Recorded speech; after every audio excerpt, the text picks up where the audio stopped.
Greetings, everybody.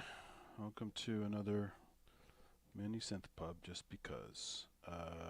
Noisevember edition. So, I've been doing some streams this month for Noisevember. First time I ever tried to do one of those serial things where you do one every day, and of course, after the first 5, I missed a whole bunch. So much for the series. So I did upload one yesterday morning from the night before, 22nd, and had some fun with the Osmos again. But I figured, hey, what the hell? I'm waiting for my Kent Spong special package to arrive from Australia. So while I'm killing time here, I thought I'd have some fun, do some more Noisevember stuff just because, and you know, have some chats with you folks. So I'm going to add this to the YouTube stream. Bear with me while I go back to my channel for a second because I didn't do this right.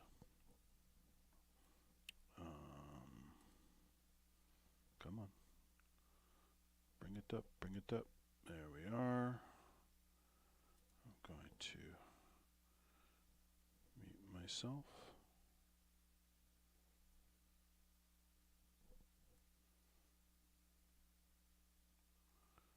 And here is the link to join. I'm going to pin it. Come on. Damn, I forgot to turn off that stupid heart thing in the corner. There's an option to turn that off before you stream, but of course they bury it, so you have to go digging for it every single time. Just like the stream option where it's no longer automatically landscape, it's automatically portrait because they're trying to be like TikTok. So every time you start a stream, you have to remember to go in and turn it to allow landscape, which is just ridiculous. TikTok has ruined so much stuff. People have that expectation now for portrait stuff. Alright, why is it not letting me pin it? There we go. Pin the message. Perfect. Now it's pinned. I go back to the major stream here. And feel free to join, please. Hello, everybody who's here already. I'm going to do a quick check with my phone because it's not letting me monitor through this for some reason. So I'm going to check what it sounds like. So I'm not just spinning my wheels here.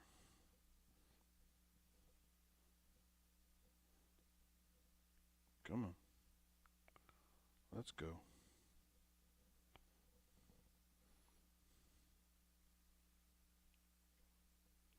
Okay. Let me just quickly listen to this and see.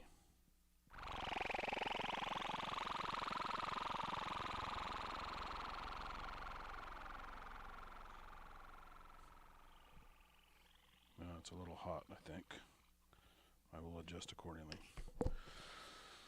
So yeah, come on and jump in, guys.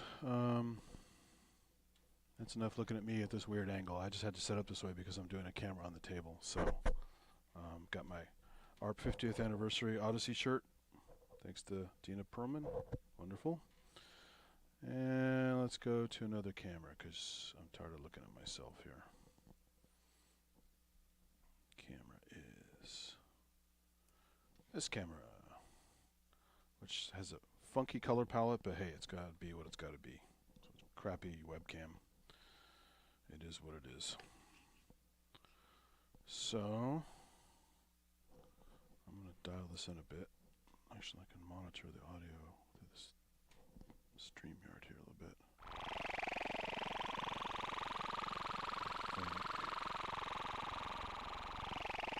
Using a wonderful Rex 50. I just picked up my second one the other day. Dirt cheap in my local store. So Noisevember, you got a noisy effects box, a noisy MS20 mini, doing some noisy patches.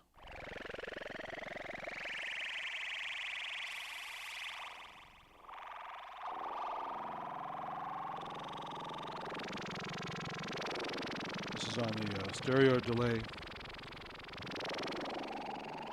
But since this is not coming out stereo, it's kind of doing a pseudo stereo. Alright, I think that's good. So guys, jump in as usual. Jump in the chat. Jump in the video if you want to grab the. I got 6 slots total, so I'm taking up one of them. But have the free StreamYard because I'm a cheap bastard. And so I was also going to have some fun real quick with some of these patches. I got all these download patch books, the MS20 original manual, MS20 IMS20 patches for the iOS app. There's some nice visual diagrams here. And I thought I'd try a couple of those because I haven't turned this sucker on for probably a good year or two. So I figure it's a noisy synth. It's also a very fun synth, and it's going through the noisy effects box. So here's a start to Noisevember for this stream. So let's, and I'll add in some other effects later.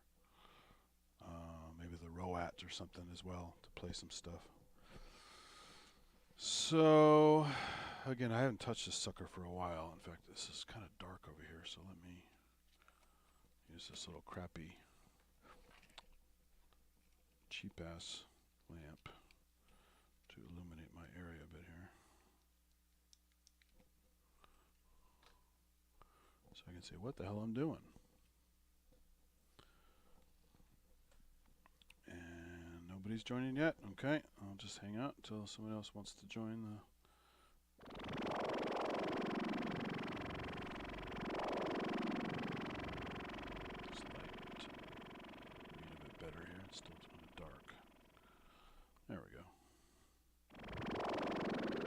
With the frequency modulation section, get those great like UFO sweeps.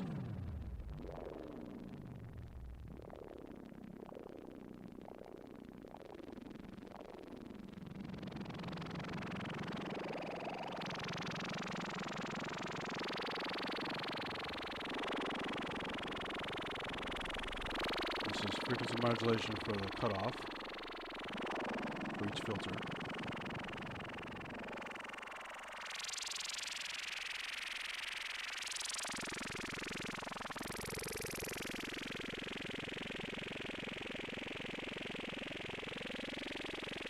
This is modulation generator, which you can change the different waveforms. Let's do the bypass real quick so you guys can hear the difference.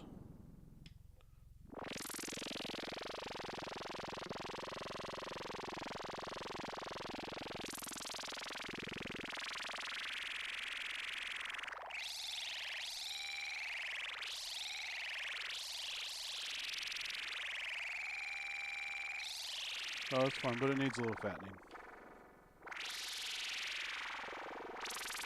A little effects action. So we got an envelope generator here, 1 and 2. And I'm just doing it unpatched because you do quite a bit with it unpatched actually. And later on, if I have a chance, I'm going to dig up my other microphone and do this external signal processor kind of envelope follower thing, where you can use your mouth with a microphone or a guitar or another synth or whatever to basically pitch to CV and control the synth that way, which is a lot of fun actually. But I think it's only workable around an octave range or so, from what I remember. The pitch drifts a lot if you go too far. So, but it has kind of a sweet spot, like an octave, octave and a half, if I remember correctly. So, play with the different oscillators here. Let's do. Turn the mixer down. Let's do oscillator 1. Oh, that's a very moist sound there.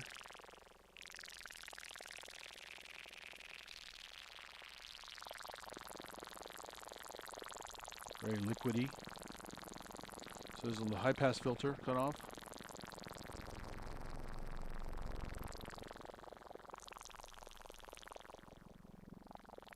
Low pass filter cut off. I don't want to make it too noisy with the resonance, so.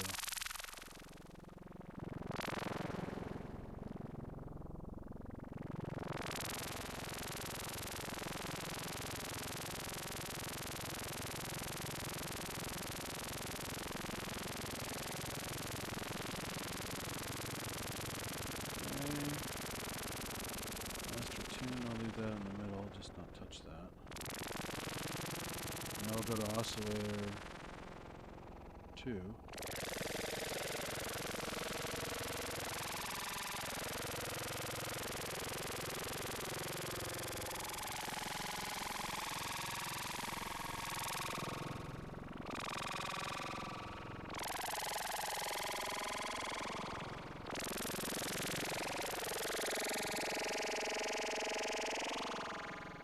oscillator 1 again.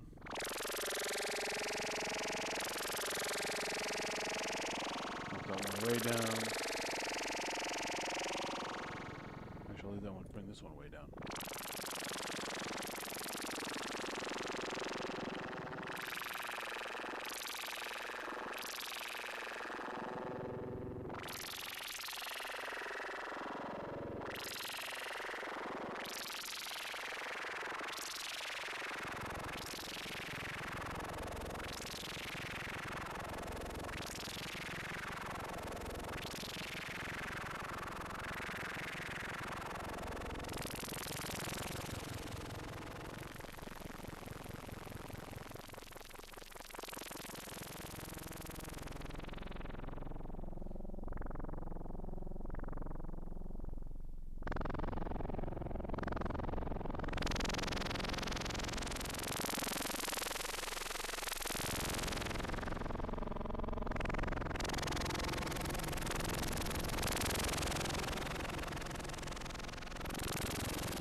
Bottom sections here.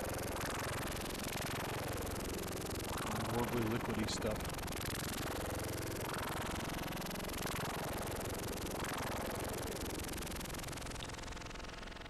Alright, nobody wants to join in? Come on, guys. Somebody's got to join in. Can't just be me the whole time. Alright, so I have a, I want to try this. This is not noisy, supposedly, but there's a Japanese Taisho Goto patch. I always wanted to try that one. So let's see what we can do here. So it wants it's that one. It wants this guy. Okay. That's 0. What's that at 4? What's that at 2? Those are all 0. Looks like. Oh, I think 0 is the middle on this one, yeah. 0. Okay. Mixer, what's that at maximum? Maximum. What's that at 5? What's that at 8? Okay. 5 and 3. 5 and 3. These are all 0, 0, 0. No crazy modulation for the Taisho Goto, which actually have an excellent one. I think it's Nagoya Harp on UVI collection. If you want a proper Taisho Goto sample library instrument. Nothing there, nothing there. Those are all 0. That's 1.5 looks like. 0, 0. Wait, yeah, 0. It's 1.5. 0. Okay, and then we gotta patch it. So we got these little patch leads, and we're gonna do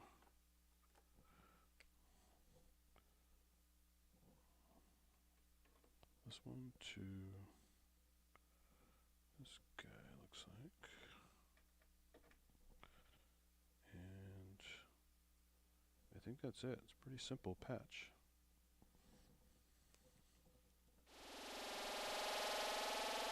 Something's still off here. What did I do?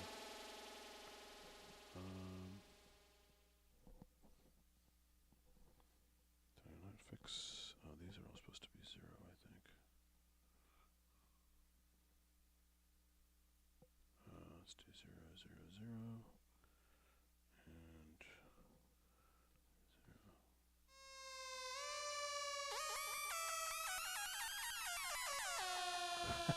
Taisho Goto. I still got something off here. Something's wrong.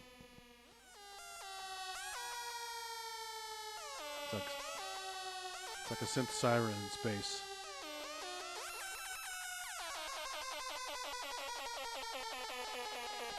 Clearly I have some setting off a bit, but for quick and dirty, I'm okay with that. I'm not going to dial it in too much.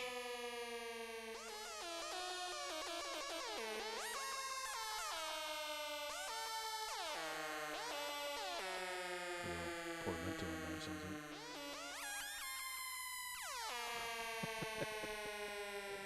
Alright, so that wasn't too successful, but it was fun.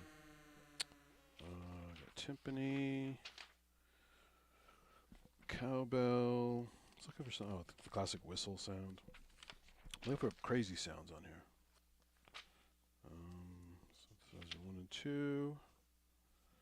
Synthesizer 4. Police, hey, perfect. There's one called Police Siren, which is kind of what I have right now. It's like the UK Police Siren.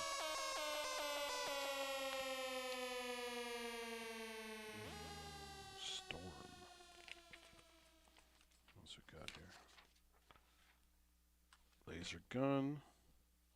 Oh, doing this little suggested playing things with the fingers coming in here.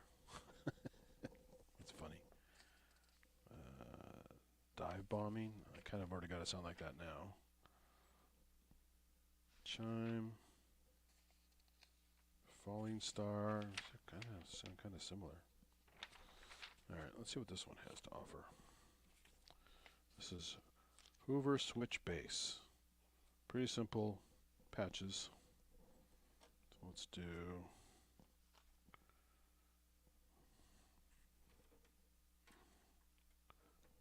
that and patch that guy to that guy. Now we just have to dial in all the knobs. So all the way over, looks like. All the way down, all the way down, down, up,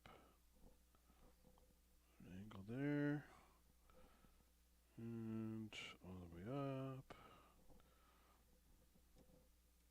left, all the way over, middle, down, down, down, up, down,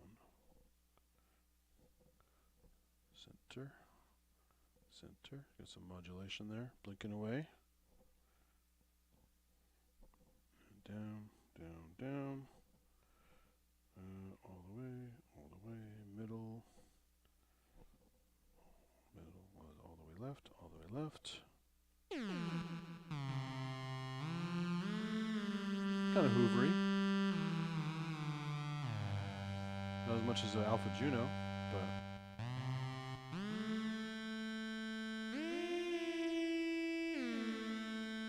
I haven't mapped the modulation wheel yet.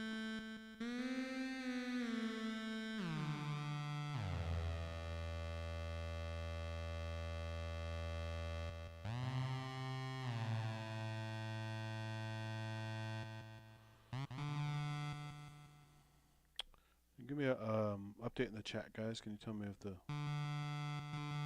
voice to sound balance is okay, or if I need to crank one up or down? I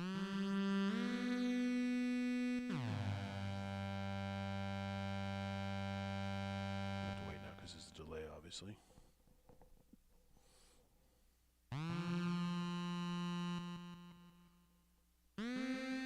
Sounds good. Okay, cool. Thank you. All right, so that's Hoover switch bass. Not bad. What else I got on this list? Pulse width art bass, flat bass. A lot of basses in here. Oh, that's the back end. Let's see.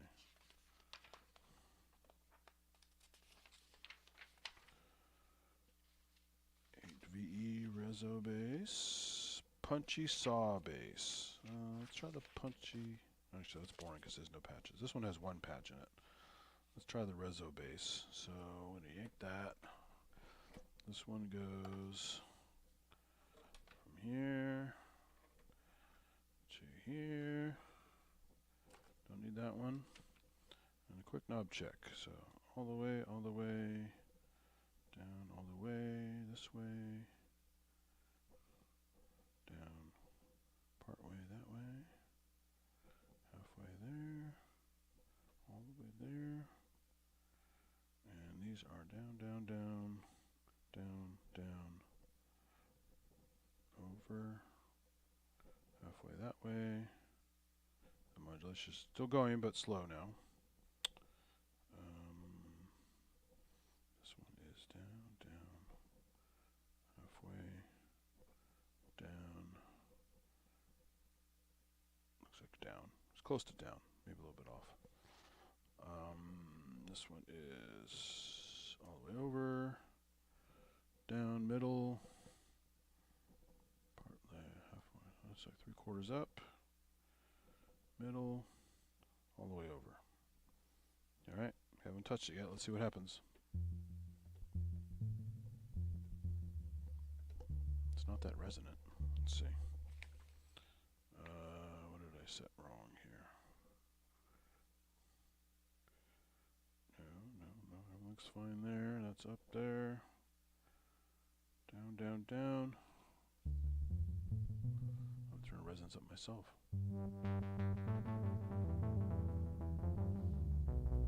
Turn the bypass on.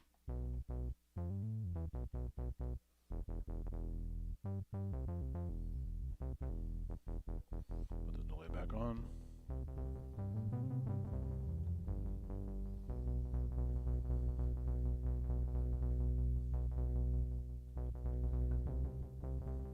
Yeah, not bad.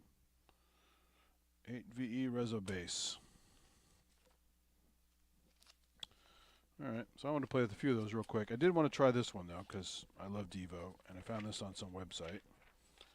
And it's called the Cold War Demo. So that's from Devo's Cold War, which I don't remember actually.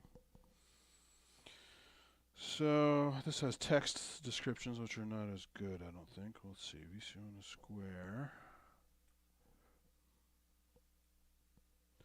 And this one is o'clock 32. 32. VCO mix 10, 8.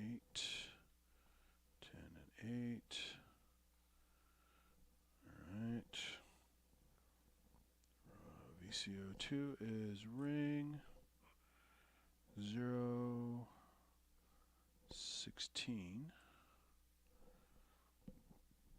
High pass 2607. 2, 6, 0, 7, 3, 5, 0, 8. 3 for low pass. 5, 0, 8. Envelope generator 030 for number 1. And envelope generator 2, 0, 0, 1. 5.5. And 0. And then patch 1, EG1 out to high pass filter. I need the light over here. Is this so? EG1 out. Where are we here? I don't have these things memorized. I don't use this very much, so let's see. EG1 out to high pass filter, which is sample and hold, pink noise, white noise. I need to bring that in later. Need some noise here. Noisevember.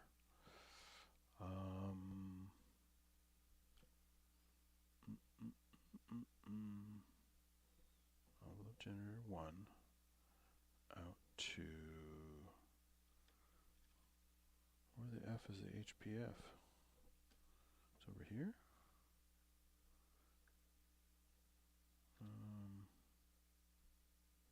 No. this is bad. Can't find that goddamn HPF.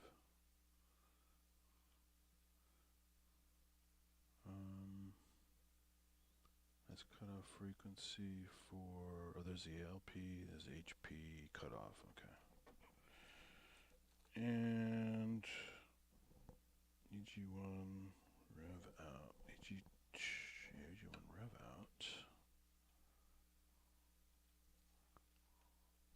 out, to LPF. Alright, this is a Devo patch. Let's see what happens here. Turn it dry. Pretty basic bass patch, not that. It sounds alright, but it's not like, wow, this is that Devo patch. But maybe it is accurate. You guys can tell me if you know Cold War. I'm not familiar. I love Devo, but I can't remember the Cold War sound. So.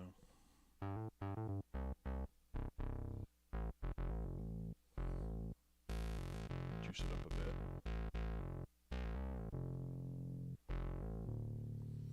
So there you go. Devo Cold War patch. Little did you know how much you needed that today. Alright. Well, that's some MS20 patches, just goofing around. I was trying to find some that had some noise generator patches on them. Suggested patches, but I didn't see any on here. Oh, there's another section here I missed. In the front. Let's see what we got here. It's a signal flowchart diagram. This is the actual proper manual, so it's got some good old nerdy stuff in the front. There's the page on the normalized stuff to start playing with the normalized unpatched goodies, MIDI implementation. So I basically combined the MS20 manual with the MS20 mini manual here. I got some printouts of both. Does any have the white noise? Oh, that one does, I think. Who's using noise? Noise. Who's got the noise? There's white, there's pink. Who's using noise? Okay, this trumpet has noise in it. Let's try the trumpet real quick.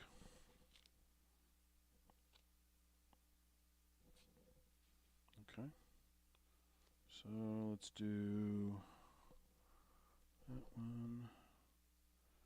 Nothing there. So that one's just a single oscillator on this one. That's a 10. That's a 8. 0. And down, we can ignore all those settings. Those are all 0. That's a 1. That's a 10. 0, 0, 0. Let's see. That's a 0. That's a 5. That's a 3. That is a 0.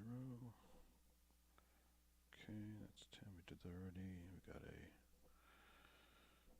triangle modulation. 3.5. 0, 1, 2, 2, and 1.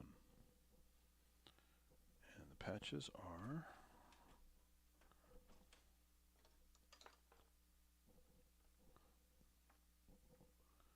VCO 1, 2,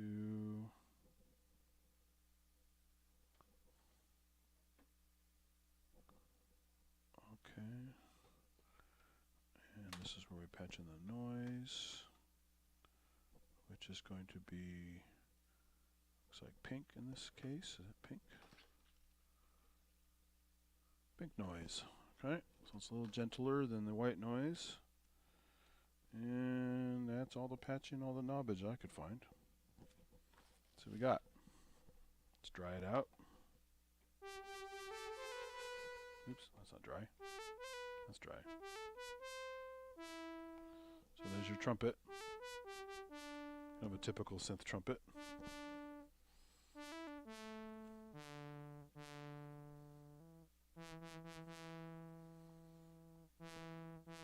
Typical synth trumpet. I can't do. There's no way to mix the noise. I don't think it's like on off on this thing. From what I remember. I need more light though. This little light's not doing it.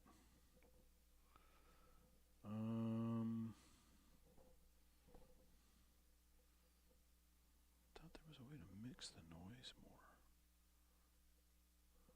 This time. Guess not. VCO level. Master tune, portamento.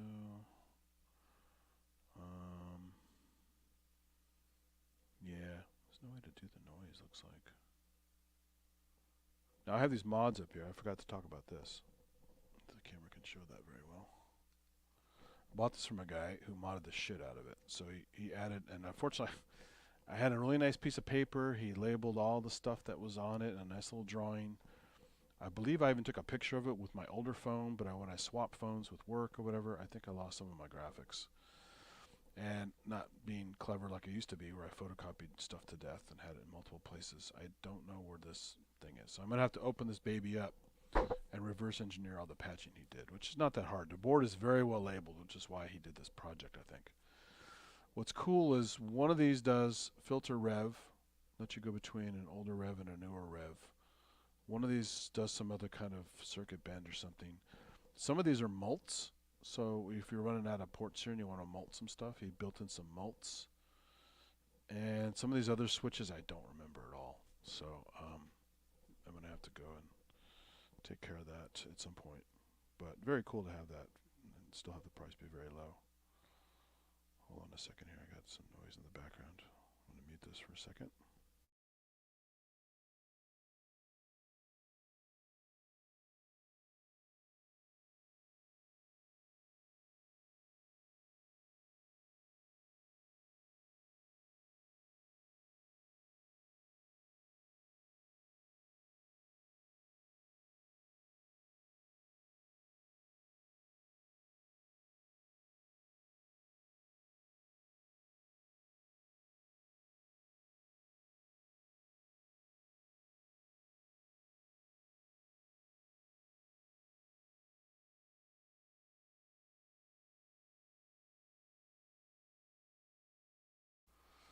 Alright, so that was those patches. Put your trumpet here. I was wishing I had a way to do the noise level, but someone who's more proficient with an MS20 should be able to tell me that if it's possible. It could be a mod. There might even be some on the board to actually add a pot here to actually to mod it to do that. So that would be kind of cool, but playing with it right now, haven't been a long time. I don't remember how to do that. So catch up on the chat here. I'm way behind on the chat. In fact, the chat is hard to read right now. I'm in the same window. I have to blow it up. So let me do that. Let me bring the other page out and blow up the chat. So it's easier to read the damn thing.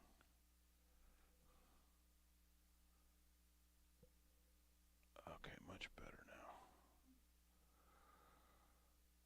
Okay. Hey Wagyu, thanks for joining. Everyone else who's here. Yeah, sorry, I don't have a Genos 2 yet, so I can't do a demo with Genos 2. Everyone's having a good laugh at that Genos 2. Oh, I'm quiet? Alright. That's what I was asking earlier, but some people said it was okay, so let me crank it up a bit. Quiet on the mic or quiet on the sounds? We'll talk at the same time. Testing 1 2, testing 1 2, testing 1 2. Tell me which is off.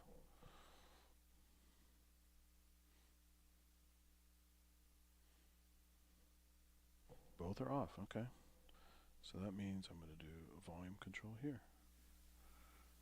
And that should help. Do it again. Here we go. Testing, 1, 2, testing, 1, 2.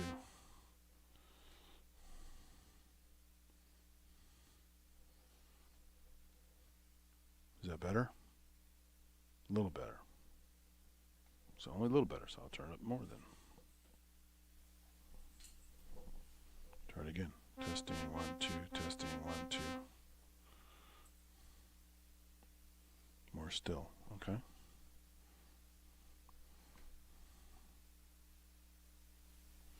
It's hard because I have, this mixer has a headphone out as well as the master out, which is going to the stream, and so this could be perfectly loud and then it's not loud going out. And I did a really quick test when I started with my phone, but as I've been playing with these different patches, they're obviously different volumes, so mic is good, okay, and this is good. I can make this louder a little bit. Okay, so that's patch fun with the MS20 Mini. Again, I gotta go back and recon what the hell these patches were. I think the bulk of them are mults. Section in the middle is mults. One of these is the filter. Maybe you can hear it. Let's try it real quick. So, normal. Sounds the same to me. That sounds a little bit different. Maybe not. One of these is the filter mod.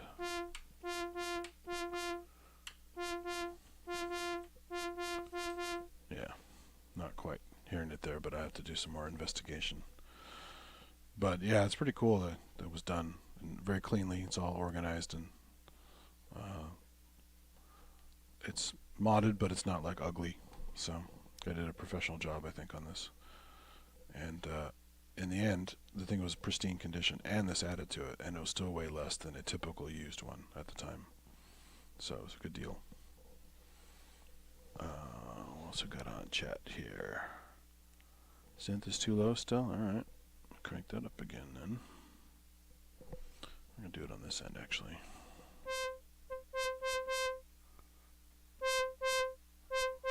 Turn it on up. This is funny too. This got wobbly. I think it's the knob. I have to check the screw on it. It's not actually the pot itself. So, okay. That's the patchy stuff. Let's do something with a little more. Let's see what the current patch I have, how wacky I can make it.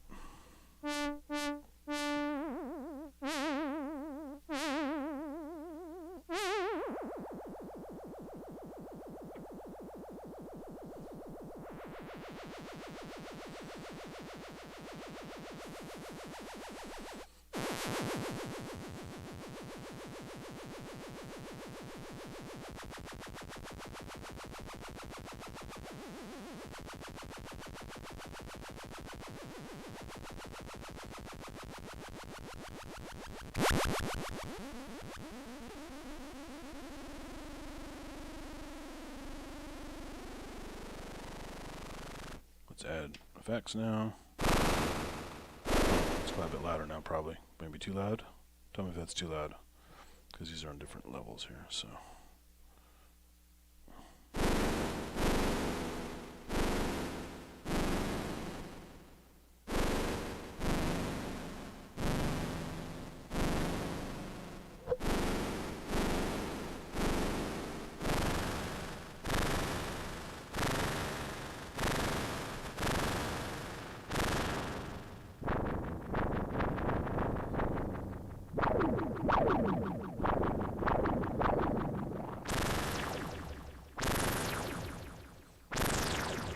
Sci-fi movie sounds, cheap sci-fi movie sounds.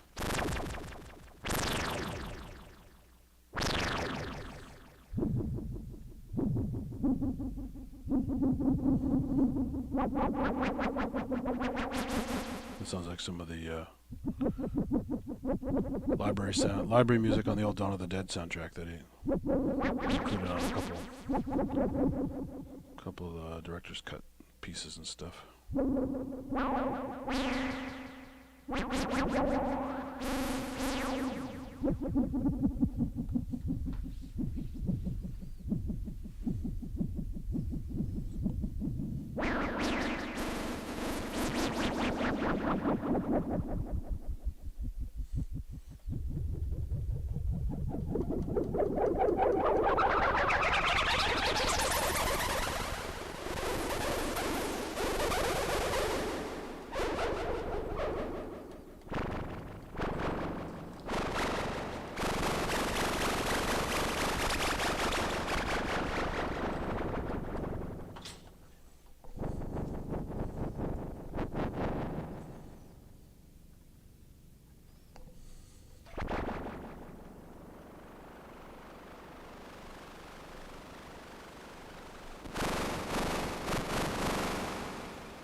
Sorry guys, I had to check on my phone. Still waiting for that thing to show up. And I actually have one ear kind of off the headset so I can hear them coming. Sometimes they don't ring the doorbell. They just pound on the door.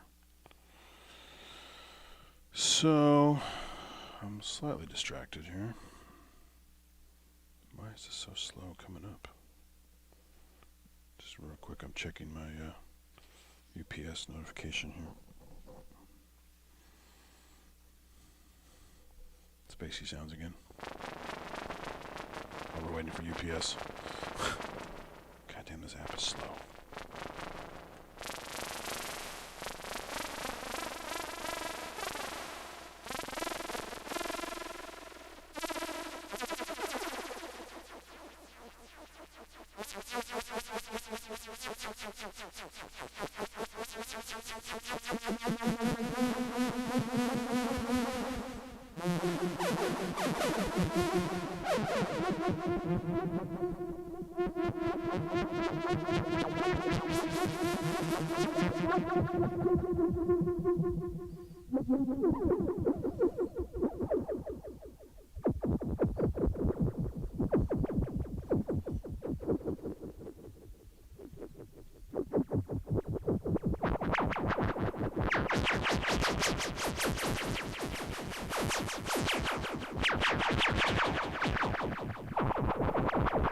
Oh, somebody's waiting. Cool. Thanks, guys, for showing up.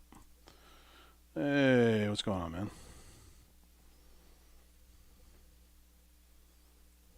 Hardy, hi. You alright? What's up with you?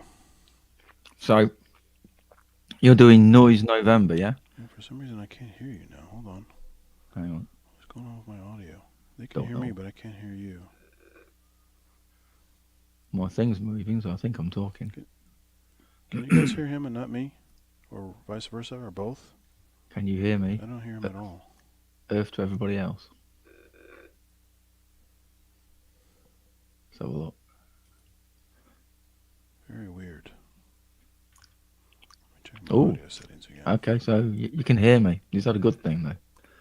Oh, I know it is. Sorry. I plugged into the mixer, not the audio interface. How's that? Oh, hello. Much better. I'm an idiot. I'm plugged into Well, you know. We don't want to raise that one, did we? Yeah. I'm so used to plugging into this mixer all the time when I'm making stuff. I keep forgetting to plug into the Behringer directly. So. I've got a question. You're doing Noisevember. Yes. So make a noise without using noise. Make a noise. Is this So you can't use any white noise. Is this a Zen like question? Make a noise without using noise. So well, you can do that with just modulation. Just don't even. I'm not even using this. This happens to have a pink noise on it because I was doing the trumpet patch. Yeah. But all the stuff I did before here, I didn't use the noise circuit at all. Ah, okay. So I'm just joined. I just realised you guys are on. Oh, no worries. Yeah, no, so that's one way to do it. A lot of that cool, like I'll just disengage the noise. So there's no noise at all right now. Oh, okay. And just by playing with modulation, the mod generator on here, see the blinky light?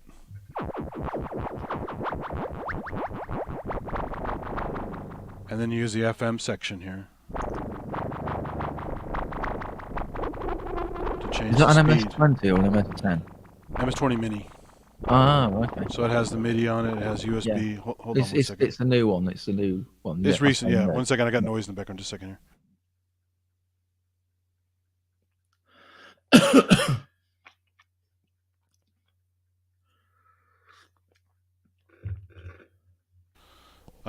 Yeah, so this is the Mini. So, and I was saying in the earlier, the guy who I got this from did this mod section on here, and so of course I wasn't clever enough to keep track of the instructions I got with it that showed, because he didn't want to put labels and make it ugly, right? Yeah. So he gave me a nice piece of paper with a nice diagram of. Oh, that's what all the things on the top are. That's like a circuit version. So this section, yeah, if you open this guy up, one of the beauties of this new series they had is they labeled the shit out of the motherboard. So if you want to mod it, go to town, right? Just like they did on the Mono Tribe and the Monotron and a few other small Corgi bits that have been out over the years. Yeah. They're encouraging people to have fun and goof around with this stuff. Didn't they do some labeling on some of the Volkers as well if you opened them up? Something probably, like that? Yeah. I haven't done that, but you probably could. But so yeah, the center section I think is all mults. So if you only have one patch point per section. So if you want to start multing stuff and get it more modular like, he added a mult section. I forgot what these sections are on the end here. One of these was classic mod filter.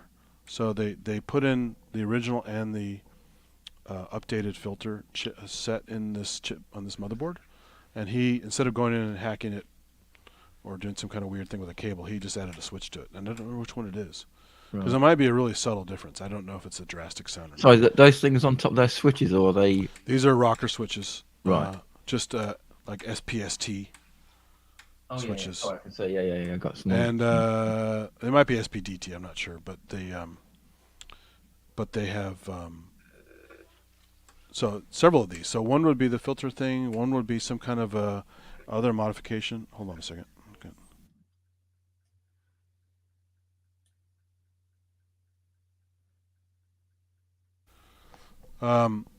So yeah, and then these I don't remember what they are. So now I have to open it up, which should be easy to trace because again the motherboard is labeled. So I'm not that worried about it. But this is a labels will take the fun out of it, wouldn't they? You wouldn't know what you're doing. Well, that's part of it, but also he cosmetically he did a very professional job on this. It's not scratched or messy or out of alignment. It's very nice. They look pretty spot on as well, for what I can say. Yeah, and they even matched it's not some other weird color of jack. Yeah. So hey, it's good on this guy. I don't remember his name anymore, but because I bought this thing like 4 years ago, maybe 3-4 years ago. But as soon as I was looking at these, because I always wanted an MS20, my friend got this for a while after it came out because I didn't know anyone had a real one. And just because their age and the fact that they don't have MIDI, and this one's kind of cool because there's MIDI and USB and there's mod capability and stuff. So it's not 40 years old. So exactly, yeah, and it's got mini keys, but so what? Because so many other things I have mini keys. I'm okay with that. I'm not a great keyboard player, to be honest. So it's got one of them slim key things, isn't it? I've tried one of those. I think. Yeah, I remember one being in the shop. Yeah, exactly. So, and one of my favorite things about it is because I had fun when my friend got one of these, and then he sold his. And I finally got one from someone else. This pitch to CV section, which is beautiful. This is like the original pitch to MIDI kind of thing, where you can feed in a microphone, a guitar, a synth, a theremin, whatever, and track it and control the synth with your incoming sound. And I've had mixed results with it, but it is cool. You get at least an octave or two out of it once you tune it. Singer out of Goldfrapp used that, I think. Exactly, yeah. It's there, and nobody really uses it. What's happened to that band? I've not heard anything from them in years. I don't know. Yeah, I mean, Adrian Where? Utley is oh wait, no, I'm thinking different. That's Portishead. Yeah, similar idea. Goldfrapp. I know Nick Bat did some Goldfrapp stuff, but I don't know He did, who yeah. else is in it. Obviously, The the only thing singer. Goldfrapp and the guy that I could never remember his name. Yeah, so I The don't know what he's doing. chat will now flood with the proper name. Exactly, you idiots! It's this guy. Yeah. Hang on a minute. I'm gonna. Here's my chat. Okay. I'll just wait to come in and look stupid. It won't take long, will it? They're about 20 seconds behind us, aren't they? You meant this person. Like, Exactly. Yeah. God, I can't remember his name now. But he's really good at his sound design and whatever. Yeah, no, they had some great output. I mean, I don't know the songs all by name, by heart or whatever, but what I've heard, I did enjoy. So yeah, the first few albums were really good. But yeah, it's good little good synth. And I imagine you got it for a steal, knowing you, because you used to get good bargains. yeah, well, that's the thing that was so good about this is it was used in immaculate condition, plus mods. So I didn't have to do the work. I didn't have to even think about it. And again, if I hadn't lost that stupid piece of paper, I still wouldn't have to think about it. So, Will Gregory, he's in it. Will Gregory, oh yeah, he's the guy who does the Moog ensemble stuff, which is so cool. Thanks, half God, half biscuit. Well done. Yeah, Will Gregory's very clever. Yeah, good musician.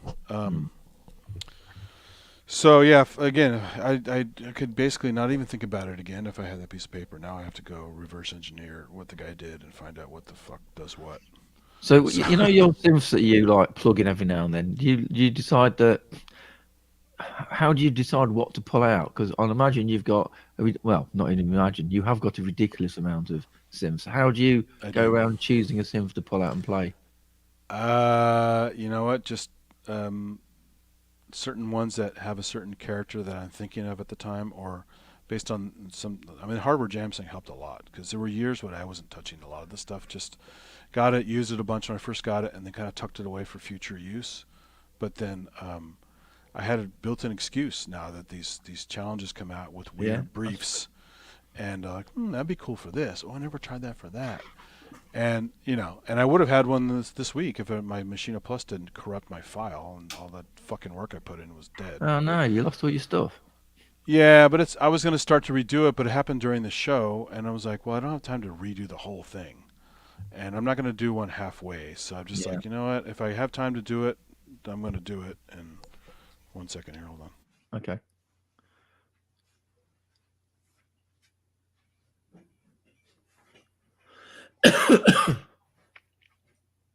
Hello, everybody.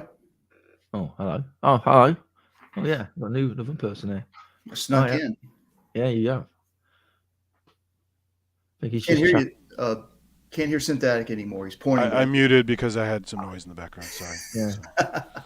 Just making sure. Yeah, good to see you here. But yeah, as far as what you were saying, Chris said, is the partly out of guilt of not using them, and partly out of the challenges, things that fit the challenge. That's how I picked them. And it's hit or miss. Sometimes I'm like, I shouldn't have picked that one. It wasn't as good as I thought it was going to be for this thing. Or because I forgot how to use it, it took like hours to figure out how to do it again. Yeah. How do we get anywhere with this fucking machine? I forgot. And that's why years ago, especially with the SP404 original with the compact flash card, I started taking notes.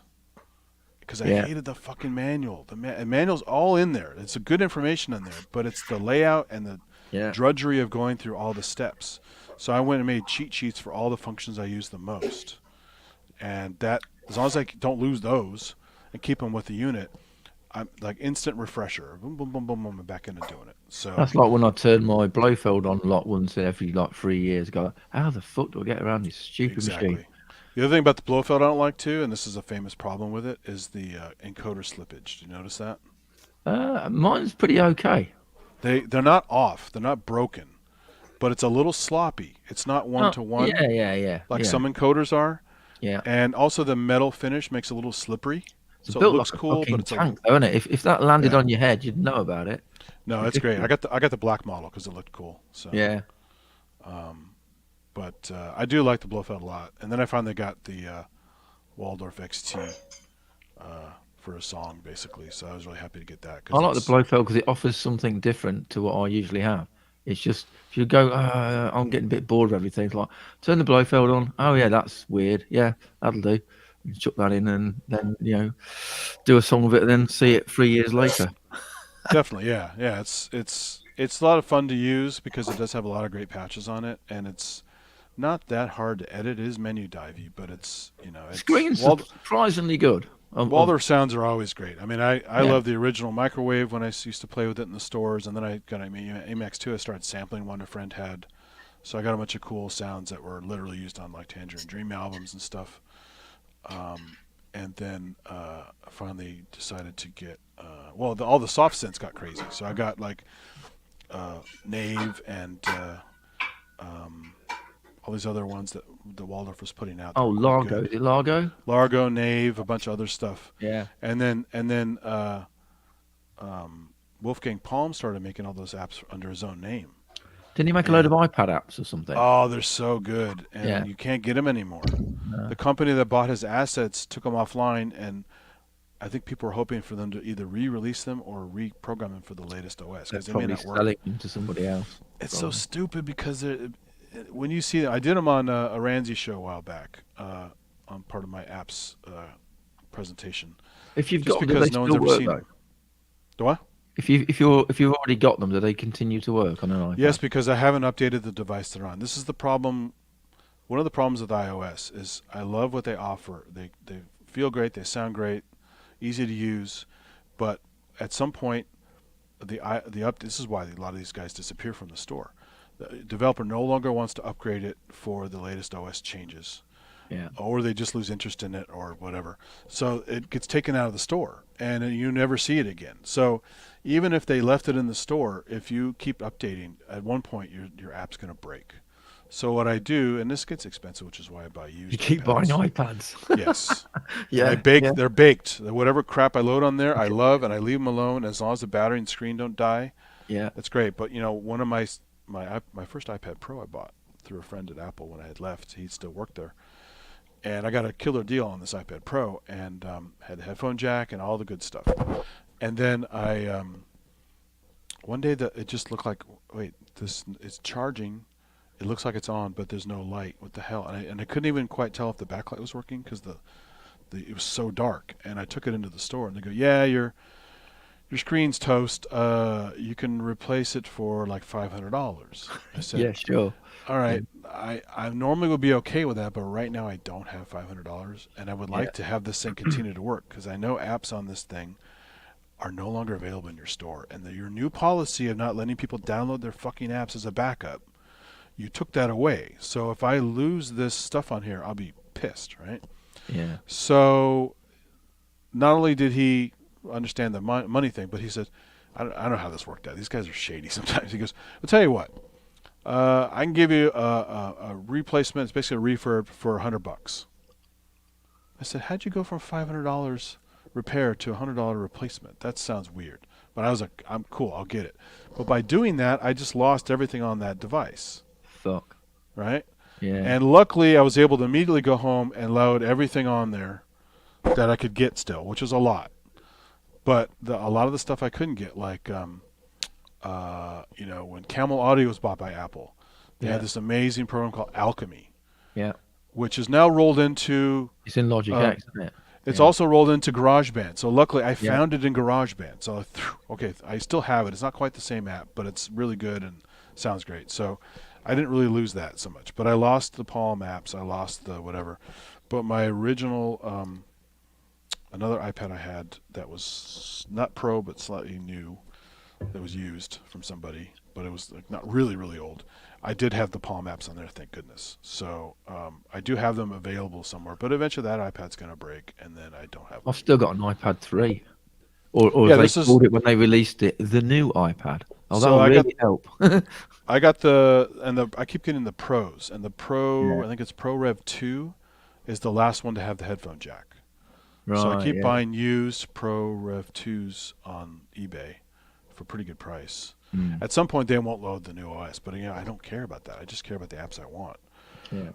And one of those I'm eventually going to jailbreak because my original iPad that I bought way back when, I learned about jailbreaking and got all these really cool apps that were just too expensive or couldn't find them, whatever. But eventually, like any jailbreak, it was unstable and it basically stopped working properly. So I would not normally recommend jailbreaking partly because it's it's not right. It's piracy for the most part, and also because it makes your thing unstable. But the problem is now my apps I paid for I can't get anymore unless I jailbreak. Right. Yeah. So if I want Alchemy and I want the Palm apps and all that stuff, you have to go through Cydia or one of these little sidebar apps to load all this stuff in there. And then I don't feel so bad because it's stuff I paid for. Yeah. And I just want to use it. Yeah, you already got it. Just can I please use it? Yeah. Yeah. It's a different. So it's worth getting another one and jailbreak it just so I can get them, even though the device will be slightly unstable. Potentially. So. But that's Apple's way of doing things, isn't it? They always want to move on, and to move on, you have to break things. Yeah, pretty much. And Windows has always been like that on a lesser level until they got to 10, where a bunch of the stuff, I've tried some stuff that was supposed to be emulated correctly, and it kind of wasn't. So. Their compatibility mode sort of thing. Yeah, it's like a VM. Everything runs in kind of a hidden VMs these days inside of the thing. Kind of, yeah. It's kind of like Rosetta on the Mac, right? Where you're running stuff virtually, kind of in the background to continue some compatibility. But just like this new Atari 2600 Plus that came out, I don't know if you've seen that. That's kind of clever. They basically put an emulator inside of a shell. It's emulating the old one. Is that what it's doing? That's why when you boots up, it takes a little bit because it's actually running an emulation. But once you get in there, it's rock solid from what I can tell. It loads. It has a cartridge bay, so you can still put your cartridges in there and play it. There is a list, though, of a handful of apps, including Texas Chainsaw Massacre, that you cannot play for some reason, which kind of sucks because that's a fun one to play. So yeah, it's again, that's the problem with emulation. You're going to have some stuff that falls through the cracks. It's no longer working. Yeah, that's true. For whatever reason. So, it's you do what you can to continue working with all this crap, but you're always going to hit some walls where the stuff you liked no longer works, no longer available, or doesn't work as well, or you have to hack something to make it work, which story of our life, isn't it? When you've got something, it gets old. You go, please keep working, please. Yeah. Basically, yeah. Yeah. It's annoying. And it's it's similar with I mean, Kent is doing proper repairs on stuff, but I'm sure some guys out there who are doing repairs are doing hacks to make things work, which are not as good as proper repairs. Yeah, workarounds sort of thing. And just to make their shit work, Yeah. So this was an idea of a nice hack, Hey, let's get some more functionality and that's cool. And do that, which is cool. But I don't have a lot of circuit bent stuff. I have an SK1 that's circuit bent in a funny way. I have a few other things that are kind of circuit bent, but most things I've heard that are circuit bent just sound broken. Although this thing, Paul Lee did a Rex 50 circuit bent. Yeah, and it's awesome. Yeah. So yeah, because you don't often hear circuit bent effects. You just hear circuit bent synths and romplers and stuff. Yeah. But this is very cool. So I may eventually try to do that with one of these. I bought a Rex 50 back in the day when it was new. Actually, I bought an SPX 90 and I got a Rex 50. Yeah. Rex 50 doesn't sound as good as an SPX 90. No, but that's part of the fun of this Noisevember shit is it's supposed to sound kind of it's shit a bit more anyway. crunchy. So, more crunchy sound. Lo-fi. Yeah. I think it's 12-bit rather than 16-bit or something like that. I can't remember. Yeah, it's noisy as hell. But I mean, like this patch here, the what is it called? There's no fucking backlight on this thing, so that's always fun. But what is it? Yeah, the display was shit. Symphonic is interesting. Yeah. Symphonic was in the SPX 90 as well.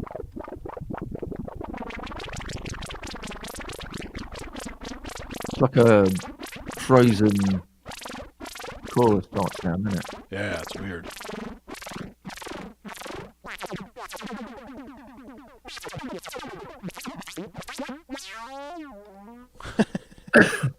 Anyway, so yeah, these are useful for sure. Not obviously in a high-end setting or some kind of audiophile. No, being high-end, people love lo-fi stuff these days. People will sell stuff to be lo-fi. It is retro, yeah. It's people love that shit too, so it's funny. Get that real crunchy sound. That's what people want sometimes. I love that meme of all this time and money spent getting the best sound and getting things mixed just right and all this kind of stuff. And at the end of the day, either it runs through an MP3, which sounds like crap, or it runs through some kind of lo-fi thing because, I need the lo-fi sound now. It's like, well, you put all this other shit into it. Yeah. Now you made it lo-fi, It's like polishing your car so it's absolutely pristine, and then someone getting a bucket of cow manure and throwing over your car. Yeah. It's finished now. There you go. Brilliant. That's very retro. That's what you call Dada or Fluxus. The Fluxus movement. Yeah. Like the whole thing with Yoko Ono and all her vocal performances. Oh God, yeah. She's part of that movement. She's the one who did the famous bite out of the apple on the pedestal as art. And, Didn't she do? She did a beaver. What was she? She was on the B side of one of the John Lennon songs called "Walking on Ice" or something like that. Yeah, she did a bunch of. My favorite is that thing with. They're doing some live thing on TV or some pre-recorded. She's just screaming into a microphone. Yeah, with was it Chuck Berry or something like that? Probably. Yeah. And it's like, what? Anything that she's done that I've liked. Yeah. Seriously. Not and even the Beatles. There's some Fluxus artists out there that are maybe not musical that are interesting, like this guy Nam Jung Paik. This is a Korean guy who does really cool like video wall art stuff and all that. What you got to watch out for is the guise of pretension underneath all of this, right? It's like you don't have to have talent to pull this crap off. But the fans will say she's so talented. Well, I mean, who will say she's so talented? The paid fans or the actual fans? That's the problem with the art world in general. I love art. I took art classes. I do some art on the side of 3D and 2D and all kinds of photo crap and all that. But I was always skeptical about some of the so-called high-end art that was in these galleries. I'm like, the blank I don't get Rothko. I know some people love him. I don't get it. I mean, literally, I could do a Rothko in my own way in like 5 minutes. What's a Rothko? That's not the point. About that. And I don't like when people boo performers. It's like you either enjoy it or you just turn your back and walk away. Yeah, just walk away. If you don't like it, leave the building. Easy. Yeah, But no, or Jackson Pollock, like the spattering technique. I mean, he came up with it. That's clever. Some of the stuff looks cool, but to me, it looks just messy and noisy. But some people love that shit. For me, like anytime I'm painting something, right, especially with like paint pens, the ones you have to like press down to let the ink totally soak into the actual felts or whatever. By the time I'm done, it looks like with the like palette that I use to actually prepare the pens. That looks like a Jackson Pollock art piece. Yeah. It's kind of like, I mean, I get the color compositions and so forth. I mean, I took composition courses, and it's a real thing. Sure. I remember one of the biggest lessons I ever had in my life was taking this class, and I never thought I would get this from a class like this. And I put together this piece. I won't go into details. And the teacher looked at it, and she just said, "Tear it apart and start over." I was like, okay. And I did, and it was 1,000 times better. Yeah. Sometimes your first thing is better. Sometimes reinventing. Sounds like Mid-Journey. First render looks shit. Do it again. Re-roll the dice. Well, this was what we did is we painted basically a Jackson Pollock type kind of thing, but we cut it up into squares, and then we took those squares and we used those to actually compose something. And the second thing that I had, I mean, it looks like a tea kettle, and it's like, you know what I mean, but it has motion and flow to it as well. It's not that you just, oh yeah, it's a tea kettle. It's like, oh, it's almost like I intended for it to be that way. And well, not in fact, and originally it was torn apart and had to start over. Well, you get happy accidents for sure, just like with music and. It was that's what she was trying to get me to do is to find my way into a happy accident. Let go.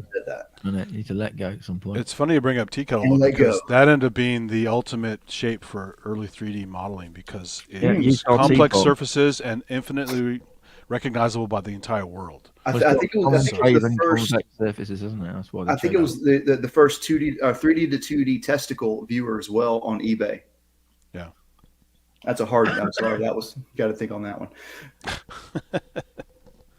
Yeah. But then later on, they started doing the bunny. There's a Stanford bunny.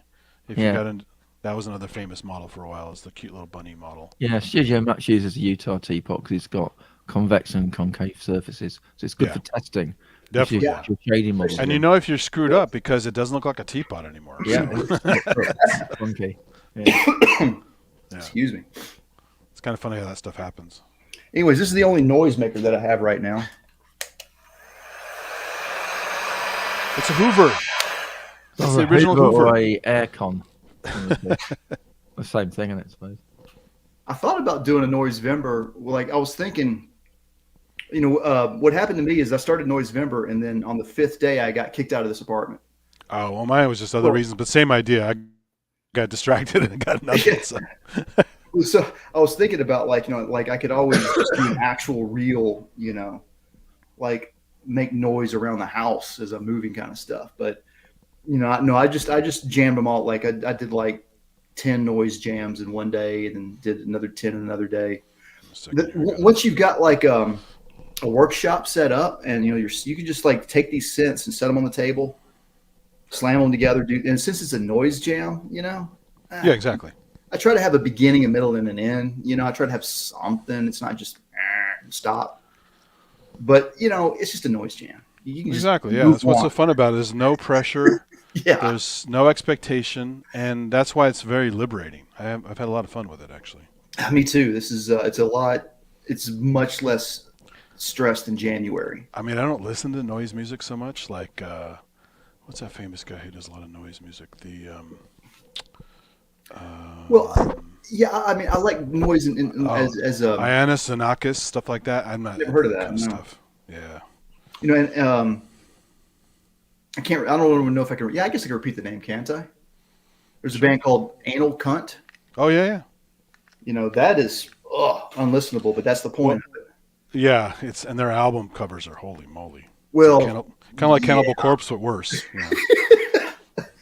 Yeah. Yeah. I would say maybe worse. No, maybe not. I don't think it's worse again. That name is great because it's immediately polarizing. Like if you say that to anybody, they're like, "What?" Yep. I know in the UK that they use cunt differently over there.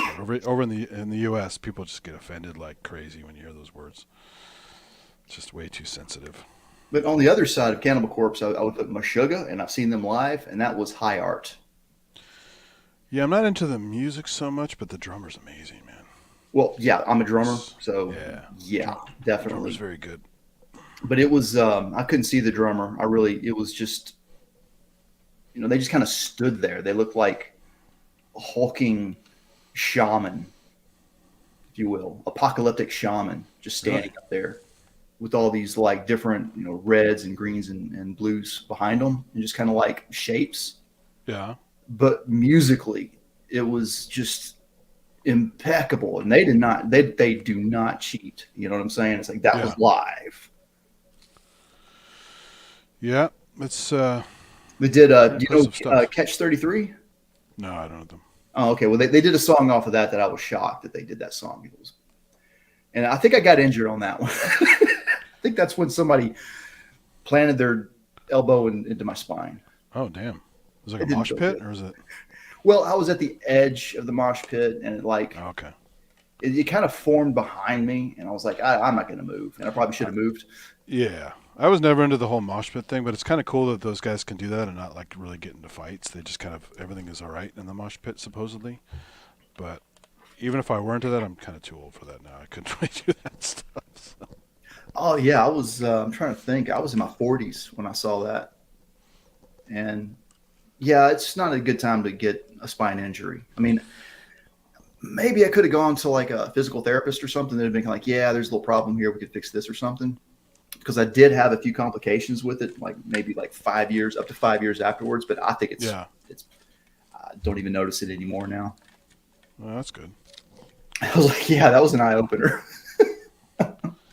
Yeah, it's no fun. I mean, if you're having fun and you're, younger and you can just walk it off or whatever, that's one thing. But yeah, it's no fun to get an injury that lasts a long time when the fun is long gone. So. Well, honestly, the fun is still around. That's how great that show was. Yeah.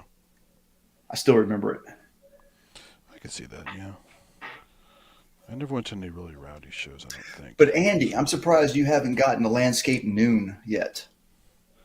Is that the company, Landscape? I don't know that. Landscape is the company, yeah. Oh. They make the was it the Landfield? The HCTT? And the Noon is their newest offering. Came out beginning of this year, I think. What's the gist of that one? It's a passive drum machine. That's the one you showed one of Kent's things a while back, right? I think so. That's right. I did. Yeah, yes. It's very colorful, kind of weird looking. it's blue with gold trim, Yeah, and then exactly. Yeah. it has like rainbow colored caps on the sliders.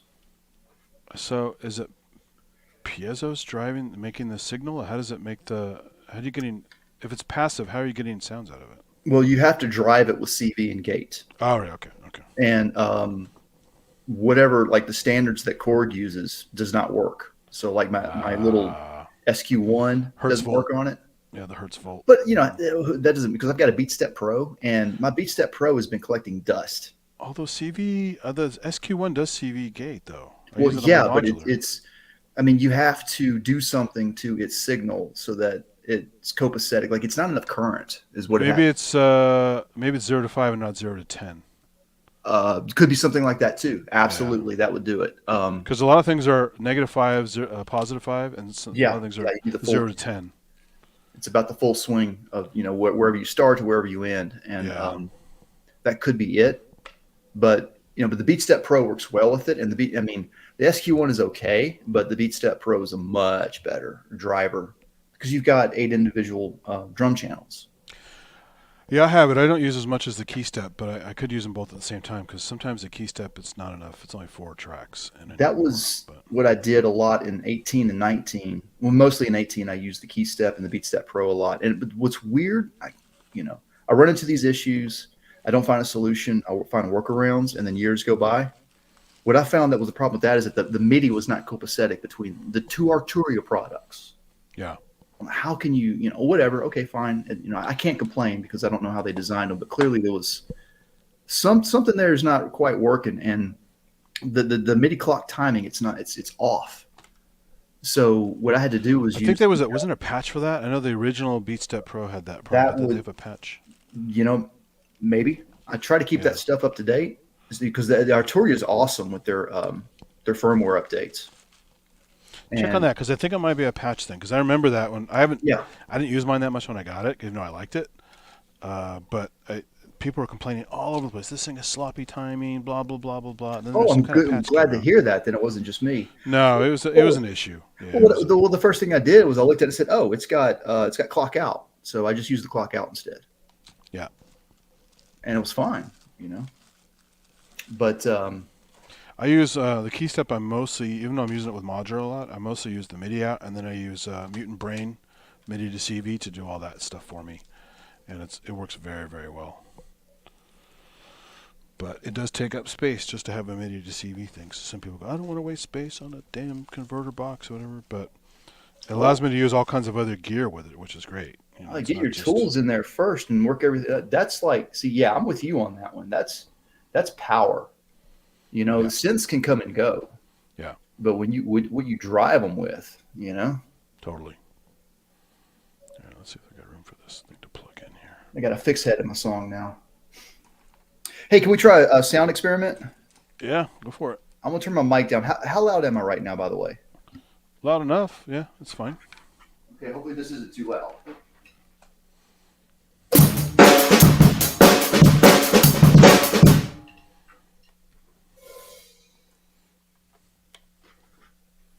Hopefully that wasn't too loud.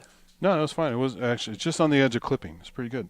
That's awesome then. Okay. Yeah. Well, you have that setting in StreamYard where it's the auto gain. There's a if you do stereo, and then there's an auto gain or non-auto gain with a manual slider. Definitely turn off the echo cancellation because that messes up all the music on the streams. Oh, okay. Because I had that on one time. We were doing a thing with Kent at the end of the show, and we're just doing like some ambient kind of thing at the end. It was really fun. It sounded really cool actually. But I played it back, and I had forgotten to turn off the echo cancellation, and it was kind of screwing up my shit. I was really pissed off for that because it would have sounded pretty nice if it hadn't been all kind of phasing in and out or glitchy or like a noise gate. You can hear the noise gate kind of going. Yeah, oh man, that's a bummer. So it's great for speech, but it sucks for music. Good to know. Thanks for that tip. I've never tried it yet. So that's really good to know. It's just one of those things you find out the hard way, and it would have been nice to have that come out pretty cool because it was a fun little like ambient jam. I was like, oh, that was pretty cool because Kent kept saying, I don't want to do Harvard jams. I'm not too sure about it, whatever. I said, let's do it right now. Turn your thing on. Let's do a little thing. And then Inky was checking it out. She's like, you guys got he's like, Kent, you got to play the thing because everyone was digging what was happening with Just a handful of us kind of screwing around with no plan. I got a big mess here, all these fucking cables. Hold on a second. It's a big mess. So I went to Walmart last week and I got, how long is it? 3.5 feet long, maybe, these huge bins. I got 2 of them. One of them has all of my audio and MIDI cables. The other one has all my power and USB cables. Yeah. And they are heavy. They're like, wow. But I was actually kind of shocked. I really looked at the total amount of cables that I had, and it was surprisingly less than I thought it was going to be, which is still an incredible amount. Anyways, it's like, what I can say is people who want to get into DIY doing this, if you want to get big, you're starting out small now, go buy a roll of TRS cable and make your own patch or your own 1/4-inch cables with 3.55 millimeter. It's a good idea, but I've had mixed results with some of that stuff. I used to do regular mono cables, different sizes, or converter cables to go from 1/4 to mini, stuff like that. But The problem that I had with the mini was finding reliable connectors. Yeah. The mini connectors. Sometimes they're a little too thick and they don't insert well into the jacks, and you feel like you're damaging your equipment using them. Sure.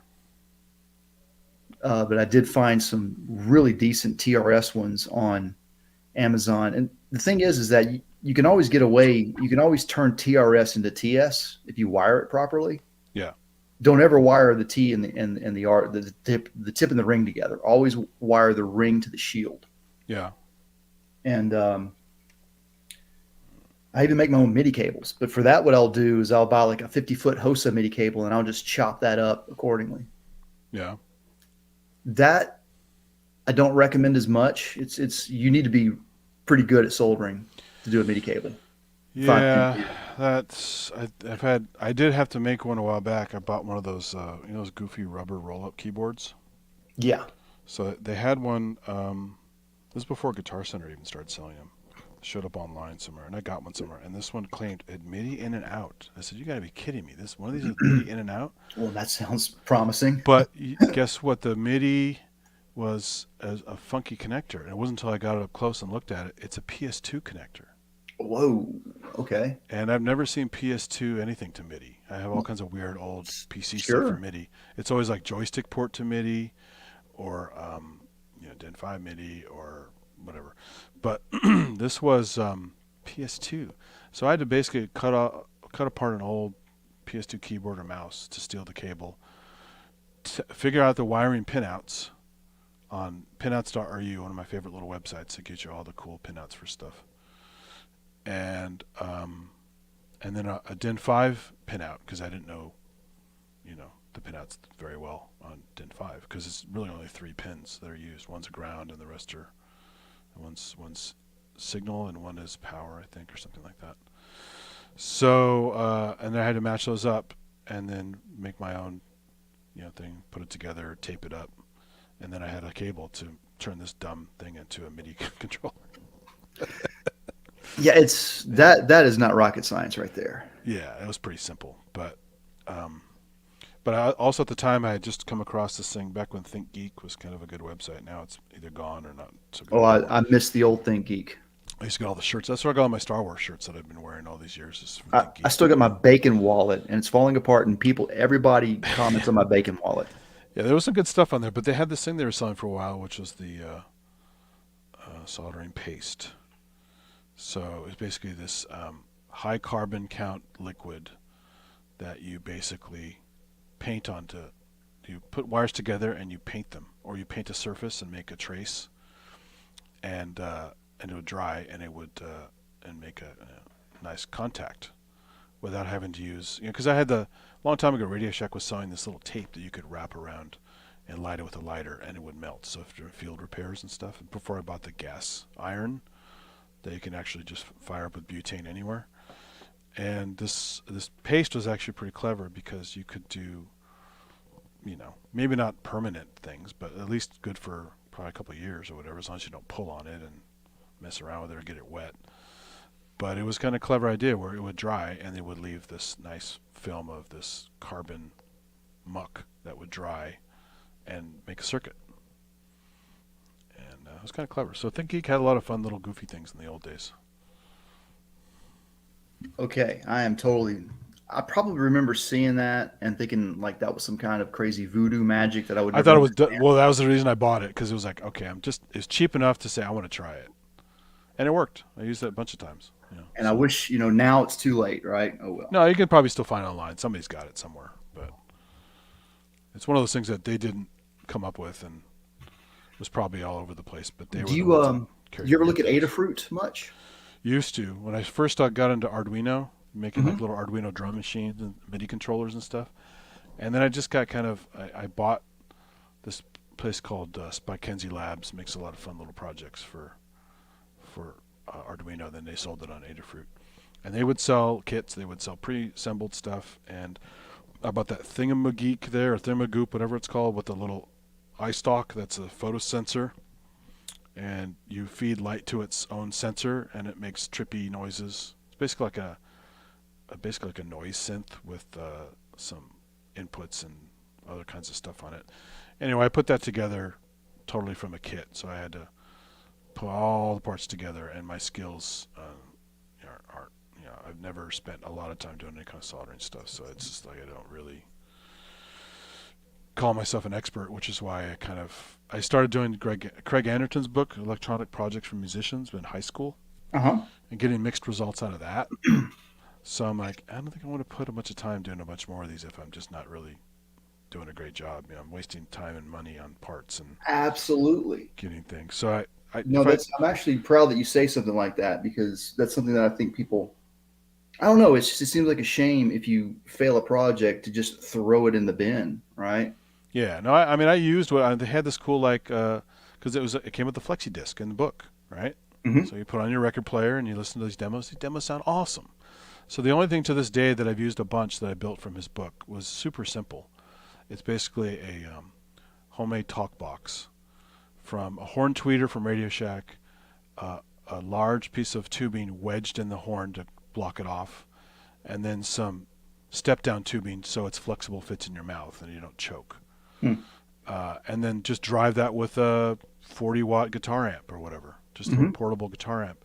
And it rattles your teeth, but it sounds amazing, right? Mhm. And so you could do all those fun talkbox stuff. I later on got a Banshee 2, which is a proper commercial talkbox by Rocktron. But for a while, I had this homemade one. It was a lot of fun, but you got to carry this fucking amp around and all this kind of stuff. Rocktron's very sleek, very simple Tom to plug Schultz in and work. company? I can't remember if that's him or not. I think it is. I want to say. It might be. I know because he had I think it was Rockman was what he had. That was Well, that was fair enough. Yeah, but that was that was the just that one Walkman little. thingy, right? Yeah, he also made a lot of rack mounted effects. He did use them in one of his videos I saw. They showed a studio of him showing how he did some of their songs, and it's amazing to hear him play that stuff in his own little studio. It's pretty cool. But if you want to get more into this, Andy, what I recommend, and if you got the money, well, first of all, and I'm not trying to, I'm not a salesperson for anyone. Trust me, I'm already done with the home built stuff. I mean, I have a couple projects I have to do because it's the only way I could get them. But I'm basically not really doing much anymore because it's too frustrating. Yeah. Well, I understand, but hear me out real quick. Well, then again, just hear me out. I understand though. This is $1,000 investment first of all. So whoa, of course not.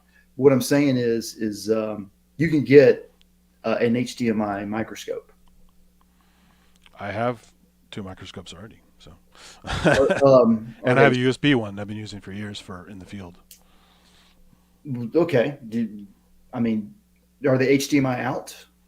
I mean, I could make it HDMI out, but or are you like trying to stoop over it and look down into it like stereo? Well, I mean, if I guess you probably haven't seen my microscope channel, but I do biological microscope stuff with proper dissecting and stereo microscopes. Right. And it has it's a trinary system, so it has a tube for a camera, so I can use the oculars as well as the camera at the same time, and I have a USB camera I started with from China just to get going, but I have a Nikon Z6 II right now running into the thing, which is very high quality out to the computer for streaming. When it comes to soldering, you want to be able to sit back away and not have to look over. And Yeah, I know they have those ones that have a screen now that are kind of common. Those little digital scopes. I bought one last year. I bought one to start getting into SMD work. Yeah. And I bought a couple SMD kits, went through them. It takes a little bit of getting used to, but I don't know, it took me a couple days, and felt really comfortable and natural all of a sudden. And yeah, they're fun. For this part, I do like through hole with the microscope now too, because my eyesight is so bad. Yeah, it's not good to be stooping over and squinting all the time, and yeah, it's a game changer, is what I'm saying. So I mean, if for any reason that was what is holding you back from doing that hobby, I'm telling you, man, it is so refreshing to be able to like just sit back in your chair and solder with comfort and be able to see everything like you've never seen before. I think what was mostly holding me back is just mixed results and time spent and frustration and not being patient enough to. Well, patience is everything. Yeah, and it's just I just that's why I'd rather spend the money and get the object, and I'm done. Oh yeah, well, okay. So if you're just, I mean, yeah, there's two things going on here. I got a good buddy of mine who talks about this all the time, and we say like, DIY, you're going to spend more money. You're not really going to save money until you get to a certain threshold, and then you might start saving money because you'll do things differently or whatnot. But DIY, it's about the knowledge. So for me, like, when people talk about circuit bending, that's fine and dandy and everything, and it's cool. But like, I'm like, man, I want to get in there and really understand what's going on. Well, it's like Robin Vincent. Because of other projects in life and stuff, it took him forever to put his Deckard stream together. That's a nightmare project. First of all, it's very expensive just for all the parts. When I first got into this, I remember seeing the Deckard's Dream, and that was something that I thought about, investing in, working towards getting. And then I looked at the price, and I looked at how much the kit cost. Yeah. And then I realized the skill necessary to put that together. I'll just buy it. Yeah, forget the kit. Yeah, I was like, no. Even right now, with the skills that I have, I would think twice before taking on that project. Yeah. That's a huge endeavor.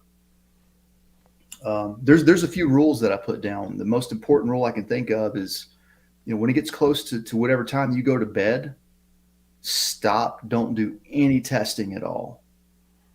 Just turn your back, go to bed, go do something else, live your life, and wait till the next day before you do any testing. Yeah.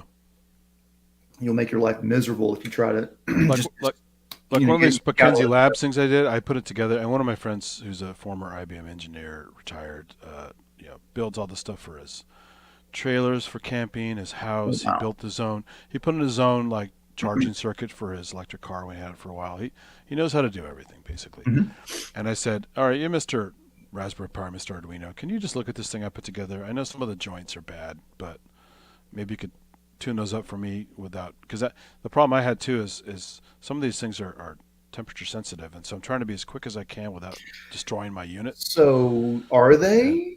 Some of them are they? Just depends, because you have the rating on the parts. They have the temperature rating on the parts. Oh yeah, but have you actually done the test yourself?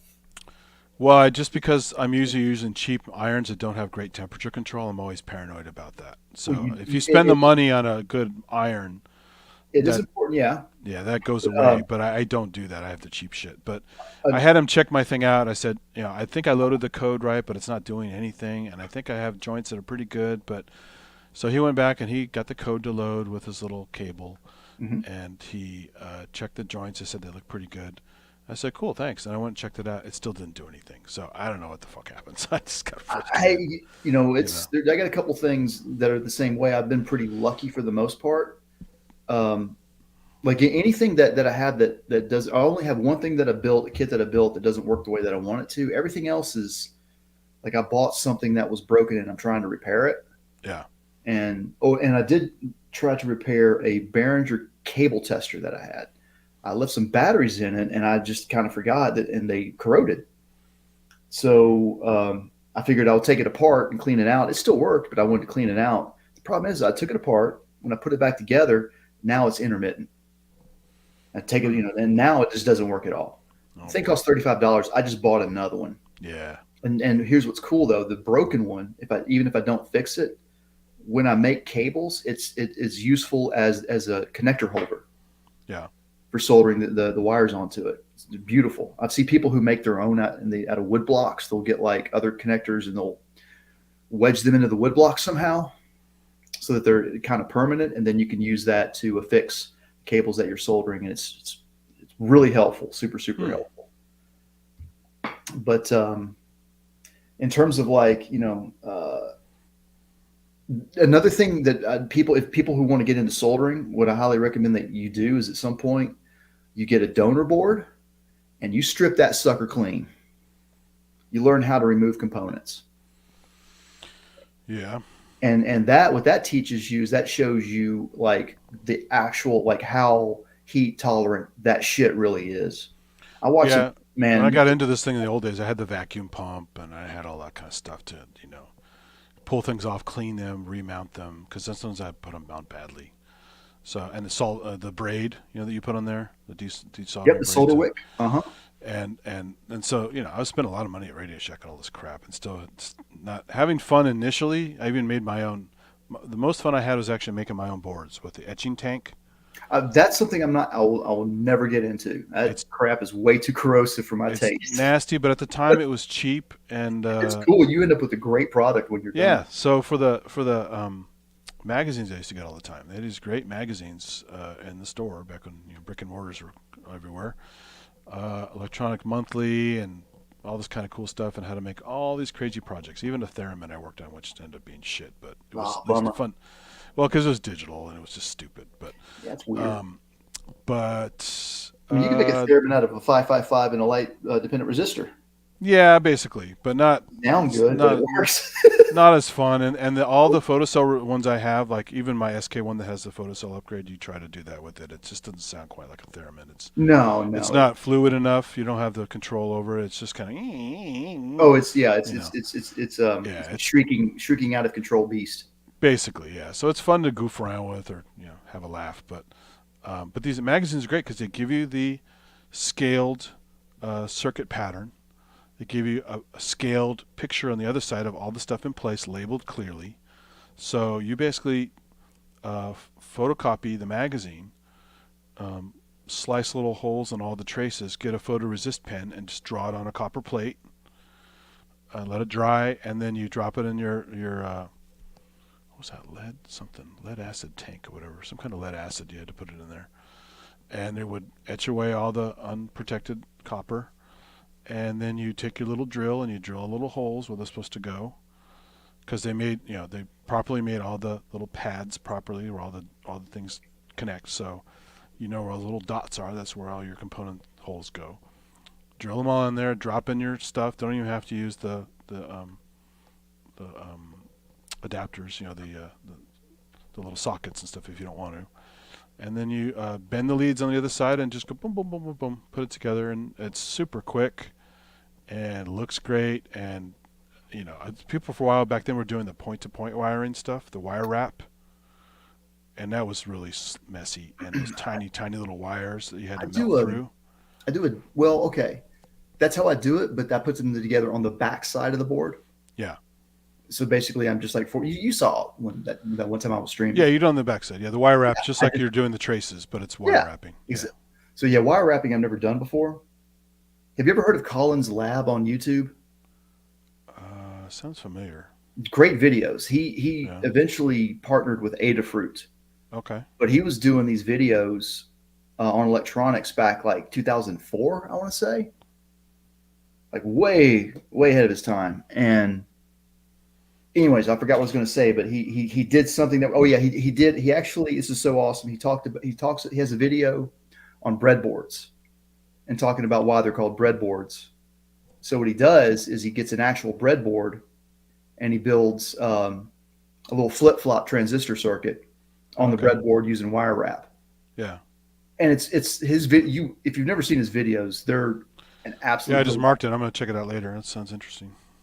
And I'm specifically talking about his old videos, and his later ones. they're good. It's just that I don't know what it was. You have a theme and a style, Yeah. and time passes, and it's like you just move on. Hey, John, cheers. You know what's great about some of those tools too? They're great for props for movies. The classic Radio Shack desoldering vacuum pump thingy with the plunger and the button. It's all Yeah. shiny metal or some kind of colored metal. It's Yep. always used as a hypo spray in cheap sci-fi movies. Oh, that's It's funny. I just threw mine away, my solder, because first of all, I stopped using the solder pump. Yeah. The only time I would ever use it is if I had a hole that was being difficult to clean out. I'd take the Yeah. board vertical, and I would hold my iron going horizontal one way and the pump against it the other way, and that way I could get the solder right out. Of course, it might take the pad out too if I wasn't careful. That's how good Yeah. that method was. But there's a Do you channel prefer the that braid or what do you use? I use braid and flux. Lots I of haven't flux. done the flux thing. Oh man, yeah. When there's it's kind of like an evolution. You start out and people tell you, oh, you don't need to use flux. You got all the flux you need in the solder that you're using. And that's Yeah. true. When you're starting out, you probably don't need to buy any flux. Yeah, it's in the core, right? It's in the core, yeah. But the truth of the matter is that it never hurts to go buy a little tub of even the cheap crap. It's still good to have around. But now I use the good stuff called the Amtech, which is like the highest quality flux on the market right now. And there's two kinds, like one that's more liquidy and easier to clean up, but another one that kind of sticks around. It's kind of harder to clean up, Oh. and that's one that I use, the latter one. Um, and when you're working with SMD, yeah, Ozzy your head knows what I'm talking about. It's when you're working with SMD or SMT, whatever you want to call it. It's the glue that keeps those little components stuck to the board before you get them soldered. Those things go flying across the room. Yeah. No problem at all. You just look at it the wrong way and they go flying across the room. Yeah, I would never take on that tiny stuff like that. I mean, maybe back when I had a lot of enthusiasm for the magazines and stuff, if they had it back then, I would have done it. Man, But it's it just seems like a nightmare. It's just, easier. It's actually easier, but you've got to have the tools. Yeah, if you have the tool, I guess like the oven style, where Yes. you put in the oven and it flows. No, that's another way. That's something else. That's what Yeah, Kent does. Yeah, that's Yeah. absolutely a valid method. I'm okay though with just doing it the hard way, one at a time. As you had, yes, the Amtech and the syringes. I've got half a syringe left and a full syringe that I ordered a while back. There's a guy though, and again, I'm not a salesman, but there's this guy out in California. He has a shop called Northridge, and Mhm. his channel is Northridge Fix here on YouTube. Must be in Northridge too, right? North LA. Absolutely, you should go visit him sometime. And this guy's amazing. In his shop, he sells the best stuff. Like he sells the HDMI microscope. So I buy the microscope from him, and then the next month he gets like one that's twice as good. What do you do? I'm like, okay, what are you gonna do? Can't I It's lost like out. everything else is always upgrading shit, right? So Well, that's never happened before, and that's just something that you can't. It's like, here's the thing: the new microscope that he sells, it's only like maybe $75 more. yeah. The resolution is more than double. It's like it's Who makes 10 it? times better. And it's like, oh wow. But I'm okay with mine. I'm still an amateur, so I'm like, hey, you know what? If years down the road, if I need a better one, I'll get that one. What's the brand on the scope he sells? It's like not. That's what I'm getting at. Is like he tries stuff out. He gets stuff into his shop. I mean, and this guy is like, he's prolific in his repairs. It's unreal. He's a Lewis Ross. He's the Lewis Rossman on the West Coast. Seriously. And where I'm going with all of this, I'm going somewhere with this, is that we've been two things: hot tweezers. Something I really want to get are some hot tweezers, because those are great for removing SMD components like resistors and capacitors. How hot do they get? 500 degrees Fahrenheit. Ooh. Yeah. And I keep asking him on his website, hey man, when am I going to get a line on them hot tweezers, man? Like an addict or something. And he never responds. And I finally found out the reason why is because like you don't start with a good pair of hot tweezers until you get to the $300 range. And I was like, oh, okay. I'm glad I didn't, try to buy those, because that's one of those tools where, it's a threshold. And then if you buy anything under that threshold, you're buying garbage. And the closer you get to that threshold, the more money you just wasted. It's wild. It's okay. I'm definitely holding off on that one. But finally, where I'm going with all this is he's now selling a solder sucker for $15. It's only $15, and he's like, they suck. This one that he's selling though, it actually, like, he demonstrates it. Oh, Okay, have you all heard about this latest fiasco with the graphics cards? They had these connectors, and these connectors, yeah, as you they suck. These connectors are burning up because they're not seated properly. yeah. I can't remember the model, the brand, maybe Sort of shorting out. Well, it's a new kind of connector. Well, it's a new kind of design. Excuse me. It's it's just a connector, but the design, because all these companies, they design their own connectors for all this stuff, And this one, it's just weird. It's poorly done, and the company has been backing up, saying, no, it's user error. People are not, connecting these correctly, and they end up cracking. It's not FireWire, and they end up it's for graphics cards, and they end up cracking, and there's been like tons of gunk coming back for repair, and it's like if you just barely unseat it, it doesn't work anymore. And the irony of this is that he removed the connector, which is like the PCB is so thick, you've got to preheat it with a heating gun first, and get the whole area up to heat, and then like use other means, like use a soldering iron, low melt solder, and the heating gun, and sit there and just hawk on that thing. And instead, he used that solder sucker. Every time he just one pump, and all of the solder came out of that socket. Wow. I was like, oh, okay. So does it make a lot of noise? Or kind of Yes, that was the first thing he pointed out, was like he holds it up to his microphone so that you can hear the difference. And it's like, it's not really much of a test, of course, but he's just listen to the difference. It's like you can't even hear the other ones, and this one, it's like pop, pop, pop. So that's pretty exciting for me, actually. That's I get excited over silly stuff like that. Yeah, everyone's got their thing. I mean, some guys go crazy over comic books. Some guys go crazy over furries. So, I go crazy over getting shocked and burned, I guess. Yeah. There you go. Yeah. Yeah, that's the other thing, too. I used to get burned all the time for that stuff. And inhaling all that goddamn flux. Yeah, you got to have good ventilation. Where I'm at now, the ventilation sucks. It's really bad here. But where I'm going to have my electronics lab, at least temporarily, that had really good ventilation.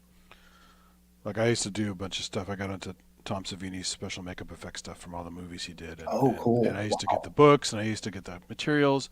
I stopped the foam latex because they said if you basically do it in an oven, you can never bake food in it again because it stinks like ammonia. So my mom would kill me if I ruined her nice oven. But so I couldn't do foam latex because you have to bake it. But I could do everything else pretty much. And but the problem is you're dealing with acetone and ammonia-based stuff. The liquid latex is ammonia-based, and you're dealing with other kinds of nasty organic solvents that are really horrible for your liver. In fact, he writes about it in his books. As an early guy, before he got into the whole Dick Smith tricks of all this trade and guys learning stuff from scratch, basically, until they got a mentor. He was not using ventilation properly. He was worried about liver failure, and because inhaling all that shit, it doesn't just magically go away. It makes you really sick.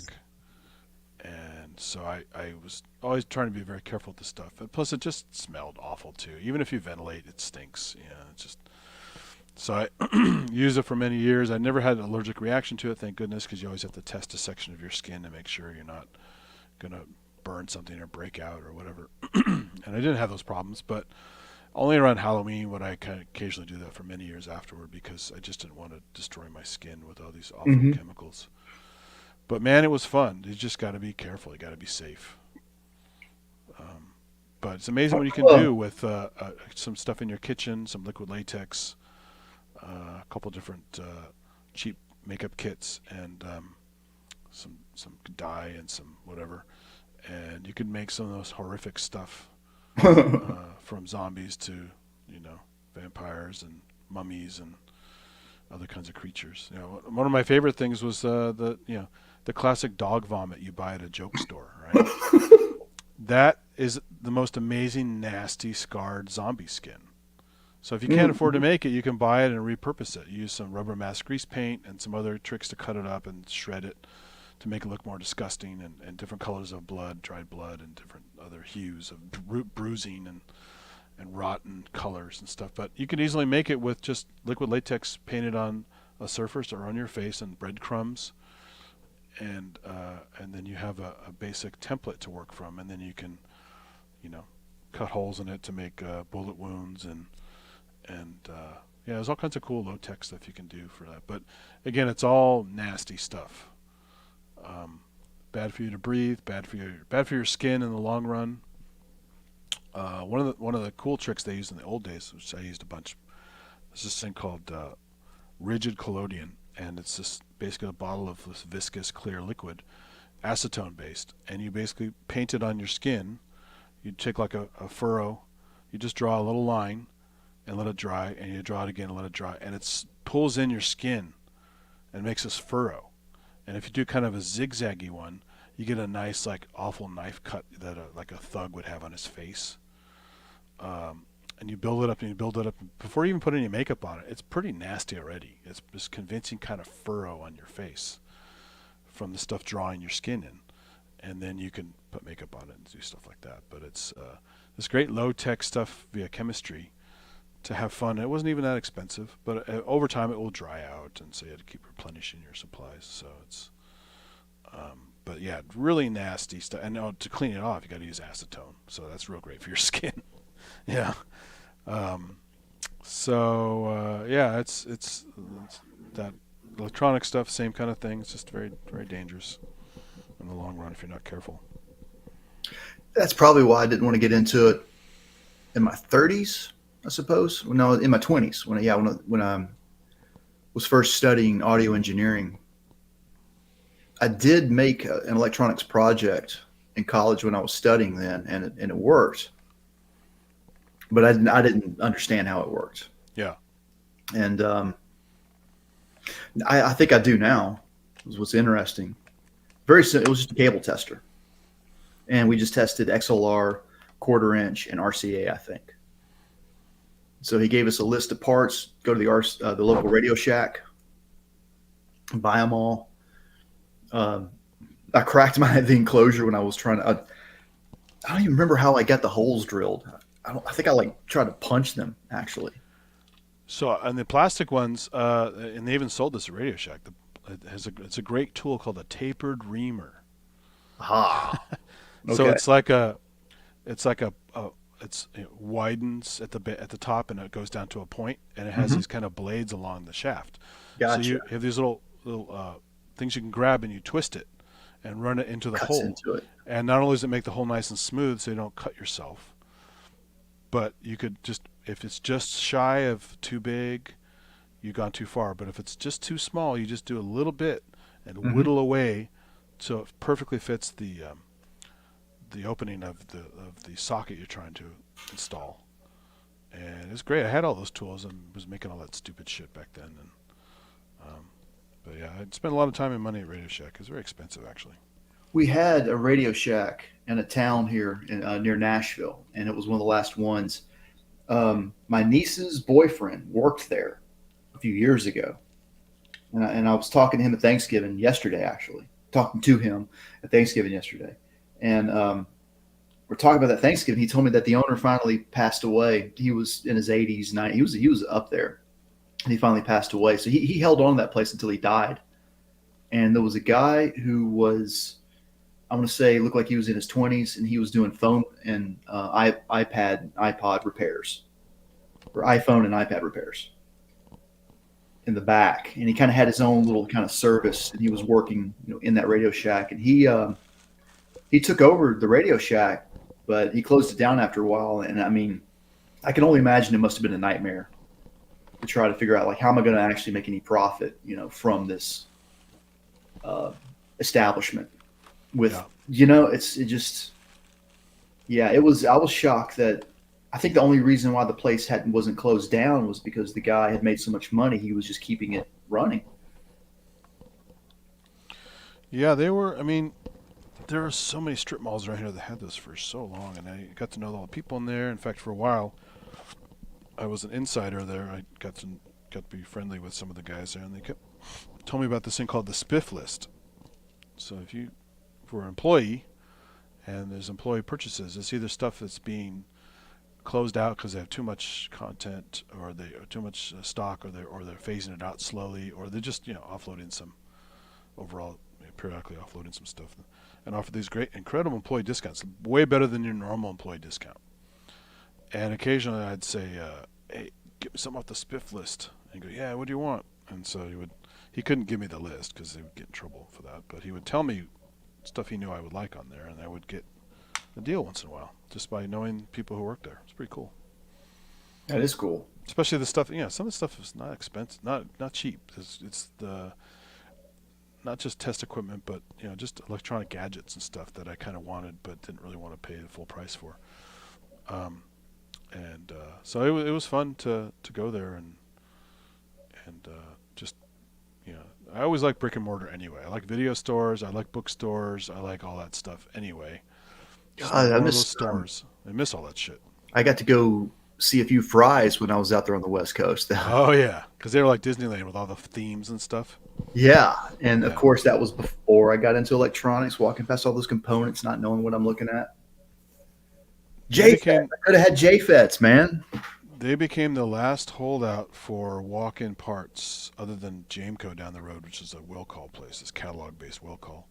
I like Jameco. That's another cool one. Yeah, so I used to work right next door to Jameco, and I worked at Nikon, and that's so I'd go cool. there all the time for stuff. But you had to get the catalog and go through it. It's kind of laborious, whereas like walking around, ooh, I could use this for that, and I could use this for that. I get all kinds of ideas walking around looking at things way beyond what I'm doing from a book. It's the same stuff I was doing back when I was getting into kind of video equipment, recording equipment, amateur filmmaking stuff, and walking around hardware store and realize I can't afford a proper, high end pan tilt head for my tripod to put a crane on it because it just needs too much weight. The average pan tilt head on a good camera, maybe 10 pounds, maybe 15 pounds, whatever. These cranes with the counterweight, the camera, everything else, can be like 30, 40 pounds. Until recently they started making lighter ones. But so I just was walking around the store and say, hey, these casters are pretty interesting little armatures. If you take the wheels out, you can mount different size casters together and get a nice XY mount that's sturdy as hell. It'll never break, right? And you just have to have a way with locking nuts to cinch it up so it maintains the tight pivot on the bolt. And so I was going around making stuff like that. So brick and mortars are great for ideas, not just for going and buying something specific. You just wander around and look for things to do. And you go, hey, I could use that for that project. That's kind of cool. And it's hard to do that, at least for me, hard to do that with a catalog or a website or whatever. So it's just kind of have to be there and pick up things and hold them in your hand and look at them a different way and play with them. And you go, this would be useful for this project, Absolutely. So you're basically inventing stuff on the fly, doing stuff it was never meant to be used for, and saving gobs of money because you're just doing it from random parts. And so I'm surprised a lot more indie people didn't do that. There are a lot of indie filmmakers that they're just saving up money for the regular gear. The only guy who kind of did that was Peter Jackson. If you watch his old movies like Bad Taste. Oh, yeah. They made stuff totally from scratch. Like they had a Steadicam rig they built from scratch. They had cranes, they had all kinds of stuff, all cobbled together from random stuff they had around. When I knew before, I made sure to watch his movies that I hadn't seen before Lord of the Rings came out. I said, why did this guy get Lord of the Rings? And I saw his stuff. I go, oh, that's why. Not only does he make very entertaining stuff, but he's clever as hell with, working with less. And so I really got appreciation for Peter Jackson watching his old movies. And he was acting, and he was doing some stunts, and he was doing, his own special effects and stuff, making puppet heads that vomit and all kinds of here we go. Sorry, I had to find this. These are some words of wisdom. I want everybody to listen very carefully. This is, we've got the power to succeed, but the minute you let me down will leave a bad taste in my mouth. That's all. Sorry, that was that's the theme song from the movie Bad Taste. Oh, it is. Oh, I haven't watched this so long. I don't remember. That's funny. What's funny is like when you hear the song, like the way that the phrasing is, it sounds like he's saying more than he just said. But that's all that he says in that first part. It's like, and it's the way he sings, you can barely understand what he's saying, anyways. Yeah. And But as much as I love Bad Taste, Dead Alive is just completely insane. That's so much fun. Dead Alive is a movie. The most bloody movie I've ever seen. Way more than Evil Dead. Way more than. I'm trying to think. The first time I saw Dead Alive, okay, I was privy to Dead Alive going like the year after it was released on VHS. Yeah.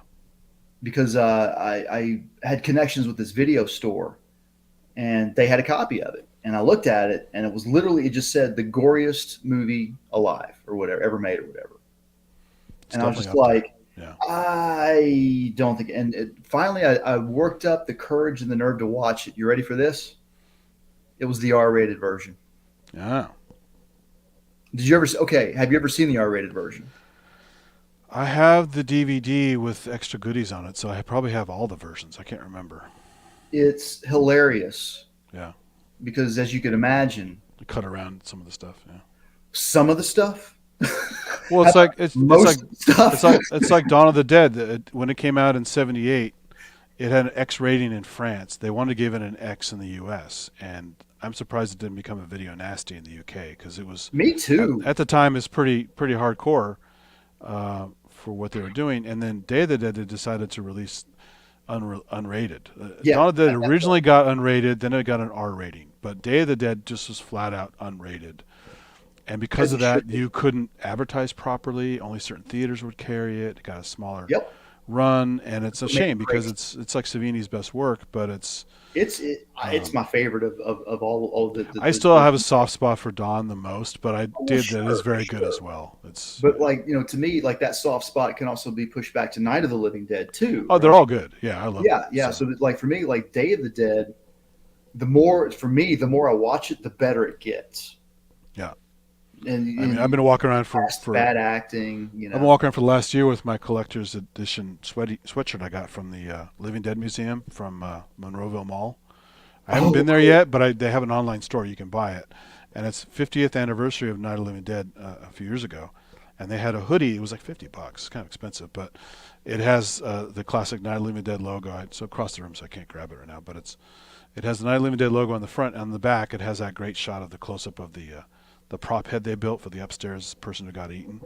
Oh, yeah. And it says, I forgot what the tagline is in the back, but it's one of the famous taglines on it. But it's just a great sweatshirt, and it gets a lot of comments. People love it because it's an iconic movie, and the graphics are good on it, on the sweatshirt. So it's a lot of fun. I missed out on the Dawn of the Dead 40th anniversary sweatshirt because it sold out faster than the night. And no pun intended. Yeah, so it's one of these days. They just had the zombie weekend in June this year. I totally missed it. I should have gone. So I'm going to try to go next year. I used to live in Louisville, Kentucky, and we used to go by that graveyard cemetery. Oh, Evans City Cemetery? Yeah. Yeah. Yeah. And so that's a pilgrimage. Everyone goes to the Evans City Cemetery, the old site of the small airport using Dawn of the Dead. Oh, man, I wish you had done that in the 90s because you would have loved to visit Wild and Woolly video store in Louisville, Kentucky. That was the place to get your movies. Oh, really? I went in, and that was I walked in and I talked to the clerk, and I looked at him and I said, I want to watch Cannibal Holocaust. He looked at me. He said, no, you don't.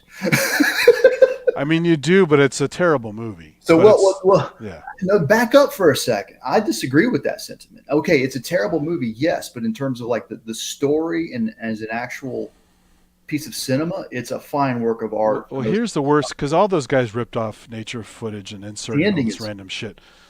My big problem with that movie, because violence against humans is typical. Everyone's the violence against animals, but the real animal torture in that movie is fucking terrible. And those guys didn't give a shit. Well, right? Yeah, it's probably you're probably making out to be. Don't get me wrong. Like what they did was, okay. Well, the animals that they killed, like they had one pig that was tied up, like a wild boar tied up to a stake, and they just shot it dead. That turtle scene where they Now, disembowel the turtle, vivisection style. well, That's just awful. they decapitated the turtle first. So that's the first Yeah, thing. but it wasn't clean. It was even that was No, bad. It looked like one of those now, hostage videos in the Middle East. here's an interesting thing though. Back in the day, let me think about this. This was right before I moved to New York City. It was 2004, and I had a neighbor of mine, and he wanted to watch that movie. I said, "Are you sure?" Because at this point, I'd become, what do you call it? I was like whatever, and I had like a collection of those movies. Because they had like really good DVDs that were coming out, and when you I don't know how to explain it. Like you look past that to a degree, and then you get to a point where you're like, okay, I'm done, and I don't even really want to watch certain horror films now anymore. I'm done. Yeah. So my friend came to me in 2004, and he said, like, I want to watch this. I said, okay, fine. And he came back and he said, it's really funny. Everybody talks about the turtle scene. He said, one time when I was young, my dad, we used to go fishing and hunting, and we caught a snapping turtle, and we didn't know how to kill it. Let me tell you, man, like, we brutalized that poor turtle, not knowing how. I'm going to duck out for a bit. I'm going to make a video of my no worries. Yamaha drum machine. Oh, cool. I'll catch you in a bit. Hey, yeah. Hey, Krista, thanks for joining. Hope see this you. conversation getting too dark. But he shocked the hell out of me. Yeah. He shocked the hell. I was like, oh. And he was actually kind of like, yeah, that wasn't so bad, Yeah, it's just if you ever watch Mondo Kani, right? Or those Which I kind of- haven't. Yeah. Yeah, that's cinema what I know. verite things where they're trying to make a movie out of random stuff and try and make a narrative out of like weird events around the world. And some of it's creepy, some of it's funny, some of it's just flat out wacky.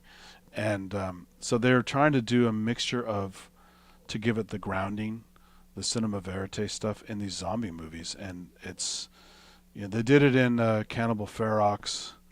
Yeah, that one I thought was far worse than the Cannibal Holocaust. Yeah, they did it in. But the funny thing about Cannibal Ferox is that thing where they're hanging from hooks. Yeah. That's an actual like Native American thing where they, like Well, man called horse, right?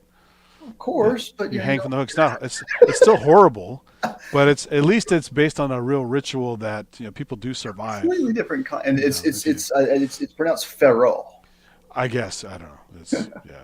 I mean, I thought it was because Tyrannosaurus Rex is X is pronounced, so I thought it was the same thing. So yeah, it's French, is what it is. Is it French? Somebody correct me if I'm might be. Yeah, it could be right. I don't know, but it's. But so the point, back to, if you don't mind, and I hope I'm not cutting you off, but no, that's right. Back to Wild and Woolly, and then we'll go up to this guy and say, hey, I want to watch Cannibal Holocaust. He says, no, you don't. He says, if you're going to do that, you've got to start proper. You need to start with Dario Argento. Here's Suspiria. Watch this. Yeah, definitely. Yeah. So I thought you would appreciate that, No, I mean, I even the horrible, like so Umberto Lenzi did the Cannibal Holocaust. Then you had these guys I went by these pseudonyms, but it was like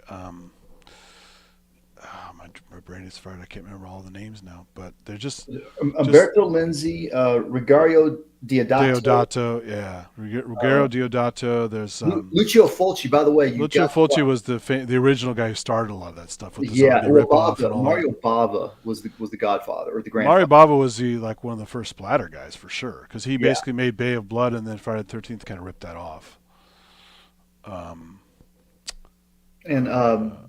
There's a terrible movie that I recently saw where like the horrible antagonist wore a hockey mask, and it was like a 1974-76 movie. Yeah. I thought that was interesting, but I'm not going to name the movie because I don't. Well, there's the famous one with the sack on his head, The Town That Dreaded Sundown. Oh God, that movie is. Whew. That's where they got the sack idea for the Friday the 13th Part 2. Oh yeah, sure. I mean, everything about Friday the 13th is a ripoff, but like people try to give credit to Bob Clark's Black Christmas as the first slasher movie, but it's actually technically Blood Feast in '63 by Herschel Gordon Lewis. Herschel Gordon Lewis, because not only was the first gore movie, but it was really a slasher movie. I can't think of another movie that was like that before. No, there were some '50s movies that were. No one had done that to that level, and Well, that's why no, he was not able to that. get away with it. He was like a nudie movie maker, and he Yes, got yeah, together he's with in his it more. buddies, and that's how they had all those like playmates in it all the time, because they were always working with this female talent, and they said, hey, let's make a a crazy exploitation movie that's violent and do some Egyptian tie-in, weird like rituals and just horrible acting. It's just a classic. The whole Herschel Gordon Lewis series of 2000 Maniacs, Blood Feast, Gruesome Twosome, all that stuff is just hilarious. I love those movies. I'm not a fan. Well, you got to watch Gruesome Twosome because at least it's really trying to be funny. Like That was there's the this only lady who one. runs she lets out places for young co-eds to rent who are going to Oh school or yeah, whatever. yeah, And yeah. it's also a shop for real human hair wigs. So you immediately see the tie-in. And this crazy lady who has this messed up kid, obviously, who does all the weird violence. But she's constantly talking to this like a stuffed serval cat or cheetah, whatever, called Napoleon. And she keeps like, I'm just telling you, Napoleon, we got to really get some more people to stay here. Isn't that right, Napoleon? And they keep cutting to basically a stuffed animal for a reaction shot. And it's just hilarious. It's just, No, he. Okay, I finally saw like a documentary on Herschel Gordon Lewis, and it's so funny because when you see the behind the scenes, like if you're there actually there with some of these people participating in the production of these movies, yeah. it's a hoot. Yeah. You don't like it, like I said this a while back. I did a music video with the band in L.A. and we did like a bunch of horror scenes in an S&M dungeon that they let us rent out for the night in some weird industrial area of Los Angeles near the airport, where there's like no reason to be out there at all. Yeah. And it's like, and when watching the video, it's like I can't recommend this video to people because it might be disturbing to them. But when I was there making it, it's like we were just having a great time. Yeah, it's fun. I mean, and that's the kind of the spirit, even when it wasn't horror, the spirit that Romero's sets had. It's like a family atmosphere. Everyone's having a good old time, having fun. It's kind of the old idea of let's put on a show. Let's just get together, do our thing, try to make the best thing we can for the money we have and the time we have, but also have fun. Hijinks on the set and just like friends hanging out kind of thing. And that's pretty cool because you hear about a lot of sets like the Kubrick sets that are kind of a nightmare. And Oh yeah. his output's amazing, but he was a massive maniac. Same with Ridley Scott.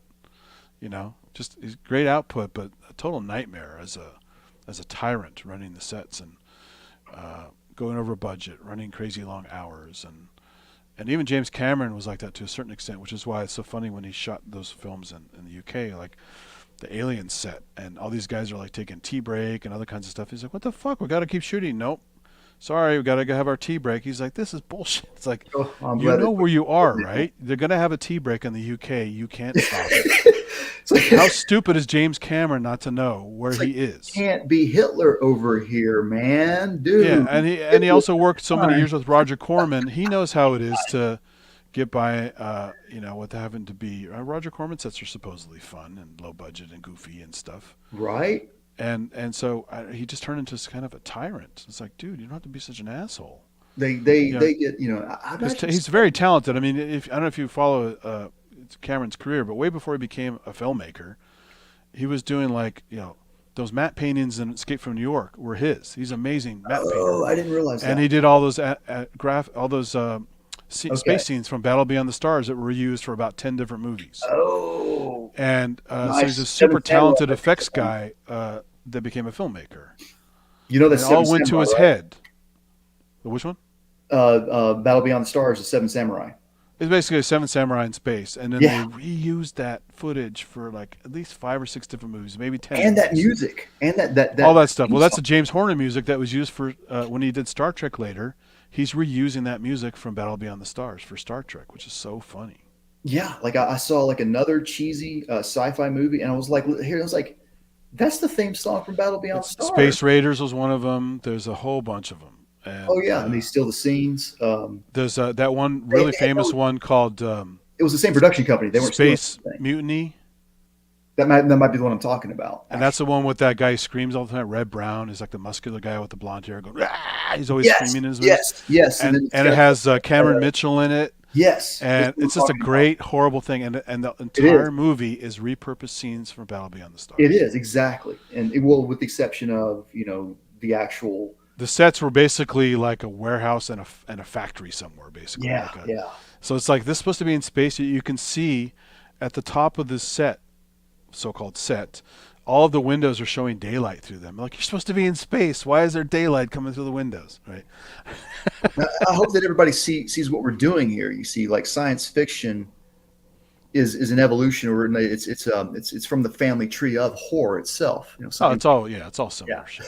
And that's sure. why Alien was great, because it is a combo of sci-fi and horror. Oh, absolutely. And it was a real horror. And The movie. Thing, the sci-fi. And horror. Absolutely. The remake, especially the remake. Yeah, they changed the face of sci-fi. They helped put that seriousness to it. Like, this is not just a bunch of silly.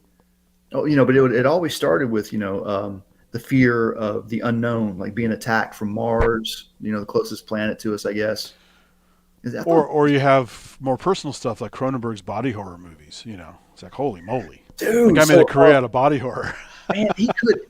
Existence could, in my opinion, could have been a perfect movie. Yeah, Existence had stuff going for it, but I was not really at the end. I'm like, I love Cronenberg stuff, but he kind of lost it. Now check this out though. I wish I'd been in that. Are you fucking kidding me, Cronenberg?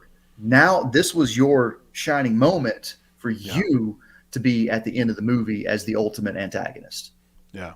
And it's like, and it's because that would have been like a Holy Mountain, Jodorowsky type kind of thing, right? Yeah. I don't know what he was doing there. Then he kind of changed gears and did like a history of violence and that was History of Violence was really good. I saw that. Good stuff. But they also made Dead Ringers, which is really fucking weird. Dead Ringers is that's a tough one. It's like, these women are all wrong. He's making these like crab claw tools and stuff, and it's like, what the fuck? That movie is very mean. It's weird as hell. I saw it once. Once is enough sometimes. Yeah, it's a beautiful movie. That the whole like operating theater and the red gowns, and it's visually he had a good sense of style as well, but I still my favorites are still kind of like Videodrome Scanners kind of stuff, and some of the older ones too, because it's a great creepy electronic score by Howard Shore, way before he did orchestral stuff for Lord of the Rings. Yeah. That's synth heavy scores. I mean, isn't it like the key thing? Like people really want to like recreate that stuff. Don't use stereo. Yeah. And also prescient in a lot of ways, because Videodrome is kind of what's going on a lot in the world now with the whole Marshall McLuhan, the medium is the message stuff, but way beyond that, where just everyone's a slave to the box, whether it's a computer or a TV. And it's like mind control. Like in the Videodrome, they purposely put a signal that creates a growth and gives you like a brain cancer and fucks you up, but you get hallucinations and stuff. But I mean, we kind of have people hallucinating now, like believing in flat Earth and anti-vax and all kinds of anti-science and weird stuff. And so Videodrome kind of came true, I hate to say. and violence being okay, but sex not being okay. Like, we can show all kinds of violence on TV, but you have to go to Canada or Europe or some other place to actually watch more sexual content on TV. Well, we're such prudes here. It's just ridiculous. My answer to all of that is step back and realize that what they're showing on TV is really largely not worth watching anyways. True, but I mean the fact that they're the gatekeepers for stuff. And violence is perfectly fine. This is not fine. This is sinful. And this is wrong, and all this kind of stuff. But you can cut somebody's head off. That's perfectly fine. Oh, Timmy won't mind. Timmy likes violence. Timmy can't see sex. Sex is going to warp his little mind. That's like, you guys are fucking crazy. Well, there has to be something more. There has to be more to it than meets the eye. Well, there is. It's a form of, they want a theocracy in this country. There are enough wackos that want to basically control stuff from one book, one religion. They don't want to have this like, oh, it's freedom of religion, all this kind of stuff. Notice how a lot of people now are no longer even saying Judeo-Christian. They're just saying Christian values because they want to separate themselves from the Jews, in a lot of ways. And it's like I'm an atheist. I don't give a shit either way, to be honest. But it's just be consistent. It's if you're gonna say what would Jesus do and love your brother and all this kind of stuff, and then turn around and just do nasty stuff and hateful things and bad mouthing people and not letting people have the so-called freedom of choice you want to give them. It's just all over the map. It's just so frustrating. I mean, every country has their problems, but this country has a lot of problems. I mean, sure. The thing is, though, is that I've never had a problem seeing anything that I wanted to see. It was you got to go look for it. And but this gatekeeping that they do, it's just kind of creepy. Well, is it really gatekeeping though? Is what I'm saying. I mean, it definitely is a form, but it's like it's more like the gate only goes up to your shins. Just step over it. You know what I'm saying? Yeah, but they're just doing whatever they can within their means, and they still want to make money. So sometimes they'll curtail their ideas to get, the money out of it or something else out of it that works for them. So it's just, again, it's all self-serving, and it's not consistent. And I don't know. I haven't been keeping up with much. My neighbor told me, he said, "Have you been watching TV lately?" I'm like, "No." It's like they can show everything now. I'm like, okay. I mean, yeah. I'm taking his word for it, and I'm not saying that he's right or anything, but I'm just thinking where I'm going. And I'm not saying we need porn on TV or like full frontal nudity all the time. But once in a while, so what? It's nature. It's your body. It's life, and nature is X-rated whether you like it or not. And trying to screen the world from it is stupid because, if you watch baboons having sex, it's basically two people making a porno. It's very graphic, but it's nature, right? We don't want to consider them special. They're just animals, and we're humans. We're much better than everything else. No, you watch all these things doing their business. It's pornographic if you want to go crazy with it. So just get over it and just stop the nonsense, Wow. Yeah, I mean, I don't know what to tell you there. It's like they're never going to get over it. They're not. Yes.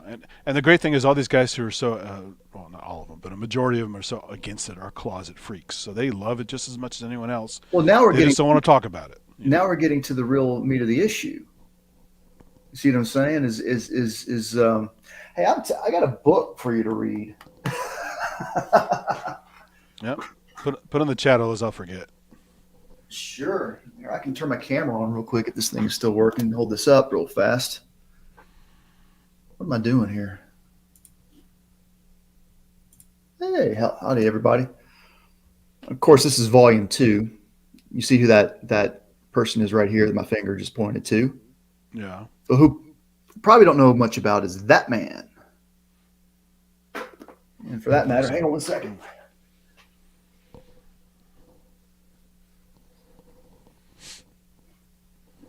This thing is working at all. Oh my God, who are these people? Oh, sorry. What's that? Oh wow. Who are those men, I wonder?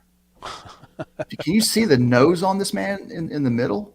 Yeah. It's like somebody took a shovel to his face at one point in his life. Looks like a mafioso kind of guy. That man is his name is Ray Cohn. Oh, it's Roy Cohn, right? Roy Cohn, thank you. Yeah, he's the one who taught Trump all the dirty tricks. Absolutely. He was a dirty bastard lawyer for the mafia and stuff. This man is William Casey. Oh, okay, I remember him, kind of. Remember him? He's the one who was responsible for Billygate. Yeah. This man over here is Robert Keith Gray. I don't know him. Oh, he's equally as insidious. Yeah. Roy Cohn is a real piece of work because he was a real pit bull in the lawyers in lawyer circles, and the mafia loved him obviously. But at the same time, he was an openly gay man, and they make gay jokes all the time and disparage people like that. But they love him because he was in their corner being a real bastard. And then of course Papa Trump and little Trumpy or students at some point learn all kinds of nasty stuff from him, and to this day that's a lot of Trump's delivery method and over talking, doing the gish gallop and avoiding issues with people. He got from Roy Cohn. So Roy Cohn's homosexuality was used to blackmail. Sure. So many people. Yeah. me type this real quick. Yeah, it's crazy. Hey, what's up, Jared Living? Haven't seen you for a while. Let me see if this is working while we're messing with this other stuff. But I will warn you here now, if you try to read these books, man, it's like sticking your head in front of a fire hose and turning it on full blast. Yeah. It's phew. I believe it. I mean, like, I reckon there's just volume 1, there's 1,000 names. There's 1,000 people that we meet. Yeah. We meet 1,000 people in the first volume. Jesus. And it's just these names just go flying past you. Like, wait, who was that? What? And you just have to just kind of keep reading. It's almost like reading Moby Dick.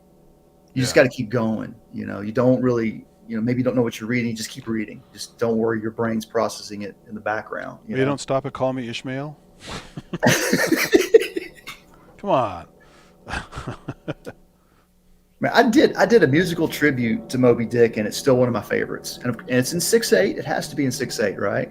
Yeah. And do a little polyrhythmic change to sort of like a straight 4/4, kind of switch things up, and then it goes back.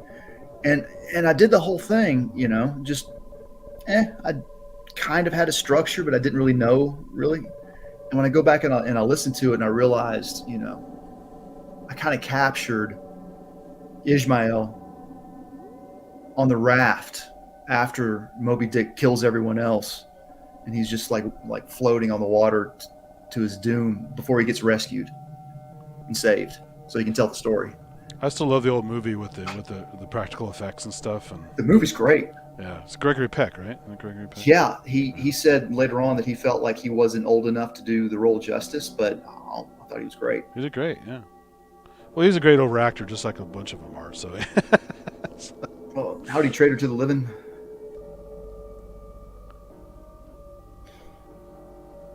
Oh.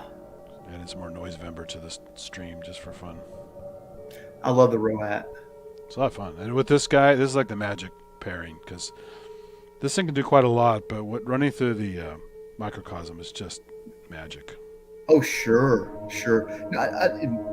I never got a microcosm because, like, I don't know, pedals like that, they do too much. Well, that's part of the fun, though, because you spend all your time doing this and let this guy kind of work its magic in the background. You just tweak a few things and let it take over. Yes. Fine. Yes, but like for me, like, I don't know, I like to stack pedals together instead and try to achieve what the microcosm does. Like, I mean, these two things, you're getting these kind of fucking sounds. It's crazy. Sure. One of the things that I love about the RoAT is when you first turn it on, it's almost like listening to Indian classical music with like the sitar and the drones. Like how they start by just kind of tuning and droning and just kind of playing around. I don't know that was intentional. I don't think it was, but every time I do it, I feel like it's.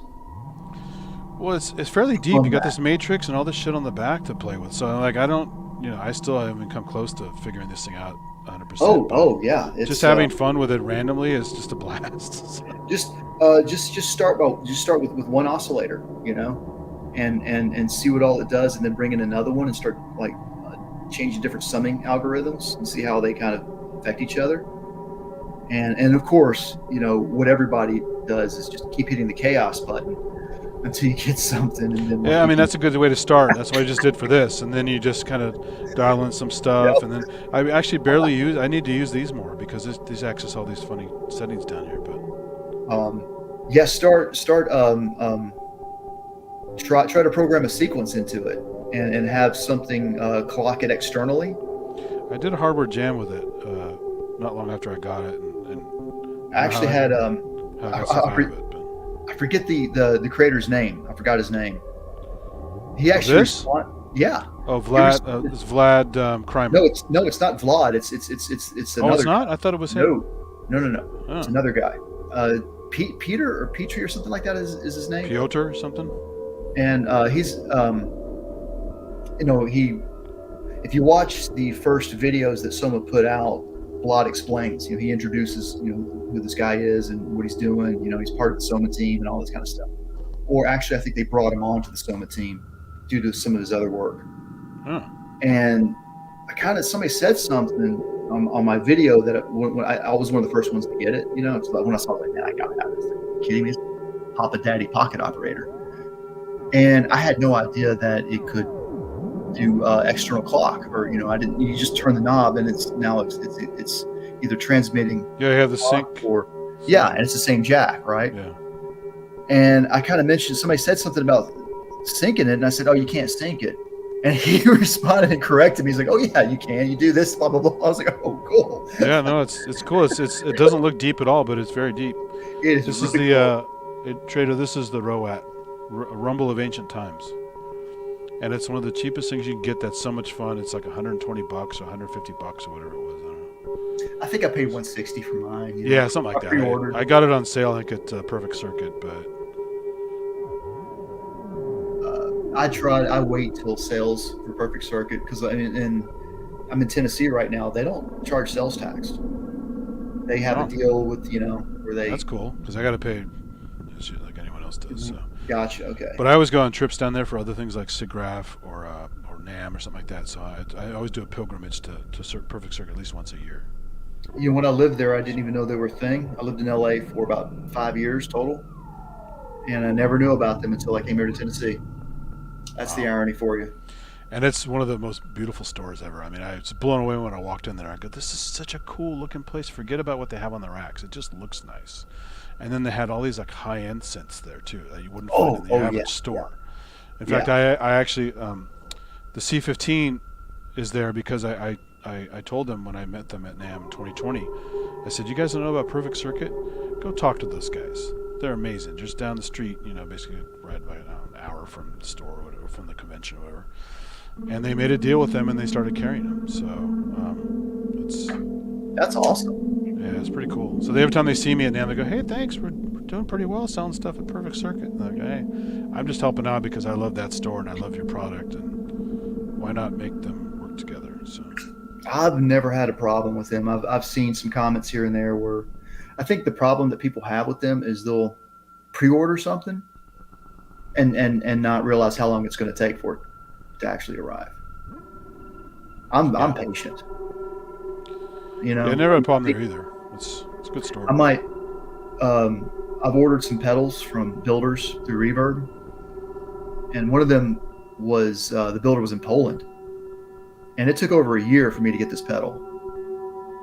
And what I would do is that just every 3 months, I would just send them a message. It's being nice and but basically, are you still alive? Yeah. Because you don't know, you never know. And he was very pleasant to work with. He never seemed to be frustrated with me or upset that I was checking in on him. No, they're cool. In fact, like some of the guys like Noir Blank V and some other local guys, often rent stuff from the store for doing streams. They're really cool about letting people borrow things and goof around with stuff, and so that's a lot of stores don't do that. That's kind of nice. I think I actually have Noir Blanc's old AY3, Twisted Electrons AY3. Oh yeah. I don't know, but I think I do. And a little quick story on that one. That was the only issue I had with Perfect Circuit. I recall, and I can look this up again, but I recall him saying that he had the AY3 and he couldn't get it to work. It glitched out on him or something, and he Which one is that again? I don't remember that unit. What's that? What is that? It's the well, first of all, it's Twisted Electrons. They're out of France. They do the Mega FM. Oh, those guys, right. Okay, yeah. And the AY3 is their AY3 4090. What's the name? What's the number of the chip? It's the Yamaha chip. Oh, like an OPL thing? It's like a SID chip. SID chip. Oh, okay. It's the one that Yamaha made. Right. So it's weird. I don't think it's FM. Well, good to know that he's Mr. SID chip. I only have a SID Guts Deluxe side. The AY3 8090, 8900 or something, or 8901. It's starting to come to me now. But so I got the synthesizer, and this is, I'm not even into electronics at this point. This is back in 2018 when I'm first getting into this hobby. And this was like, I saw this as a poor man's SID synthesizer, like a SID chip synthesizer. Twisted Electrons also makes a SID synthesizer, but they use it. It's not a real SID chip that they use. And maybe one, Electron was the one that had the SID, the really cool SID chip box. Thank you, Wagyu. AY8912. I was close, but nowhere near. So I get this little synthesizer in, and I mean, it doesn't do anything. And you've got some presets that you can load into the firmware, and you can load the firmware itself. And I just went back and forth loading the firmware, the presets, the firmware, the presets, until it started working again.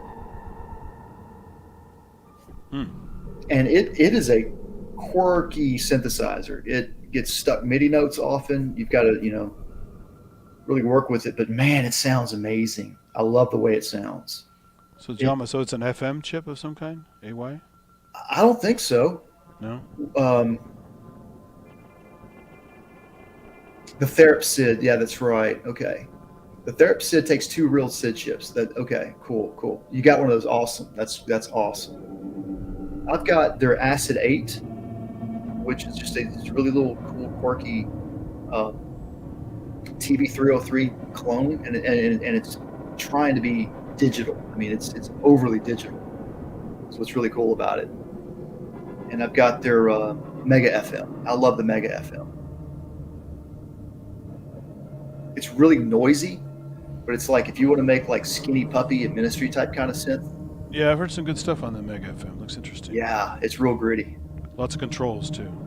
The LFOs on it are kind of hard to use. It's a great concept.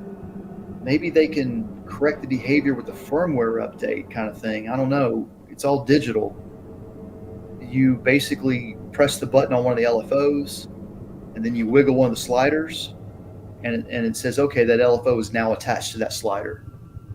And the first one you do, everything's fine. You do another one, everything's fine. You start doing like more than 3 or 4, things get a little weird. It's almost like it doesn't have enough memory to handle all that modulation. Oh, okay. So Wagyu says the AY chip was made by someone else, like General Instruments, but then Yamaha bought the design. Oh, okay. It's all square waves. Yeah, that makes sense. Interesting. So pulse width modulation, basically. Well, sure. But you can also turn square waves into triangle waves, sawtooth waves. Yeah.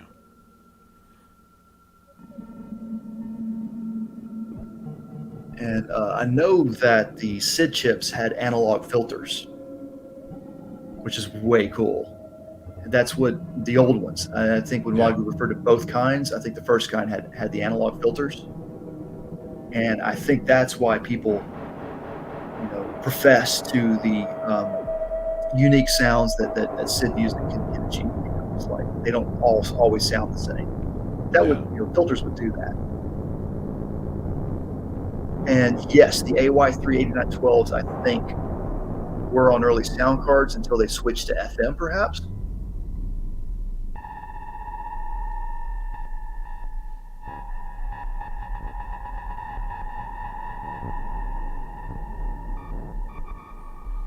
Yeah, James says as the first Mega FM, and the faders are weird sensitive. Faders and something like that. More I study electronics, I kind of understand. It's like, oh wow, it's pretty amazing that works at all. Yeah. There's some whale sounds, right? That's awesome. Don't ask me how I'm doing that. I'm just having fun. There you go. I go hunting for whales with my Lyra 8. Yeah. We're just we're not hunting whales. This is basically a poor man's Lyra 8. It is like a Lyra 4 kind of thing. It's a digital Lyra 4 that does digital things that a Lyra 4 can't do. Yeah. But this is the magic here. I mean, this is fun, but without this goddamn microcosm, it's so much more anemic. Oh, sure. There's largely apart from any kind of sample and hold and playback. I'm hearing a lot of reverb. Yeah, this is a big reverb swell patch. This is one of the glitch modes. Is that from the Microcosm though? Yeah, it's glitch. Okay. Yeah, because this has no effects in it. This is a glitch. Well, what I meant was you're not using another. No, this is it. This reverb. is the duo, the dynamic duo. Okay, So yeah. this is an interrupt glitch mode, and it's using a little bit of the space function. I've got the filter turned up, repeats are turned up. Time is, you can see the time step there. It's pretty slow, and it's mostly wet. It's doing a mix of dry and wet a little bit. But That's cool. Okay. Yeah, I'm hoping maybe next year I might actually be able to do my series of videos on guitar pedals. I want to call it a hardware jammer's guide to guitar pedals. that's cool. Yeah, I've been using guitar pedals for a long time because that's all my friend and I could afford before I got better gear with Casio stuff. Guitar pedals and Casio. Fair enough. Some of these guitar pedals are just as expensive as the jeez, man. Like that micro. Actually, the Microcosm is great value for what you're getting. Yeah, that's why it's all about. I mean, I know you could sit and spend a lot of time on it. I've learned a few things on it, but in general, it's just a wacky go to town experiment box and just see what happens. And just like a module, record everything and just see what you'll get some gems out of it. And those are definitely designed for keyboard players as well as guitar players. The new thing they have is cool too. That new box they have with the 4 lanes of effects, that's really clever too. Old Blood Noise Endeavors is doing stuff like that too. I don't know if you've heard of them or not. I know the name, but I don't know too much about their units. People talk about them a lot, but I haven't ever used them. A channel put on your radar is JHS pedals. Everybody should watch that channel. You trust me, you're gonna love it. The guy behind JHS, his name is Josh. They're out of Kansas City, and they've been doing this for a long time now. They've been on YouTube for quite a while, several years. A couple of years ago, really before the pandemic, they were really prolific. They would, he had one of his guys on drums, Nick. He had Addison on bass, and they would just jam out. They would just do like these impromptu jams. Yeah. And what's cool about JHS though is that he demos everybody else's pedals too. He promotes other companies. Like he promotes Electro Harmonics, and he recently did. He does crossovers or collaborations. Yeah. So they did. And we got woofers. This would be subwoofers. This would be pretty good, I think. Oh, I don't in here, but I can tell I'm losing a lot of it, but I can feel it. You'll if you watch his channel, you'll just. I need to turn my bass up. Yeah, you'll get a great feel of a lot of different companies, and he goes into the history of this stuff too. So he's got a lot of great videos that go into the history of stuff that you'll want to know this stuff. Is what I'm saying. You really will want to know this stuff. But one of the things that I'm kind of separating the wheat from the chaff in terms of like what a hardware jammer needs from a guitar pedal. Like take the Humboldt simplifier, for example. I really don't think any hardware jammer needs a pedal like that. Like that pedal is strictly for a guitar player playing live. What does it do? Well, it provides an effects loop, but it's if you have things that you're gonna be swapping on the fly all the time, which is what a guitar player needs to do. It has the ability to swap between the amps, I think. Yeah. You can also take it to a studio and use it to record directly to a console. The thing is that use the direct box will do that.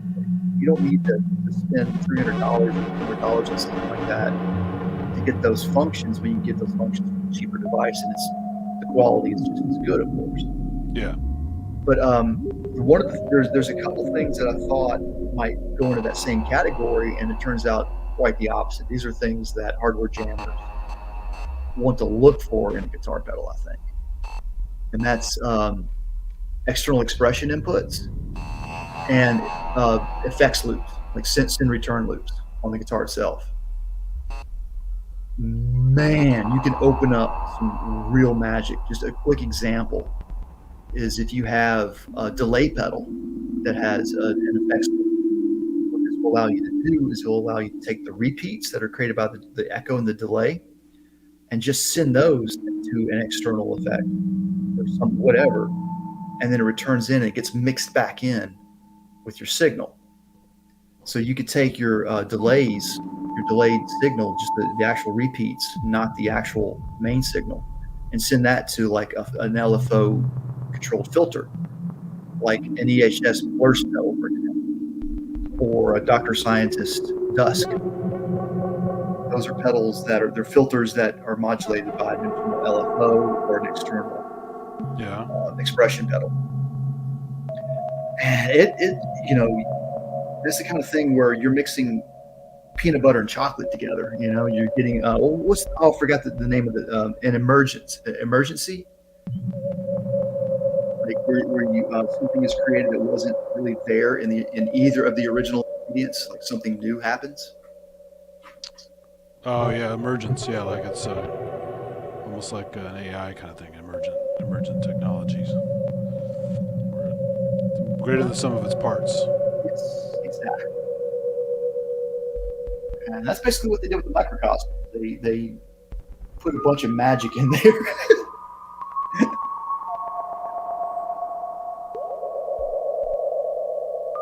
Now we're in outer space. Yeah, this is straight up Outer Limits. This is a Quartermass movie. I would never compare myself to Forbidden Planet because those people are amazing, but the Barons. They had vacuum tubes, man. It's just test equipment and weird ass stuff, kind of an early Heinbach, you know. That was back, yeah, right. Have a good dinner, Paul. I'm probably going to have to cut off here pretty soon myself. Yeah. Today was a day of rest for me. Like I didn't have to do any packing today. Hey, you know what? That was actually really cathartic packing up my studio. I bet.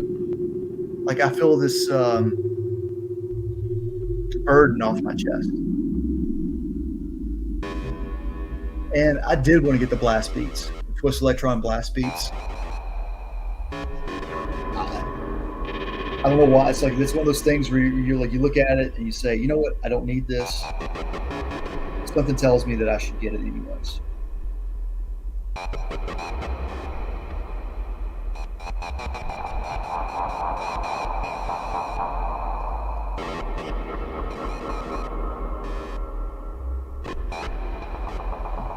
I love this glitch.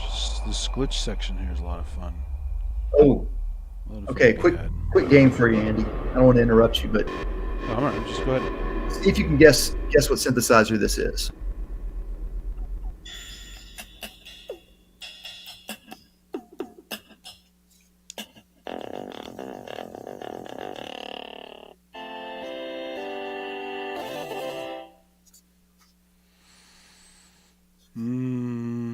One more voice. Speaker. It has 4 voices: drums, bass, chord, and lead. Drums, bass, chord, and lead. Sounds familiar. It has its own speaker. Is that what I'm listening to? Yes, it has its own speaker on the bottom. Bass, chord, and lead. It's been a while since you used this. You've got one. Probably, yes. You hold it in your hand and shake it around.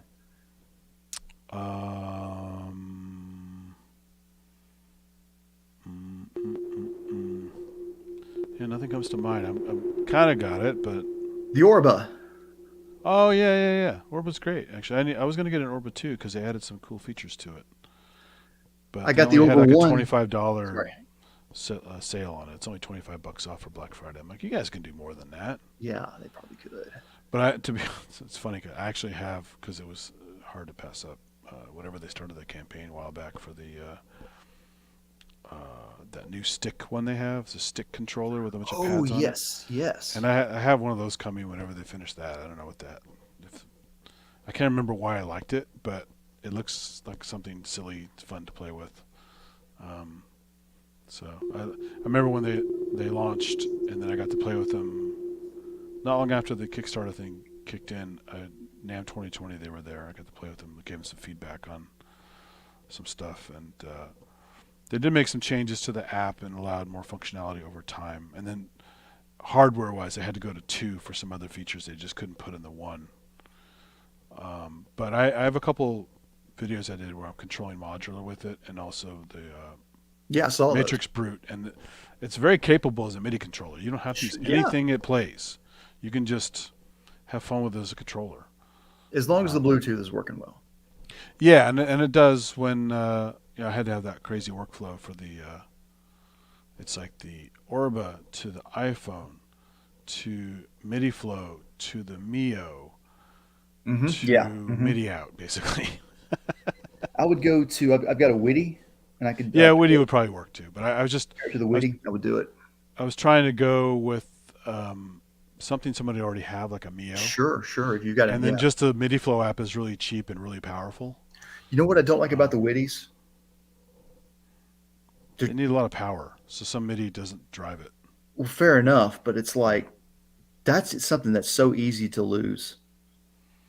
You're looking at it, you're just like, man, yeah, definitely, yeah. Dang, it's like, and I even right now, I'm like, where did I put mine?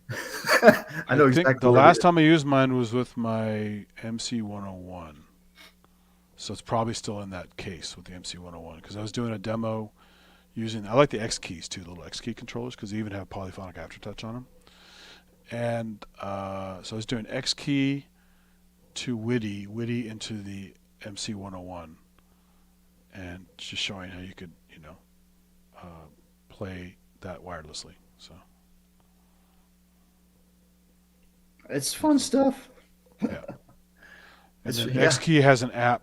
There's some tweaks you can do in X key to make it. Have some extra functionality with the keys also act as control things with certain modes.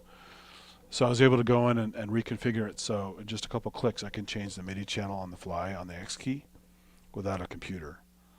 Oh, that's cool. Yeah. I can just so because MC101 has 4 tracks, I need to keep changing the MIDI channel on the fly.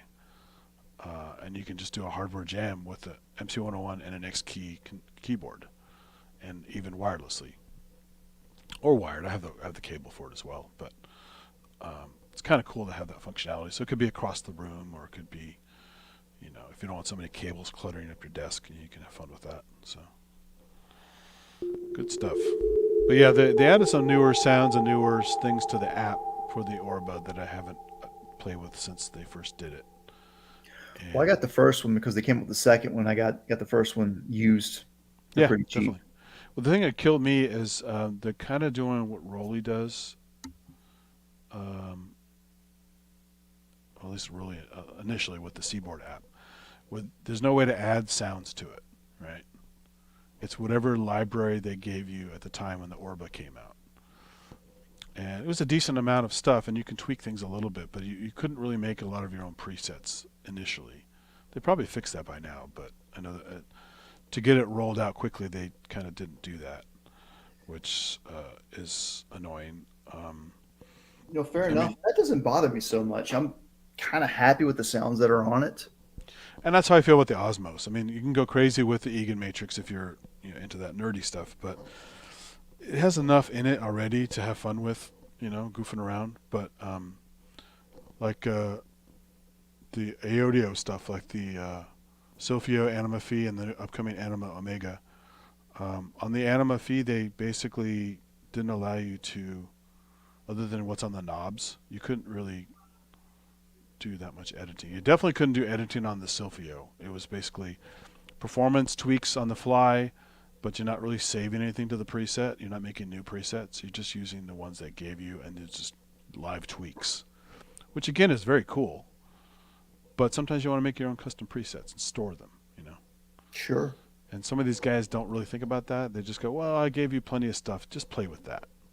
It's like, you gave me a physical modeling synth, and you're not going to let me save presets. What the hell are you thinking? God, the only thing I can think of is that you get to a point where you're like, oh, presets, right. Forgot about that. Oops, painted ourselves into a corner. Well, oh well. Yeah, basically. It's so I mean, like a lot of things that there's always workarounds and stuff. I mean, it is funny when you think back to like JX3P, and a good portion of that thing has those really cheesy like fake instrument presets on it, organ and violin and clarinet and stuff like that, and they're forever there. You can't reprogram those. But it's, they do give you plenty of other stuff to program. It's just that there's some like baked in sounds that you can't really tweak. So hold on one second. I gotta do this here.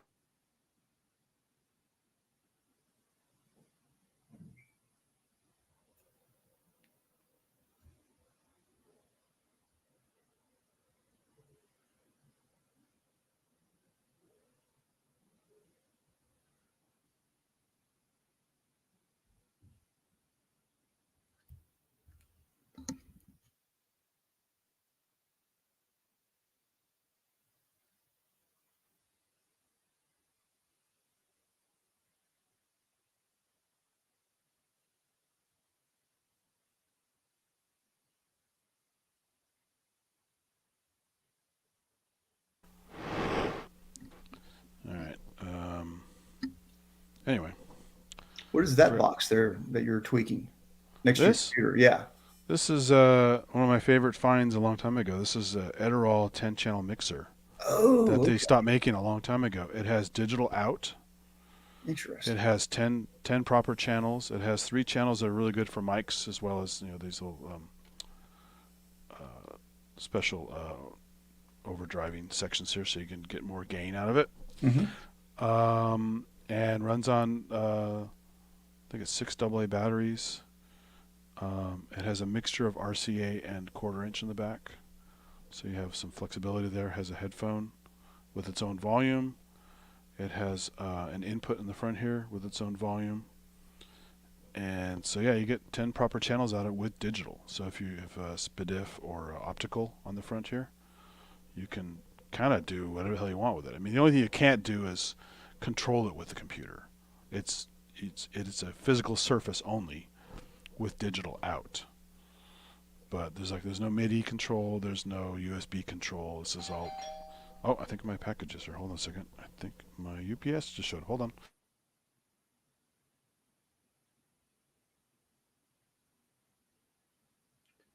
Speaking of which, I got 2 things today. My gun muffled headphones with Bluetooth, so I can play drums. And the green thing.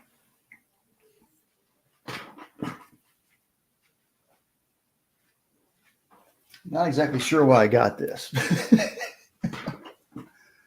Where's my razor blade? I'm already misplacing stuff.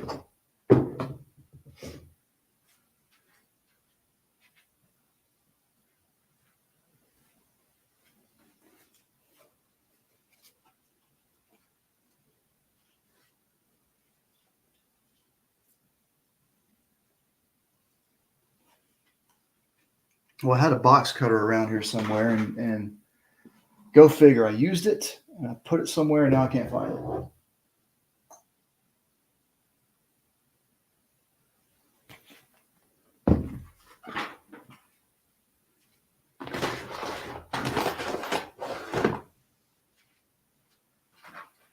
Ah. The headphone bag was on top of it. Okay.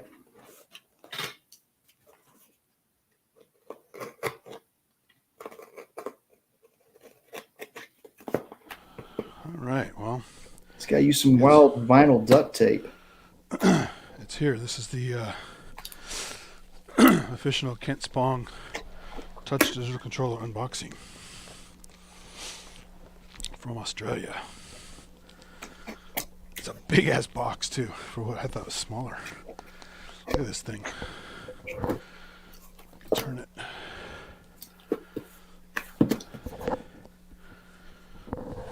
Let's see. Touch digital controller. It says on the side here. There's the name. Hey. Touch digital controller. This is the original website they had, touchdigitalcontrollers.co.uk, and ImpOSCar 2. I got another 808 clone here. Oh yeah. Yeah. Oh, I tape the box.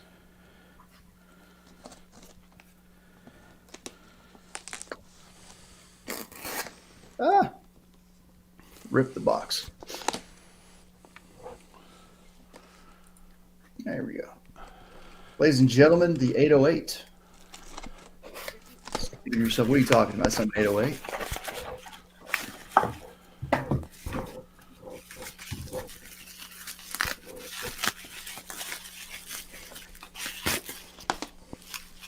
I like horror movie themed pedals.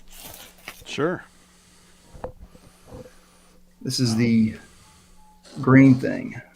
The green slime. That movie. There was a green slime. No, this is Creature from the Black Lagoon. Oh, okay. It's kind of like, you know, unofficial. They don't. I think they discontinued this. I don't know if they got in trouble with Universal or something. But in case somebody like if you don't get the joke, this is TS808 Tube Screamer. Ibanez TS808. Yeah. So here you go. Here's the. Oh wow! That thing's ImpOSCar huge. 2, and because it's a MIDI controller, you can reprogram all the CCs for all the knobs. You don't have to use it for ImpOSCar 2. But it's a beautiful, big, heavy thing.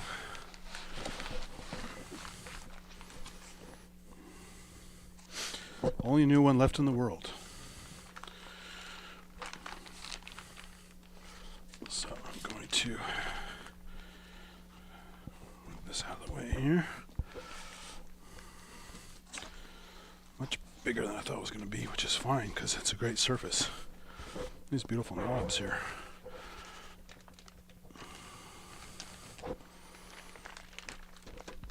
So, this has the, I think it's mahogany wood on the sides here. He made one out of black oak as well. I think it was oak that was stained black. But I think part of the weight is definitely from the wood. That thing looks incredible. Yeah. So is this a new unit or an old unit? New old stock. New old stock. Yeah. What the hell, man? Where'd you find this? Australia. Okay. Kent dropped a hint about it. Oh, I see. Okay. On a show about a year ago. Something like that. And I finally said, you know what? I did really like that software. I like ImpOSCar 2. It'd be nice to have a physical surface for it. And also, this is programmable as a MIDI controller, so not stuck forever with. Oh, beautiful! Look, he's also milled the end cap. Oh, the cheek here, and cheeks. It's engraved wood. So, look at that touch. So that's more than a MIDI controller, right? Yeah, I mean, that's really what it is, but it was targeted for the ImpOSCar 2 software from GeForce. Which I know nothing about. He worked with Dave Spears on this project. Okay, I do know. I mean, I know who Dave Spears and GeForce, but I don't know anything about that software. It's really good. It's just the Oscar done as a software, but this is the second version of it, the number 2. So, to get this out of the bag, I think it's tight on the other end here. Gotcha. So this is a dedicated software controller. I mean, ideally, that's what it was targeted for, but because it's fully programmable as a CC controller, it's whatever you want it to do. Okay. It just has the graphics of the ImpOSCar 2 on it, and the layout of the ImpOSCar. So like I've got the the EC4 Fader Fox, which has, what is that, like 16 encoders? Yeah. And you know, you can basically configure them to sling any MIDI CC that you want. And yeah, Fader Fox stuff's good. I never bought it, but I almost did a few times because they have some clever things. So I'm trying to wrap my head around what you're unboxing there. the hardware version of the control surface of the ImpOSCar 2. So it's a Gotcha. replica of what you have on screen. It's Which full hardware. Since I'm not familiar with it, it's just going to be an empty black hole in my mind, unfortunately. Yeah, it's just, if you know the Oscar synth from the UK, it's just basically a soft version of the Oscar. So this is where I'm getting at, is that yes, it looks well. I'm Look at thinking this beauty. I'm thinking of the Oscar. Yeah, exactly. For some reason, I was thinking of the Octave Cat. I was saying Octave Cat, but no, Oscar. Engraving. Touch. Oh, that is. Whoa. Beautiful wood. Okay, that is very, very, very luxury. Touch on both sides. Smells great, mahogany. He cut all these pieces himself, he said, and stained them. Nice. So, yeah. Beautiful big knobs. But it doesn't have a synth engine inside it, does it? No, it's just a controller. It's USB. Okay. Well, it has on the back, it has MIDI, USB, and power. Look at the graphic on the back. That's so cool. Oh, that is really cool. Touch. What the thing that's tripping me up is that it looks like an Oscar. Yeah. So I'm thinking that it is an Oscar, and it's not. Definitely. Yeah. Yeah. Yeah, it's So is the it's a serious unit. was the Target soft synth was an Oscar? It's called ImpOSCar. It's just a pun. ImpOSCar, right? Nice. Now I get and it. Then Okay. ImpOSCar 2 is the last version they made, which is still available on their sale they had recently, actually. And this is the bad boy that goes with it. And I made like 100 of these units or something like that, or 150 of these units, I think, total. So it's hard enough to find one used, but to find one new. Well, that one's now used. Exactly. Sorry. Hey, I don't care. Dude, I bet used anyway. I'm trying to. Do I have any new old stock myself? I don't think I. Yeah, I do. I got a K-oscillator, new old stock, I think. But Kent said one of these was online for a while. One of the standard online venues for eBay and Reverb and stuff like that. Used obviously for like $4,000 because it's so rare. Wow, I can only imagine. So I'm like, oh, cool. So yeah, there it is. These beautiful big knobs. So there is a funny thing. The original color was this black, I believe. And over time, the metal that was used on the tops, I think was oxidizing to this coppery color. So even though it was brand new, stored in the box, just over time, the elements still get to things. They're not totally sealed. Just over time, it did change the look of it. I don't really care. It's not 100% uniform knobs, but they're still beautiful, shiny metal. And I kind of like this coppery look. So yeah, great big. So you have nice, more control with a fat knob. There's a little button here. There's the power. Some knobs over here. Little push buttons over here, and then some lights over here showing the MIDI activity. And then, the original Oscar had, I think they were much taller. These black, kind of rubbery barriers to break up the sections. Oh yeah, the barriers stuck way out. Much taller and just kind of a funky feel to it. This is just nice wood to break everything up. So very, very professional stuff. So. Hey, cheers, True to the Living. Have a great night. Handcrafted software controller. So I don't suppose you can demonstrate that right now. It's going to take some. I don't have ImpOSCar 2 on this computer right now. When the sale they had a while back, I made sure I still had it. Oh, that's cool then. Okay. So I have all this stuff ready. I just got to hook it up and What is that your plan and intentions to use it, or do you want to use it elsewhere? No. I mean, I like that software. So okay, cool. Okay. And this is just a piece of history. Kent's a fine gentleman and talented in many ways, and it'd be nice to have a piece of something he worked on, since I'll never get to buy a CS80 mod or something like that. Oh, that's really cool, man. I'm glad you got that. So, yeah, it's a kind of a nice little treat. I mean, Like I've never seen. This is like a first for me. Like I did not know anything about that this even existed. And since I don't do soft synths, I didn't know that that they had made Yeah. ImpOSCar. That's a But great. it's like it was. I mean, if you heard, he was so much in debt for a while, and they were having trouble selling these, and they were, Oh, that sucks. and it's a labor of love, both from Dave Spears' part and for Kent's part, because they're both into this stuff, and they both are in the industry, and how cool is it to have everyone talks about control surfaces for stuff. It's like and divine dedicated ones, and here's a literal dedicated controller that can be reprogrammed, but it's dedicated to this one piece of software. So it's there's the MS20 crappy one that came with the MS20 software library, the virtual MS20, and it would look just like this, but it was just a dumb MIDI controller with USB. There was not even MIDI on it, and obviously the patch points are real because they wanted to simulate the patch points and stuff. But it plugged into the computer, and the computer, it didn't work by itself without the computer. It's just a controller. But it looked pretty much that's probably why they got the idea for the Mini, because they already made the controller for the software. They just made this a little bit better version, about the same size. That's has the proper synth inside of it. But so a lot of companies have done this already. So it's not gonna, this is not a rare beast in that respect. Although it is a rare beast because it is beautiful and sturdy, and it's fucking heavy. And too. It's really heavy. This thing's like oh, it looks it's got to be like at least 30 pounds. But the Oscar synth is an enigma itself. Oh sure.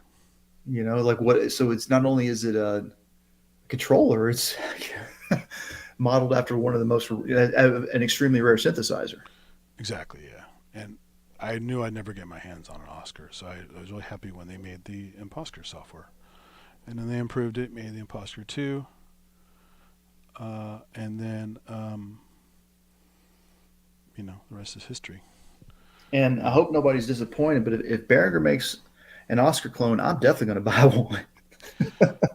They probably won't. There's never. I mean, they love the Oberheim. They love the Moog. They love the. They're supposed to do a VCS3 clone apparently at some point. Yeah, they've never mentioned anything about the Oscar. They haven't. Yeah, they haven't. Yeah. So. And they're supposed to do a CS80, I think, at some point. Yeah, we'll see. The only thing out of all of that, the one I will say, I don't deserve a CS80. First of all. I technically don't either because I'm not a great keyboard player, but I do love the look and the sound of it. So yeah, me too. But the thing that I think that I would actually really benefit the most would be, if it works as advertised, would be their Pro 16. I think that would probably be just the thing for me to get, because it would be a big key bed, 16 voice analog, plain Jane 16 voice analog, and done. Yeah. But for me, like a Jupiter 8 or a CS80, it's like I need to go take piano lessons first. That's kind of how I feel about a Rhodes. I love a Fender Rhodes sound, but I'm shit on a Rhodes. Oh, so absolutely. Why would I spend $8,000 or something on a Rhodes that I can't play well? No, but an organ, I can, you can play two notes on an organ, it still sounds really good. And they're cheaper than a Rhodes for sure. Rhodes are very expensive. Yeah. So I just, certain things like that, it's like I'm not worthy, I'm not a good enough player. I'm not going to pretend to be a good enough player. So, MS20 I can noodle on. I can, do stuff in a looper or figure out some riff I can play live into a recorder or something like that, because I don't use DAWs that much. But, but some of these famous flagship-y type things that are really a player's kind of synth or player's keyboard. Like I have a Rolly C board, I have the Osmos and stuff, and those are also player boards. But I have enough fun of those as a kind of noodling box and a kind of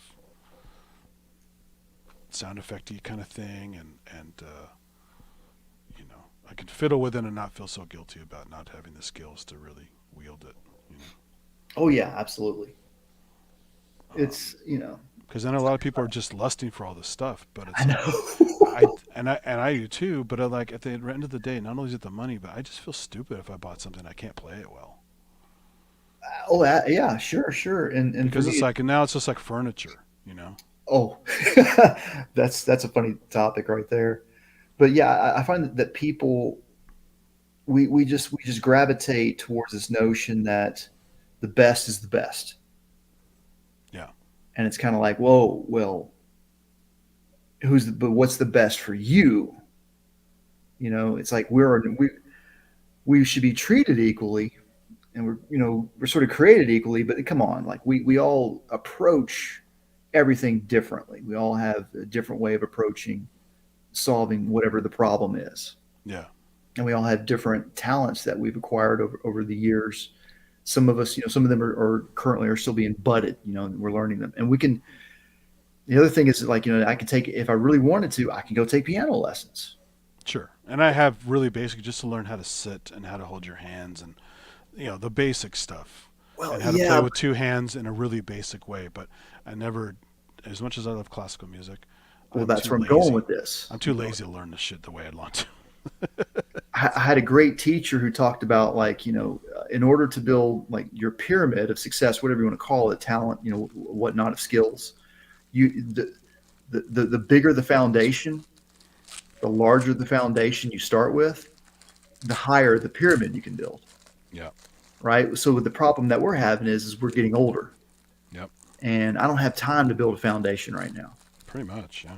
So if I go take piano lessons, it's kind of like, I don't have time to learn the proper way anymore. Yeah. I need to you need to teach me some tricks, realizing that, I'm not going to go very far with them, but hey, I don't care. You need a better player anyways. You need a cheesy ad with Mandalorian and MIDI Cortex saying, "This is the way." This is the way, yeah. It's like, I don't want to learn skills. This is the way. Yeah. More unboxing. Here's the nice little manual they give you for it. Color, touch, digital controller. Where's the screen? There you go. Touch tone controller. And a little chart showing some stuff in here. And plug MIDI here. Chart showing all the routing kind of stuff so you know what you're up to. And tweak also, knob. Yeah, basically. And then also came with the power supply. Part number and everything. So if I need to, hey Kent, I need to reorder a power supply. Cool. It's like, what? So I'm gonna guess that thing takes 12 volts. It does. It probably can take 5 volts. If it's just a controller. 9-volt DC, 600 milliamps. 9-volt DC. Okay. There's the actual. It's so big. It looks like Touch digital. Every other, and I was starting to think that maybe. That's the part number. But let me guess, it's probably center positive, isn't it? Doesn't say it on the outside. It's a switch mode power supply.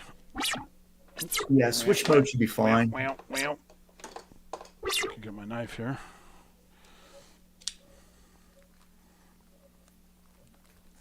So Ozio Head says, "I never practice scales. I just can't." Yeah, I get it. The only time I practice it's my drudgery. scale, what's that?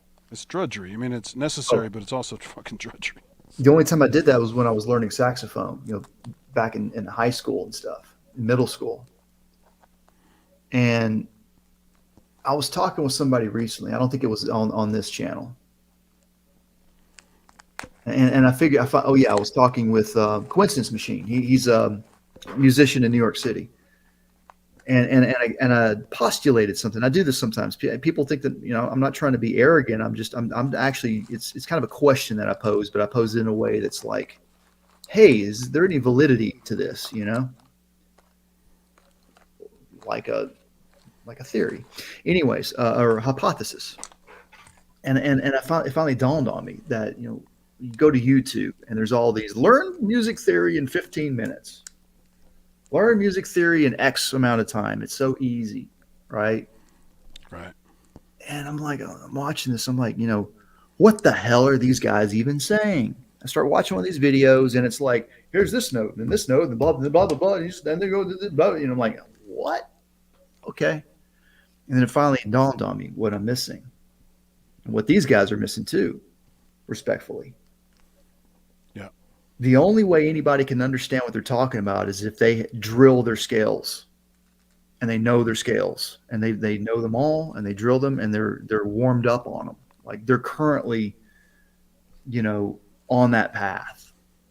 There are people out there, I mean, they have no problem drilling scales. You know what I'm saying? It doesn't matter. They don't care how drudgy it is. It's no longer drudgery to them. And you get to a point where you stop drilling scales and you just do it in a musical context. So it's no longer drudgery at all. It's now you're actually, applying it via improv live with other people. So this, by the way, this is 9 volts, 600 milliamps, 6.4 watts, positive tip.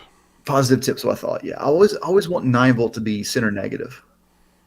And because it's just so prolific. That's all. You just have like it's probably the standard. Yeah, it looks like the standard Radio Shack M, which normally was a blue ring at Radio Shack. It's an M style barrel. The next thing I'm always curious about is like how much current, like little power supply there. That looks like a regular 2.51 millimeter.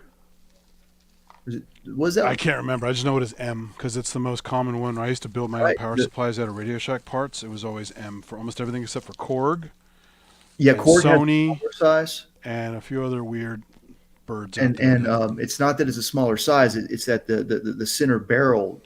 Well, it's the whole thing. It's inner diameter, outer diameter. All the inner diameter. So it doesn't, even it could be a bad fit, but you can't fit it on there anyways. But I love the color coding system they had. So I needed some yellow, some green, and some purple. And the purple were M's. I got these yellow adapters on Amazon that fit the Korg Vulcas. Yeah. Dude, any regular style, like whatever, the 2.5 millimeter, whatever it is. I have no problem. One of the first things that I wanted to overcome was like being able to power any synthesizer, that I have any way that I wanted to. Like I didn't want to be like, oh, I can't, like I got to go buy some special adapter, or some special power supply. No, that's ridiculous. Buy a little barrel adapter instead. Here's your standard USB A to B printer cable you would find. That's what it came with. So what's that now? This is the for hooking to your computer. This is what the cable came with. I bought a ton of these at Fry's over the years. This is a very standard. Oh yeah, it was the USB A to B printer cable. The big honkers. Yeah. So that's the unboxing of the Touch Digital Controller. Dude, this thing is awesome. Yeah, I'm pretty happy with it so far.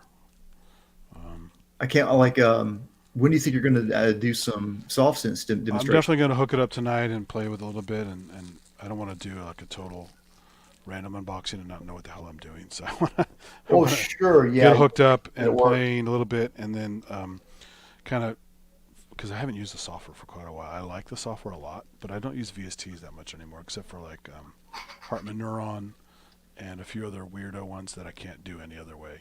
You know what I want somebody to do? I don't want to be the one to do it. I want somebody. It's kind of going to be a little bit of a loop-op ripoff, but it's going to be much different than what loop-op does. All you do is for every synthesizer out there, you show how to turn it on and just get a basic sound so that you know that it's working correctly. And that way, so if you buy like a used synthesizer from Reverb and you're like, how do I know that this thing works? Yeah. Great example, real quick. When I bought my Neutron off of Reverb, not only was there a hole in the outer box, there was a hole in the inner box too when I got it. And I could see the synthesizer through the hole. So I was like, oh shit, this thing's probably broken, right? Yeah. So I'm like, okay, great. Hook it up. And the first thing I want to know is like, what's the first thing that I need to do to get this thing to work? Because you're already stressed out at this point, right? Sure, And with the Neutron, you just turn the bias knob up. Done. Yeah. The volume. My Neutron is also sitting around. I got to play with that more. It's a pretty cool little synth. Oh man, the Neutron is. I'm not too concerned about the new blue one, whatever that one's called, but the Neutron is pretty cool. Yeah. Yeah. See, I don't like the way. I don't like the blue on it. It's too blue. I don't know. It's kind of a weird blue. I like the red on the Neutron. Well, it's probably like what do you call it? The PPG Wave. No, the other blue, the one that the British company that makes like the help us chat. God damn it, what is it called? Everyone has them now. They went into chapter 11, or whatever they are that they're having some problems right now. The only other one I can think Modal, of. I think it's modal. Modal, okay. They make a lot of blue stuff now with that kind of Yes. modal blue. Oh, Modal's in trouble. That sucks. They're really good. Well, they were. I don't know what the latest is on it, but they were going through that whole kind all of right. like a roly thing where they're getting kind of rescued by somebody. Yeah, the probably or Cobalt something. 8. Thank you, Wagyu. Yeah. But for me, my only disappointment with my Behringer mono synths is the K2, and the only reason is because it's the different standard for Hertz a volt. CD gate, Yeah. right? Yeah. And fine and dandy, but like Well, they try to be accurate, right? So they kept the shit. totally. This totally, isn't. This is. I get it, No. you know.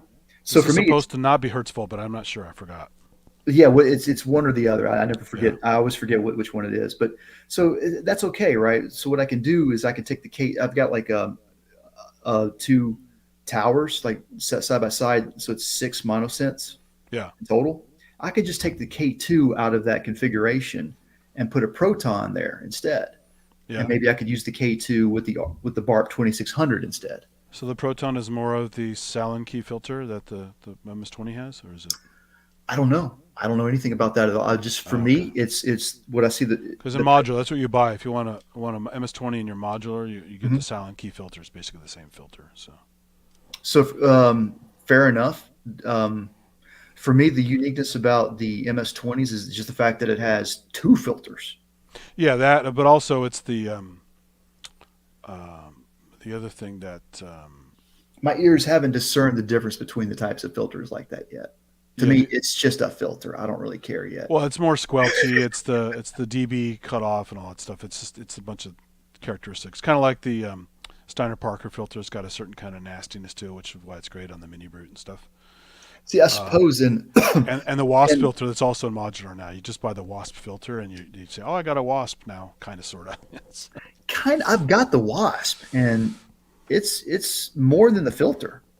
Yeah, no, you have the Behringer one. Yeah, I was thinking about that one too. Yeah, it looks pretty cool. It's cheap. It's really cheap, actually. Oh, good Lord. You can get one now used for like $100. I was going to get the cat, but then someone did a nice comparison video of a cat with the Behringer cat, and the cat Behringer version has some issues. It's not a perfect copy. It's got some glitches. So what? Some of the cat is I know, but I mean, some of the stuff it's got glitches in would be a really cool sound, and they kind of fucked it up. I forgot what it's. Oh, I need to look at that. So Starsky Car does the thing on it. Yeah, yeah. Starsky Car also pointed out the glitch that my Wasp has. Yeah. And I was actually able to recreate it. And it's like, it probably what Behringer did is in that particular case is they probably got a capacitor value wrong or something. So it's close enough. We'll just leave it, Well, there's all kinds of reasons like that happens. Usually it's not, somebody probably got a wrong memo and they thought it was like a filtering capacitor. It was like, no, this is a very important capacitor that needs to be at a right frequency. And because you get like a secondary discharge, you'll get like a double attack. Did it, if you get it just right. And it's actually kind of cool though, is the thing is it's not a bad thing. But however, if the cat is supposed to do glitchy stuff, the guy did a cat demo at Centaur. They've serviced a cat and we're selling it, and he did a really nice demo showing all the cool shit that it does. But I'll say this though, you will not be disappointed in the cat. No, it sounds great. I've heard. There's no way. Yeah. And it's not just that it sounds great; it's how the modulation. It's clever. Yeah, they have some clever things in there, from what I've seen. By the way, before I forget in the chat, somebody mentioned something about this SQ64 doesn't record fucking aftertouch or pitch bend. It doesn't. What? I never tried that with mine, so I don't know. But why would it so far? Correct me if I'm wrong, but the SQ64, talking about the Korg sequencer. Well, if you're sending stuff to it, it should record whatever you send to it. I know if you're just using it for modular, you don't care, but the fact that it's supposed to work on other things, you should be able to record that shit. Unless there's a mode maybe turned off. As James put in. No, there's a good chance that if anyone's got a follow up on that, I'd like to hear about it because I haven't tried that with mine, and that's stupid if they can't. That doesn't surprise me at all. Yeah, well, that's why it's $200, right? It was even less. I got it for $199 or something like that. Yeah, it's just it was even. That was the less. deal. So yeah, I've just I got one too, and actually I think I paid $200 for it. Yeah, I waited just because it didn't seem worth it to me unless it was that cheap. because it's cool, Well, but it's really fiddly. It's a lot of menu diving, and I haven't cool. I haven't even touched it yet. I did a hardware jam with it just to challenge myself to do it, and it was fun, and I got some fun stuff out of it. But I'm keeping it around because I am going to build modular eventually, and I want to have that to drive whatever modular that I build. Who's checking out? We're saying goodnight to somebody. Kosh. Yeah. Have a good one. My goal was not only to do some Noisevember, but also to unbox this thing. So luckily it did come in time. I hope I didn't disrupt your goal in any way. No. It was whatever. It's just one of those. I had no plan. Just do it, and whatever happens, happens. That was an awesome surprise you pulled on us. But well, I mean, some people knew this was coming, but they didn't know. I was hoping I'd get it today, but I wasn't positive because tracking kept changing. Oh yeah. And so I'm like, oh, don't do that. Don't make me wait the whole weekend. And then they kept saying, oh, it looks like it's today. It looks like it's today, and then it stayed consistent. So then it was just a matter of time for that. And because, as I feared, the guy left it at the front door, rang the doorbell, walked away. So if it had gone away for the day, it could have been stolen. Yep. So. Yep.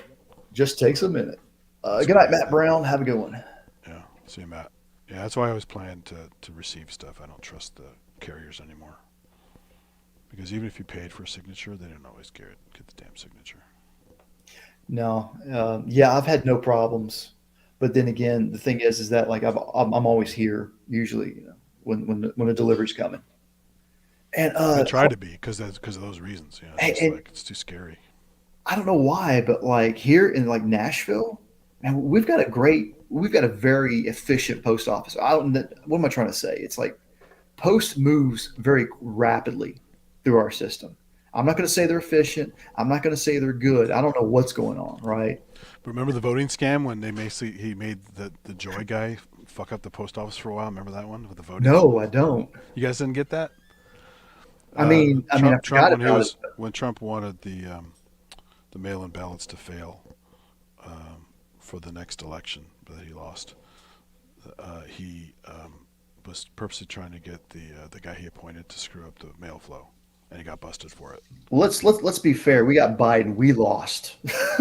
Look, lately we lost no matter what. They're all shit. But I'd rather have a goofy old guy than a shit stir, guy who encourages people to storm the Capitol and lies about everything he's ever done with all of his business deals and gropes women and gets away with it. Biden's any different?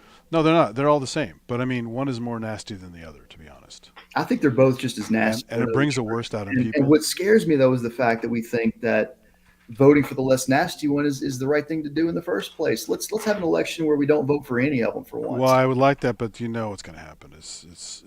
Voting for alternative is going to throw your vote away. It's going to reveal that every election is rigged.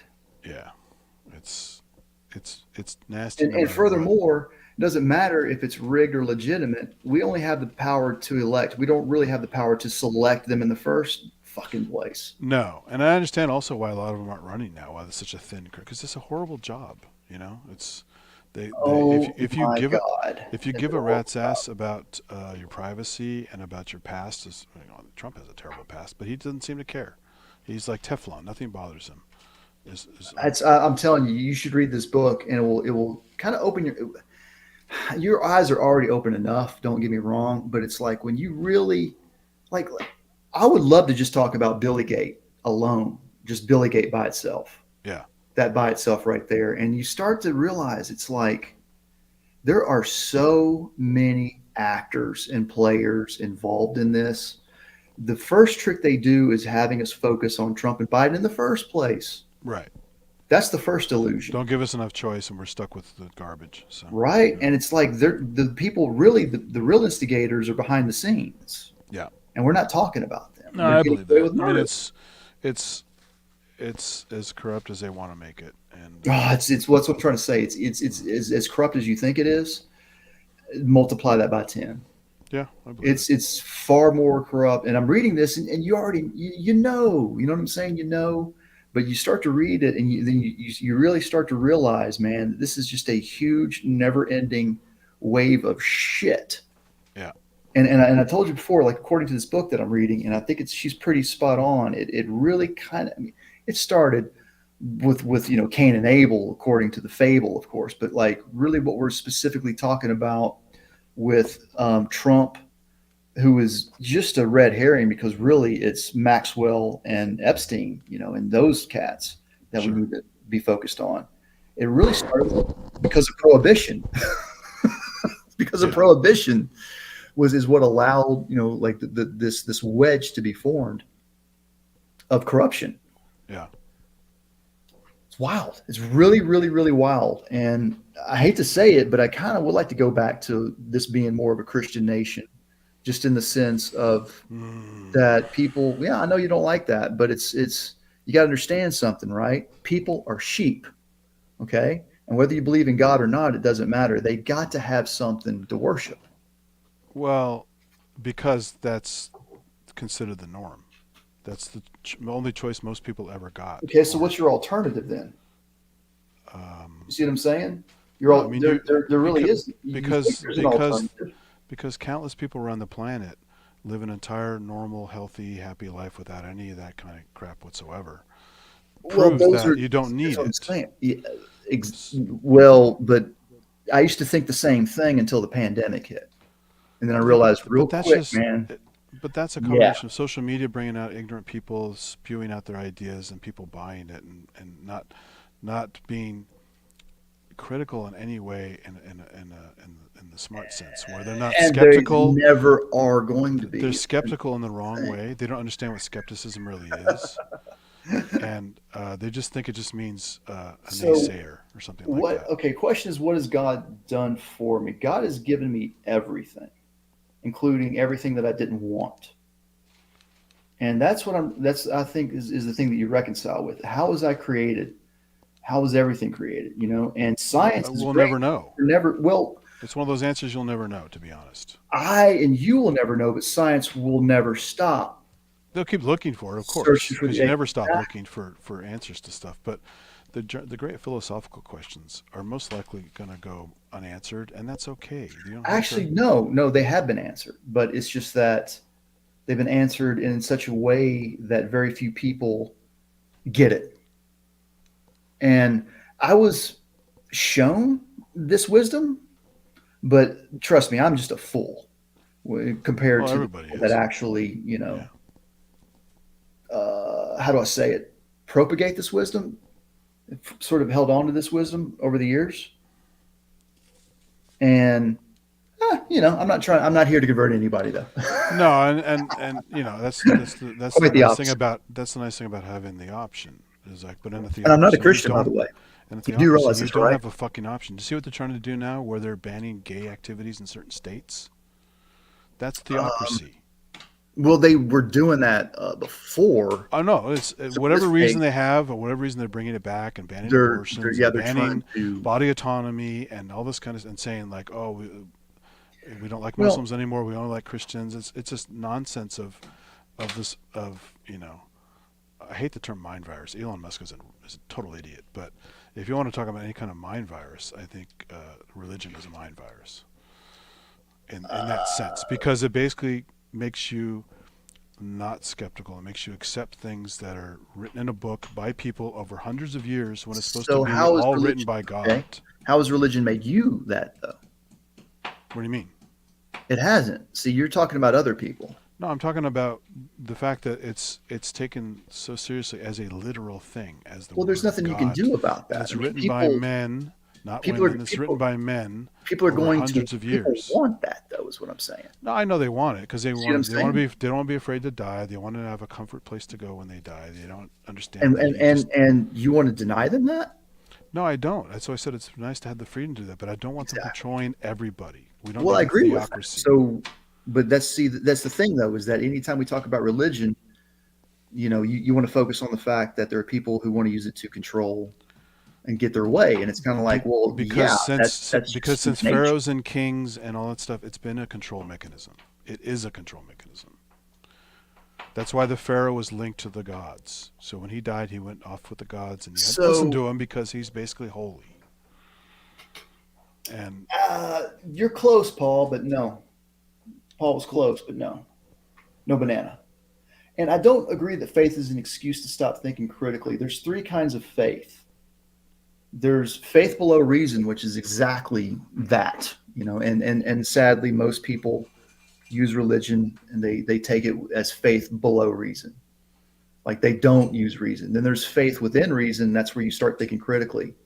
But then you get to this point to where you realize that, oh man, I don't know jack shit.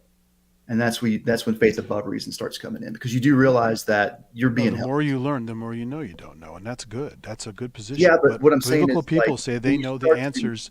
End of story. That's faith below reason. That's what I mean, and that's the most of the population is that way. Yeah, the Noah's Ark happened the way it happened. The Great Flood happened. The locust came and wiped out so and so begat so and so. So the whole world is based on incest. And it's like, what is this? Do they know how genes work, and corrupting DNA and birth defects, and you can't have an entire species based on obviously not. So what's the real meaning behind it then? Well, it's allegories and ways to control people to make them better people, which in some ways some people do need that because they're lost. Can we look a little deeper than that though? Well, I mean. It's still a control mechanism, no matter how you spin it. Is it? So, yes. Here's the funny thing, because would you want to give money to a random guy on TV just because he's a nice guy? No, they give it to it because they're worried about their souls. They think by giving money, they think he's convinced them that they're going to. Hey, go to look, heaven. Man. So what?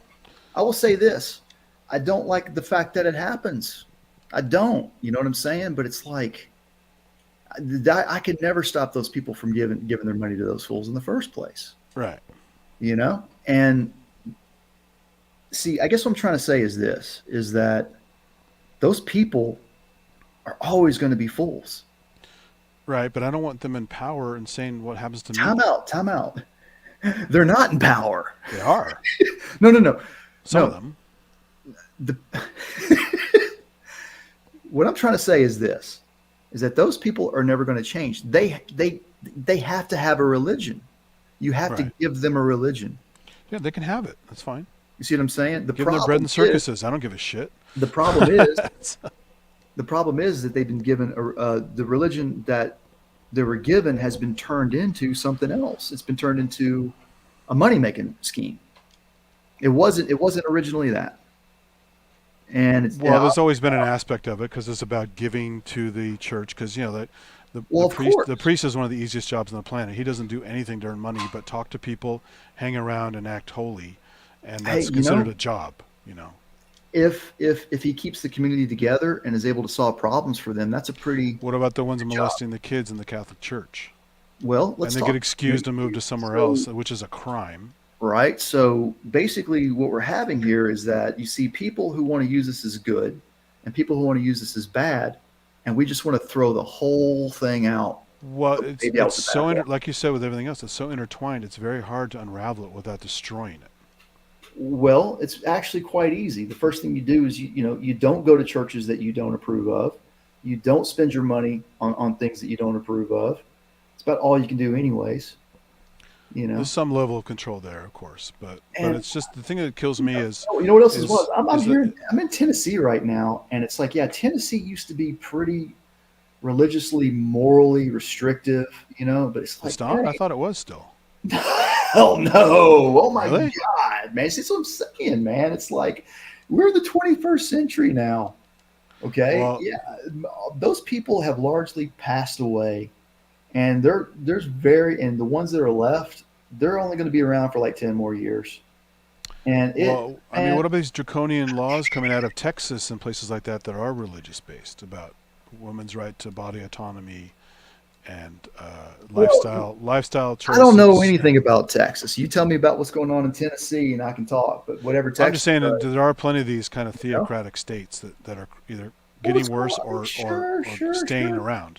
What about Islam? Yeah, but that's not all bad. A lot of those guys are technically bad actors. There are plenty of Islamic people who are perfectly fine. It's just there you go. So you're saying we don't have bad actors over here too in the Christian? No, we do. I'm not saying. I'm talking about religion across the board. I'm not going to ever say, There's you know, and the other thing is Islam that you got bad, to Christian realize good. I'm going to say that it's all bad. what okay, let's say I'm an enemy of Christianity, right? Well, one of the best and easiest things for me to do is to pretend to be a Christian and to sabotage internally. How I know much of that people who is do going that. on? Yeah, I know How people much who do of that that. is Yeah. going on? I know Maybe the people who whole also do it for fun too. yeah, maybe the whole thing So, about bodily autonomy is, I mean, again, you start to realize that all of this stuff is designed just to make us mad, right? no, I So get it. It's yeah, distractions and stuff like that. The well, problem is it has real world consequences of women getting back alley abortions and dying. And that's not funny and that's not no, clever it's not. and But again, it that's kind has of a real straw world man argument, though. consequences I mean, that it really happens, but it's kind of like we got to treat it as a case by case basis. And you don't live in Texas for obvious reasons, no, yeah, there's no way. and it's like, I don't like the climate anyway, but I mean, there's no solution. I mean, like, but the bottom line is this, though. If you find that you have hatred for these people, right? I would love to work to where like we don't hate our enemies. You see what I'm saying?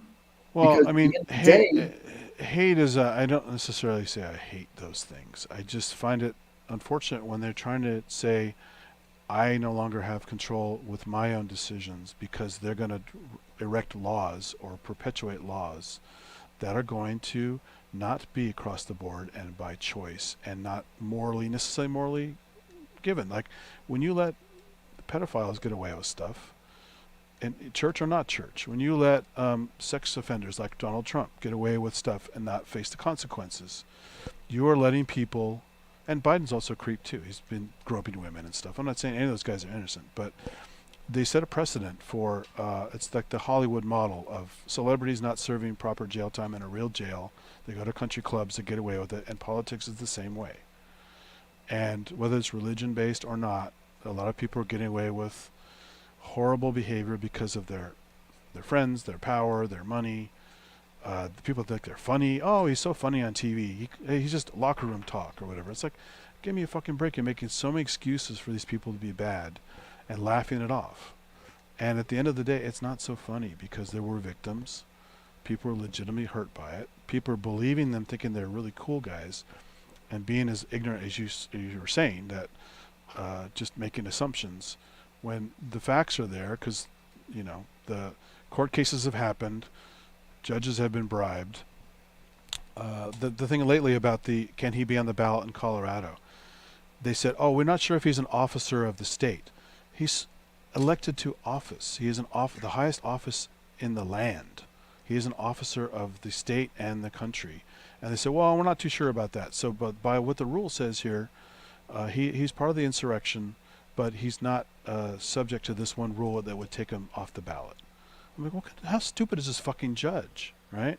Now, part of it made sense. Someone did an analysis, which is very interesting, saying the judge knew that was a tough wall to climb. So what they did is at least got on the books legally that he's part of the insurrection. When it goes to Supreme Court, they can push for further stuff to penalize him, including taking him off the ballot. The problem is that they drag their feet. There's no time to take him off the ballot. So it's crazy, right? It's just... so I mean, what I'm hearing is that everything is just vindictive, dirty fighting across the board. Not everything, but a lot of stuff these days seems to be more nasty than... I want to say something. More revealed. Paul says that too many Americans have forgotten the spirit of separation of church and state. It's very interesting. It's the National Security Agency, I think. They their emblem. I might be wrong. I forget. I have to look this up again. But they had it on their website until they took it down. Probably find it on the Wayback Machine. Their emblem is the eagle holding a key, and that key is a biblical reference. So, yeah. Well, Two things. No one said you couldn't learn from those books because the books are based on how to control a culture from that time period, right? So you could learn from that, but to say that as the ultimate moral authority and everything else is not, and I'm going to go by Bronze Age methodology to control my life now, it's kind of silly, It's funny because I always told people, it's like I'm an Old Testament guy. And I am, like, I really have always considered the Old Testament to be more important than the New Testament. Well, they like to avoid it. All the modern Christians like to don't. I'm not talking about that because there's slavery in there that's okay. There's a bunch of other stuff that's okay. Oh, we're not So, talking about see, that. We're talking about the New Testament now. They yeah, just like to avoid all that shit well, altogether. I don't. I talk about the Old No, I get Testament, it, and that's great. But I mean, a lot of the hardcore people who are believers and I'll tell you like to right wash now, their it's hands like of it. I hate to say it, and I'm going to be, it's like most people do not know how to read the Old Testament. You do not read it literally. Oh my God, are you fucking kidding me? Well, I mean, It's like a lot of Moses people was don't get 700 years metaphors. old. Are So you kidding me? yeah. How Well, how is that? No, Methuselah was what 900 years old. no. You read it. It's the Old Testament is like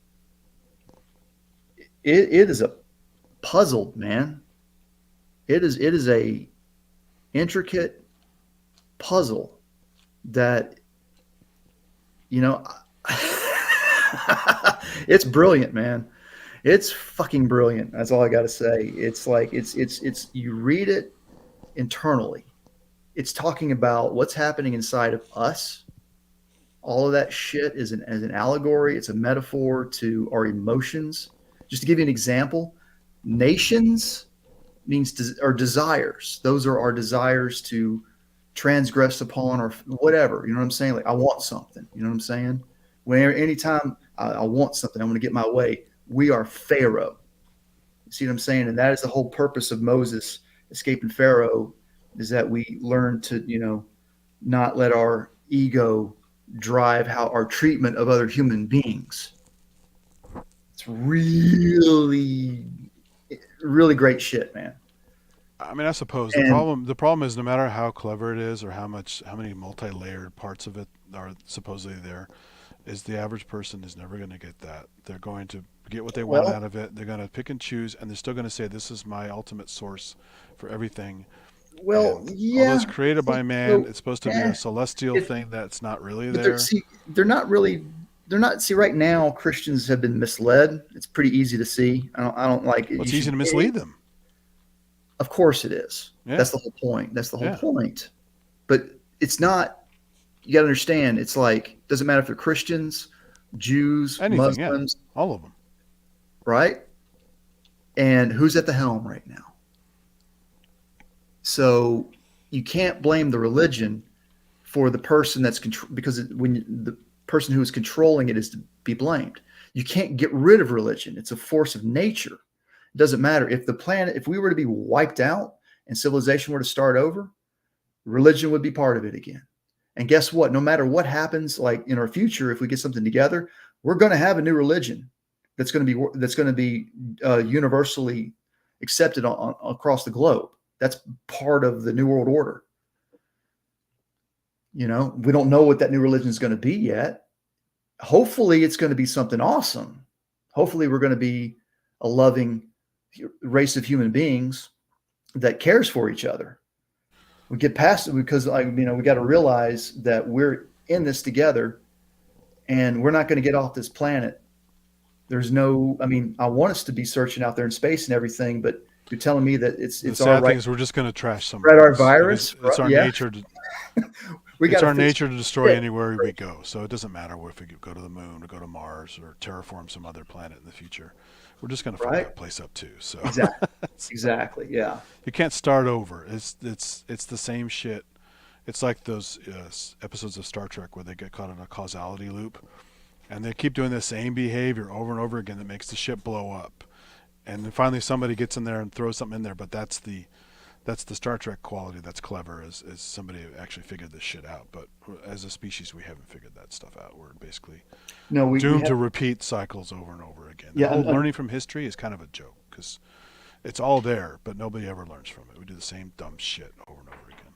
Yeah. It's because we're really designed to just take, not really give. I mean, we're not born that way necessarily. The young kids that have been corrupted are actually pretty cool. They have the selfish modes here and there for survival, the Maslow hierarchy of needs kind of stuff. But I mean, other than that, You until they said learn to no. be assholes, a lot of them are very cool. Like, Well, that Maslow needs of hierarchy evolves into assholes and cool people. See what I'm yeah, saying? yeah, It's how people respond. Some people have a higher purpose. You don't have to be. You can be an atheist and still have a higher purpose, right? Yeah, you could just be a good person. You You could. don't need something to tell you to be good. Unless you're brought up in a really horrible situation, horrible family, horrible community, horrible part of the world that's just really bleak and stuff. Uh, you're generally, unless you're wired differently, which happens, generally you're going to be an okay person. I've met tons of cool people all around the world, online, in person, whatever, and some of them had the worst circumstances ever, and they're still some of the coolest people. So this whole thing about your environment making you, it can, but it doesn't have to, because if you want to be considered the paragon of animals, you better use that fucking brain and be more than just something lesser than a chimpanzee, because otherwise you can't call yourself a better animal. If you're constantly warring and constantly killing each other over the same goddamn ideas and the same patch of land, Which is what we're doing. which we're always doing, that we're not learning shit. And It's well, sad. it is, but it's it's the powers that be, or that's the way they want it for us. I know that's how they want it, but there should be enough influential people and people with brain power to curtail that, and you have pockets of that. Um, But do you watch Brett Weinstein at all? no, I've heard the name, but I don't know. That's his name, right? Dark I Horse podcast. maybe if the name does sound familiar. I just can't remember. Yeah, I don't want to get too controversial here or anything. Anyways, no, he got in trouble, and this is a very interesting time because what I'm seeing now, it's like, I've been traditionally more conservative than liberal. Um, I'm a mixed bag. I mean, no one's 100% on one side unless you just convince yourself you are. So and well, the reason why is because it's like there was a bad taste on the left, and it was a very bad taste on the right. Don't get me wrong, right? You know sure, what I'm saying? But I mean, like, that's but what I'm there saying. was, It's hard to be all one. You got to be kind of like. and Obviously, I like going to the range and shooting guns, and gun ownership is important. But I'm not like a Second Amendment maniac, right? Because that's stupid. You know.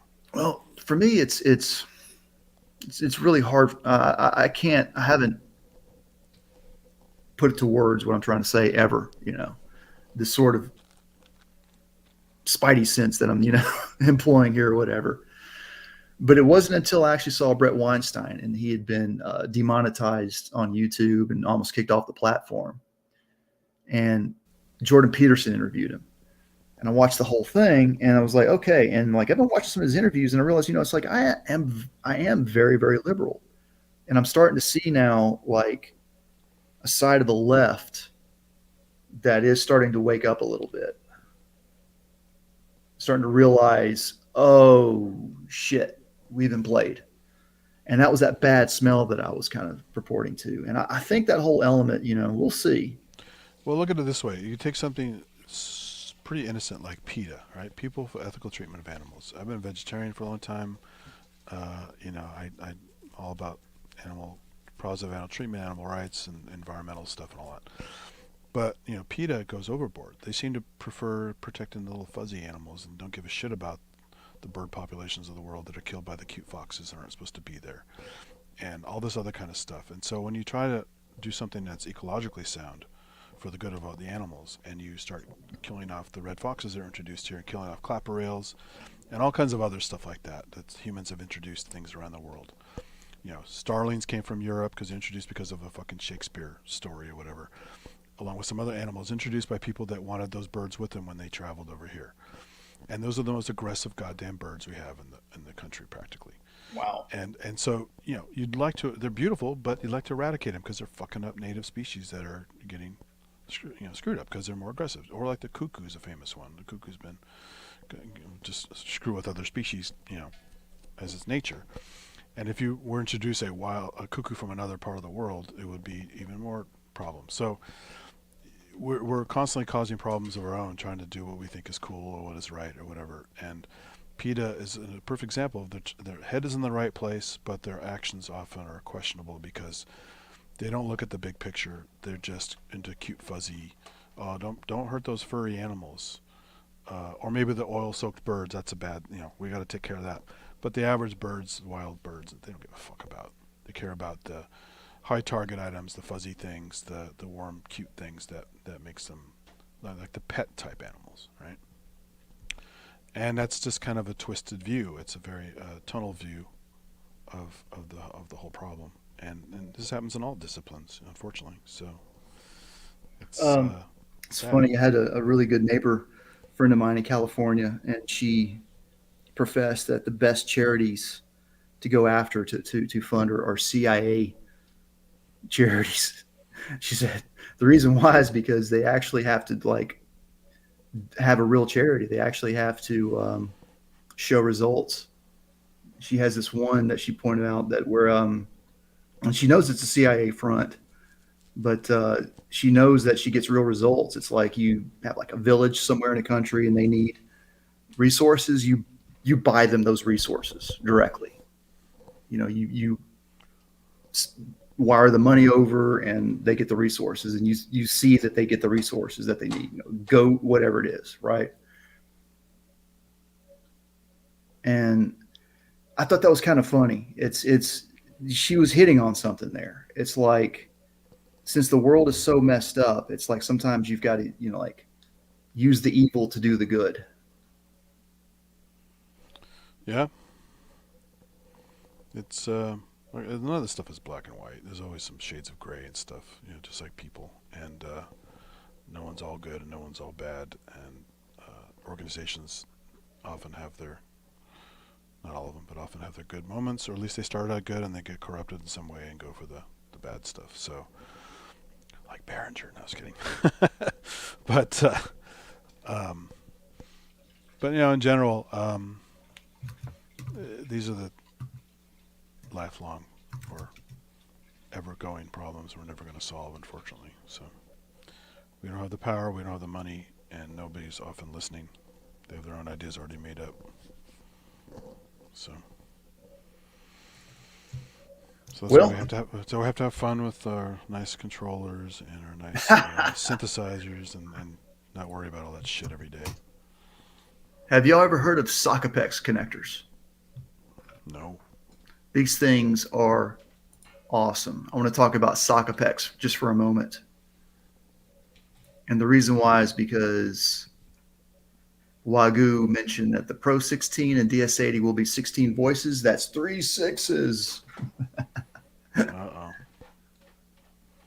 It's not, wait, is it though? 18 is 3 sixes. But check this out. Sockapex, Socapex. First came out in 61. And it's an electrical connector, 19 pin. I think it was used at Woodstock.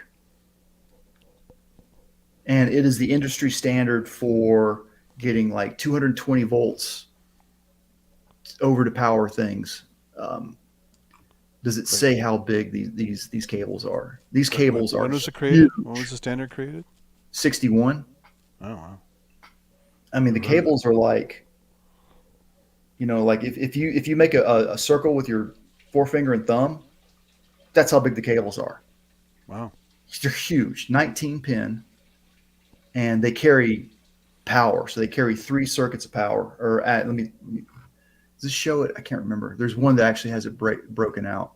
So what's cool about this, where I'm going with this, is that it's 19 pin. The center pin is common ground. That leaves 18 pins.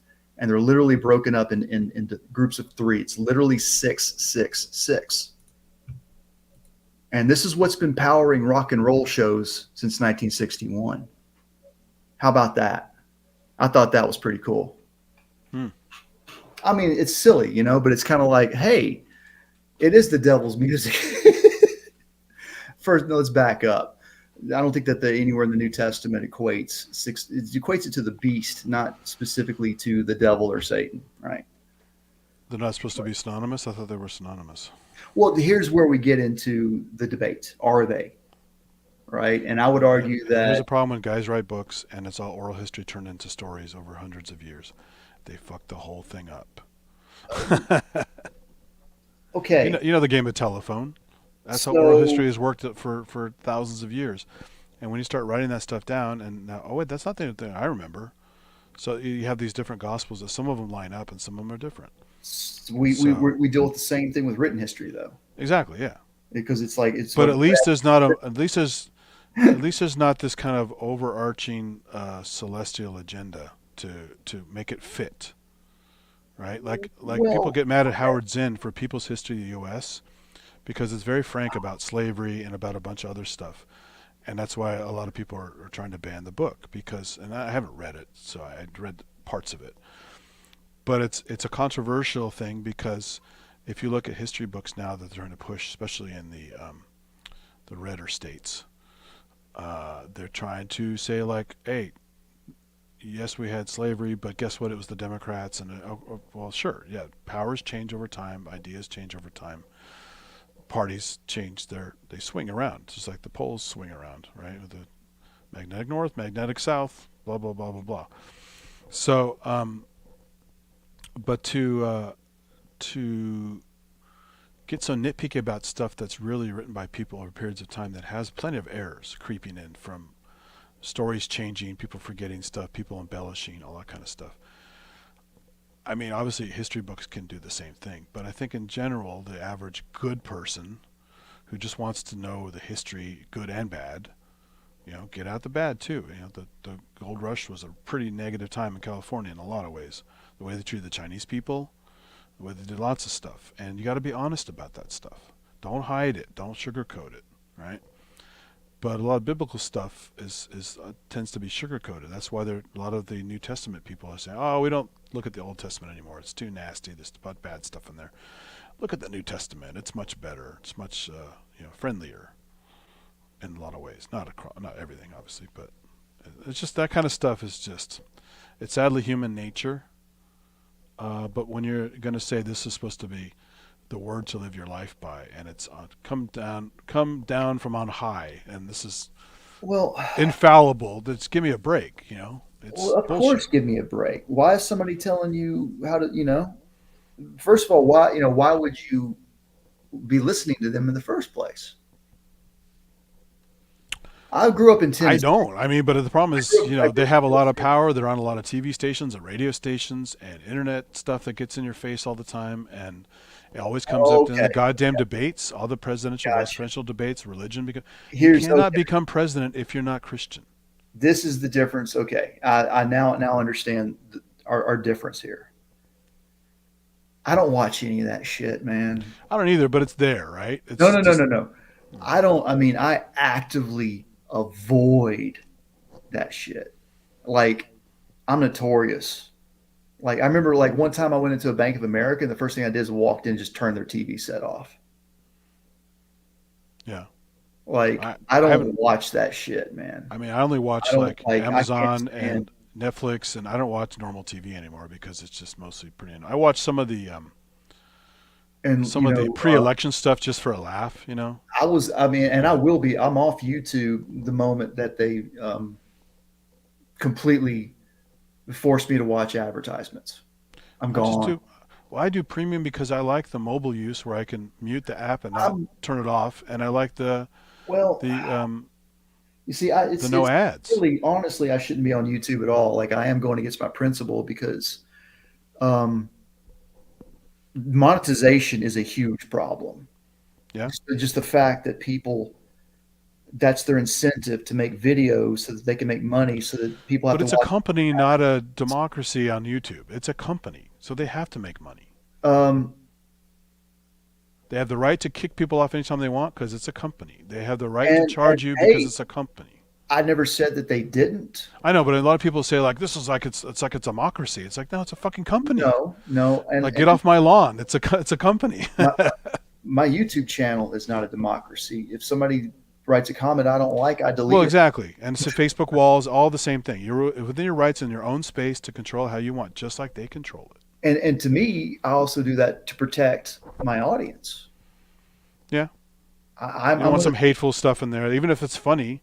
You don't want some hateful stuff in there, Yeah, I don't want my audience to be. I mean, and nobody has the right not to be offended, but I can work to not make sure that my fans are not offended. it's just something I think is a nice thing to kind of do. And I'm not trying to shield anybody. It's just that I understand. No, it's people don't come to the place to be negative. They want to come and learn whatever you're showing them. And if you do like what I'm doing here, where we're having a forum to talk about crazy shit and the different viewpoints, that's one thing. But if they're coming to your channel to watch a video of you doing a guitar demo or a synth demo or whatever, they don't want some asshole and they're talking about I'm anti-trans or I'm anti-gay or I'm racist or Oh, whatever. You don't want all that shit in there. It has nothing to do with your well, content. yeah. I mean, I used to be like, sadly, I used to be kind of negative myself. You know, like Well, not everyone has their moments of being negative, but I'm just saying no, not that. you would take that out because it's irrelevant to the presentation. But like, And I you're going would to get it. scare subscribers away if you Oh, leave that shit absolutely, on your channel. absolutely, absolutely. You know, I've since learned though to be like, and if you don't mind, I do want to say this real quick. Like I did, I used to talk to the synth punk on the phone, Oh and my God. I tried to get him to stop doing what he was Is he doing. just a troll or is he mentally ill? I never figured it out. Well, we're all somewhat mentally ill. No, but I mean, like, he can't help himself. Um, I think he has histrionic personality disorder. Yeah. He's got something because I've seen some of those Well, videos that are that's like not that's more than very entertaining. They're mild. just like, this guy's whacked out. We everybody has some spectrum of disorder, especially histrionic personality disorder is like like famous people, like anybody who wants to like just get attention, who Yeah. wants to be the center of attention, and it's not that we all want that. It's just that like when we do get to be center of attention, it does feel pretty good, don't it? You know what I mean? But at the same, like some people actively don't like that. Some people are repelled anytime like they're singled out in a crowd. You know what I mean? And other people just know that you just wait for your turn. You know, Yeah. and Synthpunk was just a guy who um, had a lot to offer. And when he came here to YouTube, he was like, "Hey, here I am." And I guess it wasn't like, "Whoa, yeah, you're awesome. That's great," And then he saw a lot of things that he didn't agree with, and I agreed with him on those things. You know what I mean? But what I was Yeah. trying to tell him is that, well, you can't tell people what to do. I mean, you could I try, mean, you can, but but just like any freedom of speech, you're at the mercy of who you tell and how. Because if you go yes, on the street yelling racial slurs, you're probably going to get a beat down, if not killed. yeah, So, yeah, and you asked for that, right? It's freedom of speech. Say whatever the hell you want, but be ready to back it up. Don't be a pussy, right? I mean, if you want to hold your ground and be tough guy and say all this tough stuff that people do online with pseudonyms and no avatars and no video presence, and then they want to talk shit and then hide behind that. At some point, whether you're doxxed or caught in public somehow, you're going to pay for it, and it's like that's the yeah. price of the freedom. And so there's a channel called Down the Rabbit Hole here on YouTube, and this guy has a handful of videos. He focuses on YouTube, or I'm sorry, internet celebrities who have risen and fallen because like they just have some sort of personality disorder where once they hit this level of fame, they just do something very embarrassing and then they double down and make it even worse, kind of stuff. And that's There's, where there's they need to have friends or family of theirs come and step forward and say, maybe you yes, shouldn't do that. yes, and like there's It's one not guy, our responsibility to tell them that. They got to figure that shit out somehow. and I try to get him to watch the one on Wings of Freedom. I think is the guy's name because it was because I was trying to get Synthpunk to understand who his trolls were, Yeah. which I have no idea who Which they is so are. great because he became a troll himself. So, yeah. Well, he wasn't. See, here's the thing: like he wasn't. Whether he knew it or not, he was a troll. No, I don't think he was. He was okay. Let me back up. He did trollish things, Yeah. and he kind of and what those were specifically, in my opinion, was taking other people's videos and then using those videos and then changing their appearance with like makeup filters, Sure, sure. Well, And like he started a fight with Paulie Alex Bow over just nonsense, just because he didn't know what to do with Paulie, and it's like, well, then you don't know, you don't have a proper comment to stay the fuck away, shut up, nobody gives a shit, right? yeah, absolutely. But if you're gonna start that shit, guess what? A world of hurt is gonna Oh, come down on you. absolutely. Whether or not you have behavioral problems or a drug abuse problem or whatever the case may be, who knows? I don't know. I don't really care. But there's an ownership there and there's a responsibility. You're an Oh, adult by law, absolutely. And so if you need You help, know? somebody needs to step forward and say, excuse me, maybe don't do that right now. Well, Or I was or trying go to, take your meds, or stay offline for a while, or do something, because and yeah, we can't give everyone a pass. We just can't. no, and I didn't give synthpunk a pass in the end, because it was like, okay, you're not going to change your tune, and I don't expect people to Because change he it. was trolling Sonic State for a long time. Nick kept saying, dude, calm down in the Yes, chat. that made me very mad. And it's like, That, he that, knows better. that was like, but it sadly, like, I see where he's coming from, and that's why I was trying to talk to him. I mean, Wagyu is an admin. How many You times know? did you ban synthpunk stuff on his chat, on Oh Sonic State wow. chat? I bet it's tons, right? So, Well, I mean, good for you, Wagyu, because like that's not cool. You know what I mean? It's like I don't. It's something I don't understand. It's like it's just a synthesizer show. It's just a exactly. And some of the synthesizer. comments in there are just outrageous. I'm like, if you don't like it, there are thousands of other channels to watch. And and The and show's not for you. Go somewhere else. and synthpunk, he's really an acoustic guitar player. He here's the thing. Here's the sad part of it all. He and oh, of course, whatever. Manson wrote good songs too, I guess, right? But I mean, he's got some pretty good songs that he wrote. And I kept saying, like, why don't you just? I kept telling him, like, look, don't worry about the trolls.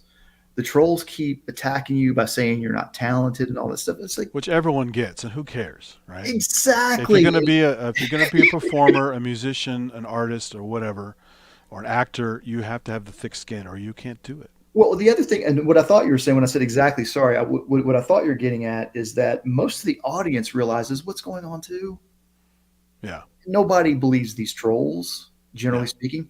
It's only when like somebody fresh off the street comes in, they see something, maybe, just maybe, they might get the wrong impression. Yeah. But for the most part, like, and I'm sorry, I hate to do this to you, but this is where faith kicks in. Oh boy, here we go.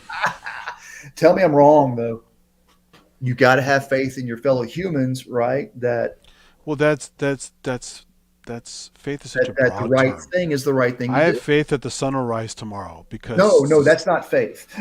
yeah, no, but I have faith, and I That's also have evidence to back it up. no. See, that's evidence. That's No, different. but you can start with faith and then you study it further. I mean, a lot of discovery started with, I think this will work, and I'm pretty sure it will work, and and then you have empirical evidence, and then you have real hardcore statistical and data-driven evidence to back you up. And then, because astrology started out as bullshit, right, and became a real science for a while, and then it became crap again. Astronomy came out of astrology. We needed those early astrologers to get the ball rolling. There's so much I want to talk to you guys about. It's not even funny. Okay, so I hung out with Jordan Maxwell once. I actually got to meet him.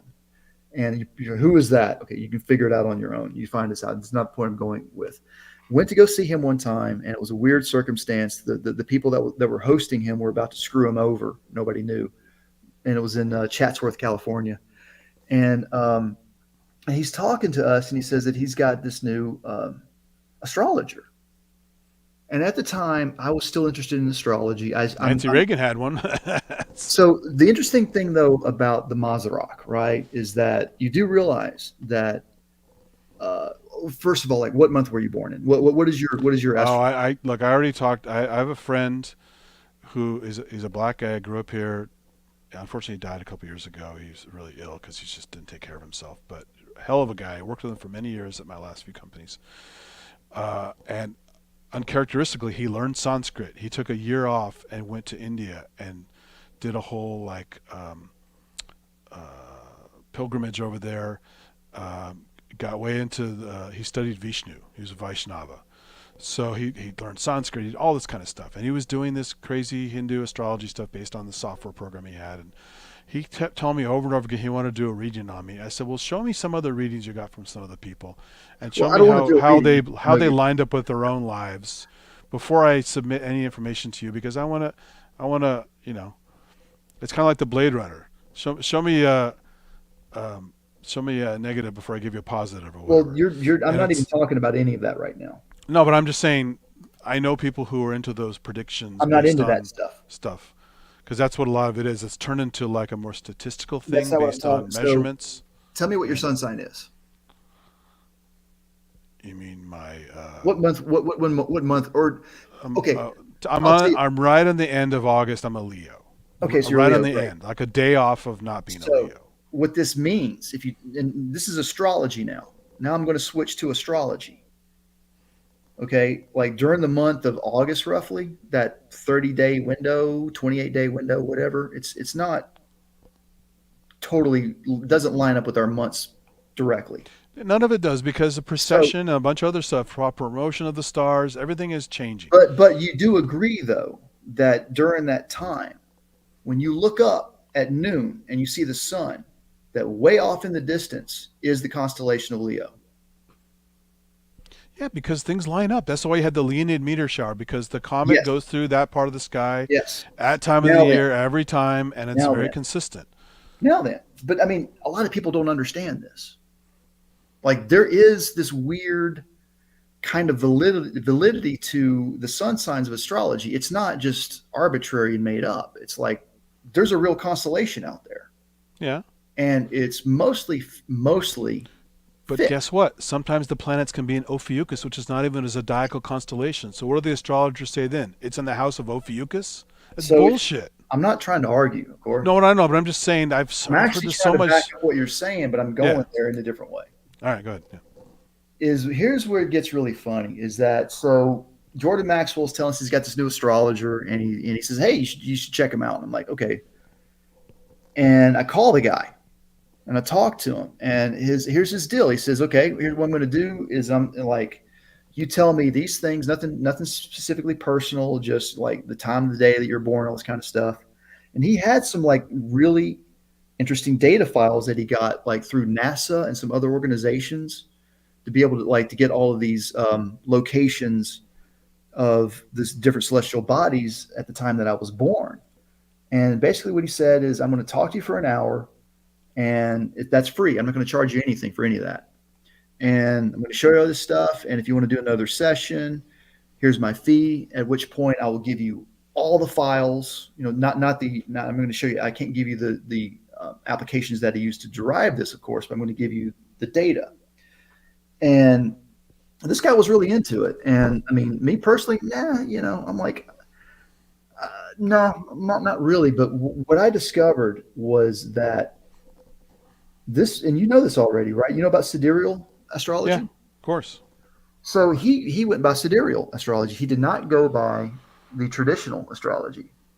And so, like, you're probably not a Leo. You're probably the one before. Because, yeah, from the time that astrology was sort of whatever, came into being 4,000 years ago, however many thousands of years ago it was, since then, the constellations have moved 20 days. And it seems that, what happened? I'm the only one left here. I'm confused. Anyways, look up sidereal astrology and look up to see if you're like actually born in the month that you said you were. And what I got from all of this was that all of the current astrology books that are written right now, you could say, oh, it's all poppycock. It's not real in the first place. But even if it was real, they're all off by like 70%. Like 70% of people that are told they are the certain sign that they are actually the one before. Anyways, I just think that that's hilarious. Not sure what happened to Andy, but I think I'm the only one here. And y'all can still hear me. I'm going to end the stream, I guess. What do we do here, Andy? I'm going to have to try to say goodbye to everybody. We could, I don't know, go up with a drum solo.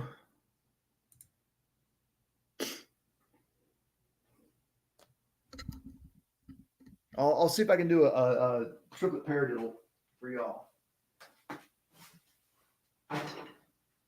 Hopefully this won't be too loud. So my regular time is just going to be, and I'm going to try to play a paradiddle over the bass drum.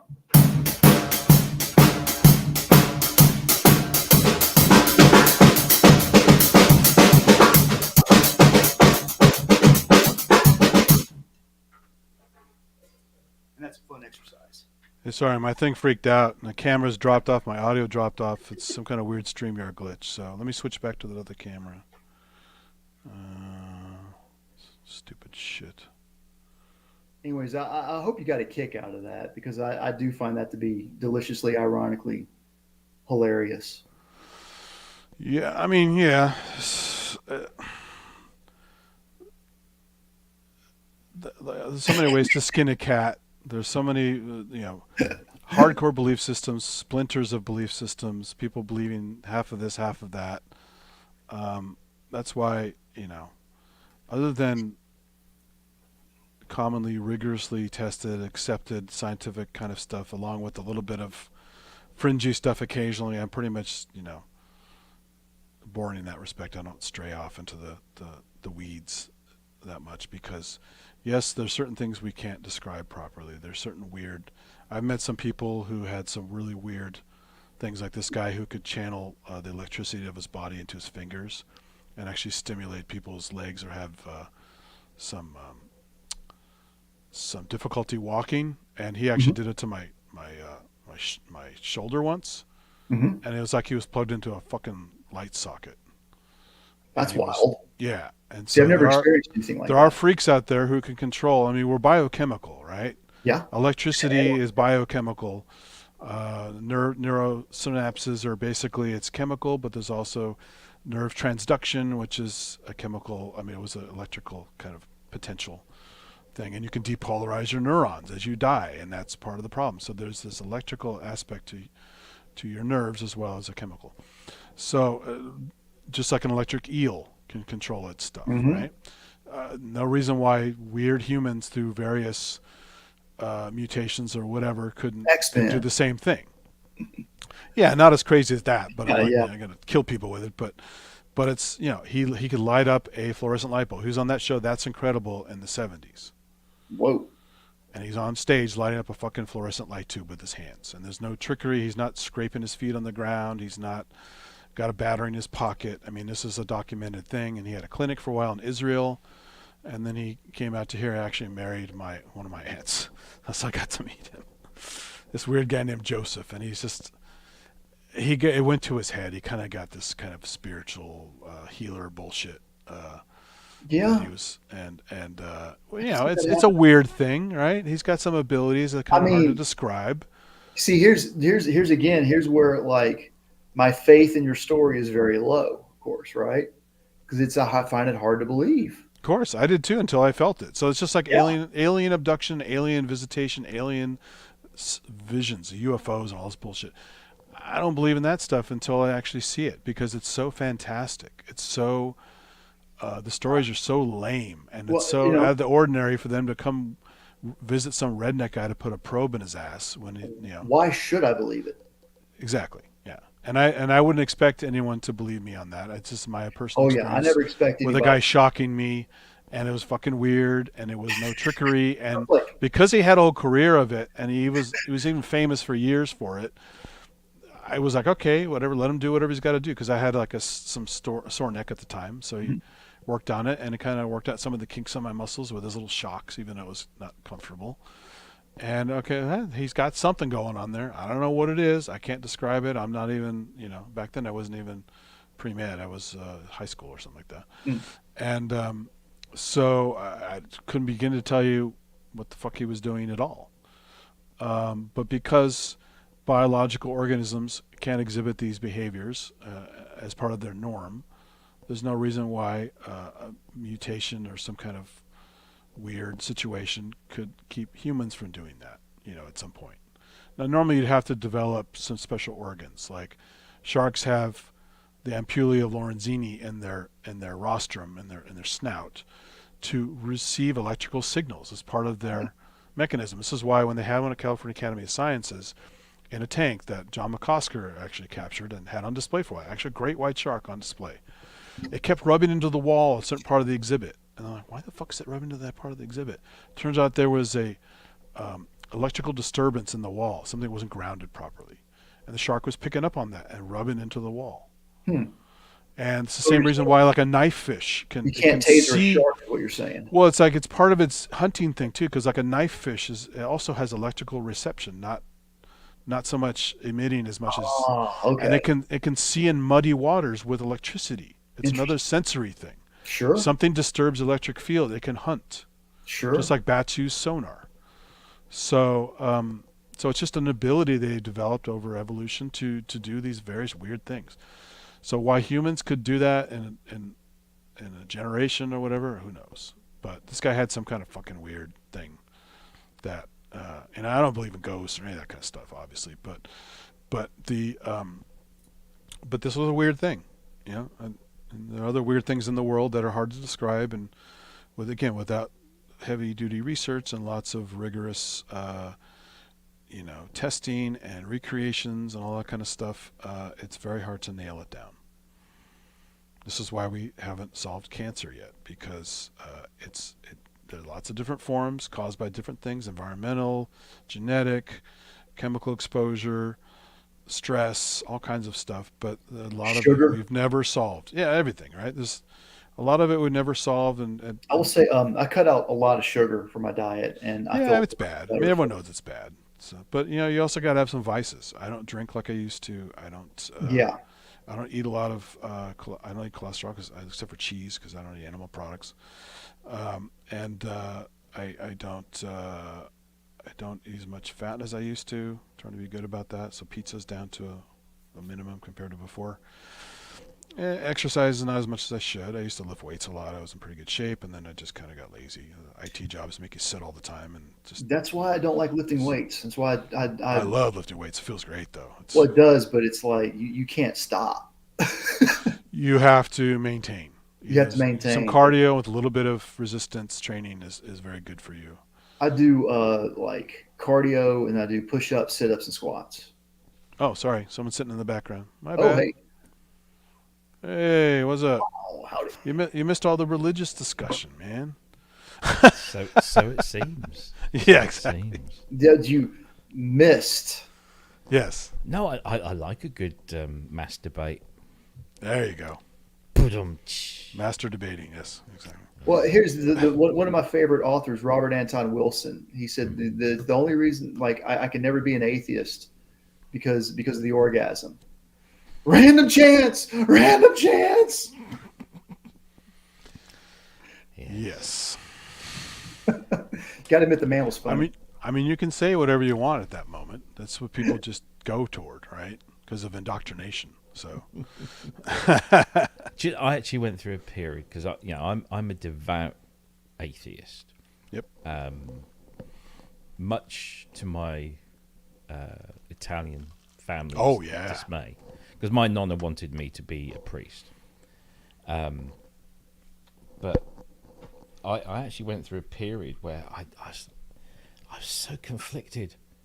Do I say Jesus fucking Christ, or oh my God, or because I felt oh my gosh. I thought I actually went through a period where I tried to force myself to not say oh my God.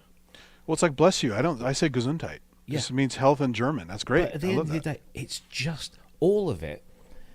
God, Jesus, words are all human constructs. Yeah. We made them. So it doesn't really matter what I fucking say. Whether I say, oh my God, or, oh, goodness gracious me. We made them, but who made us? Who made us? That's a good question. But it's not sometimes. Who. Well, and it's if something made, if there is a God, who us? made the God, right? How far What back does it go? us? Well, God's a human construct. Exactly. So it's not who made us, what made us, how made us. I would argue God is not a human construct, but well, I'm not, do you see prepared. dogs and cats and chimpanzees But and I will say herons? What's interesting is that Worshipping God. when you read Genesis, the first 3 letters, and if you look at the Hebrew and you read like Hebrew from right to left instead of left to right, and it basically says man created God. And some of the most closest to atheist people I met are Jews. A lot of them they're non-practicing. They think it's all bullshit, but they go through the rituals. I That's love right. it. Yeah. So ask yourself this question: why are they have more devout faith even though they're atheists? It's rituals. It's fear practice. and control. Fear and control.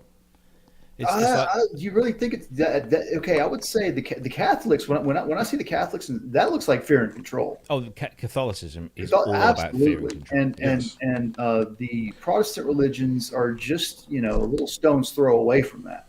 You can't have abortions because you want more souls to follow. Invade the planet with souls. Wear a condom. Catholicism. Yeah, but this is the great thing about Catholics. Still, they don't want abortion. Not most religions don't want abortion, but as soon as the child is born, they don't give an absolute shit. Yeah. Absolutely. Yeah. They say, go to the foster system. It'll be perfectly fine. Someone will adopt. Yeah. Every sperm is sacred. Every sperm is great. Yeah. It's all about fear, control. Well, okay, fair enough. But okay, so God is dead, right? And religions are and it's still fear and control. Oh, there'll always be something, whether it's religion. No one's going to give up control. Whatever construct you come up with, it's money is the ultimate control. Well, this is what we're finding now. With capitalism, is that religion has been on the wane for many years, decades, centuries even. It's always been in decline. And now we keep people in control through fear of not having enough money or not having enough things. You've got to have material objects, otherwise you're not worth anything. It's all fear and control. There was a great Miami Vice episode of a guy doing this prosperity gospel, and the whole broadcast he's talking about his fancy suit he's wearing, the car he just bought. You need to express your faith in the Lord through capitalism and through not just giving to this ministry, but also go out and buy the stuff and express yourself in that way. It's prosperity gospel. It was great. So that's all it is. It's just smoke and mirrors. It's but I went through a period of militant atheism, and now I'm just like, whatever, just get on with it. Yeah. We had this thing here in the UK some years ago called the Atheist Bus Campaign. I don't know if you heard about this. No. So Richard Dawkins. Oh yeah.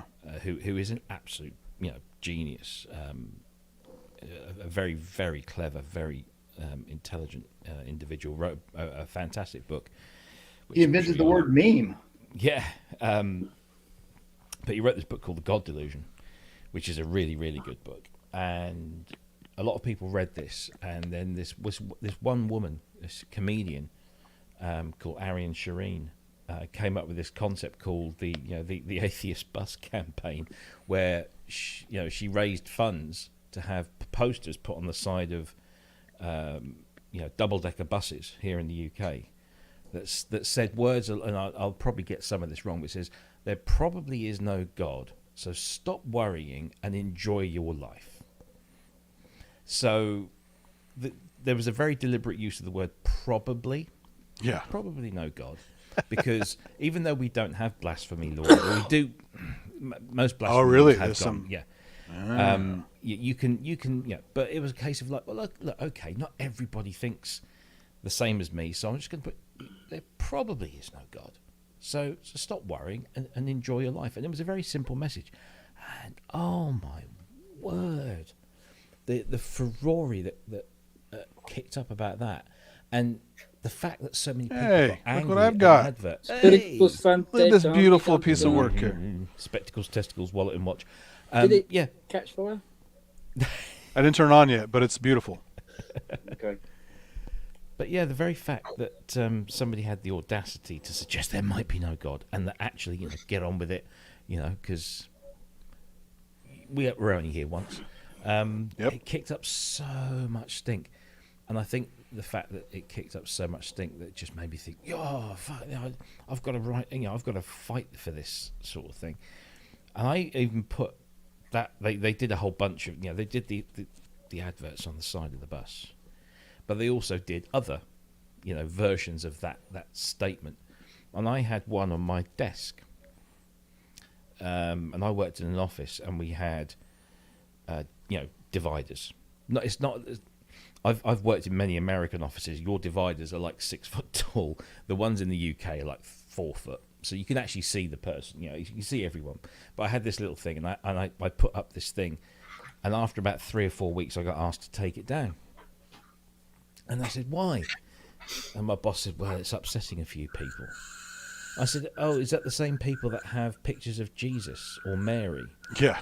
Or Vishnu or whoever, because I was working at a software company, and most of the programmers were from the Indian subcontinent.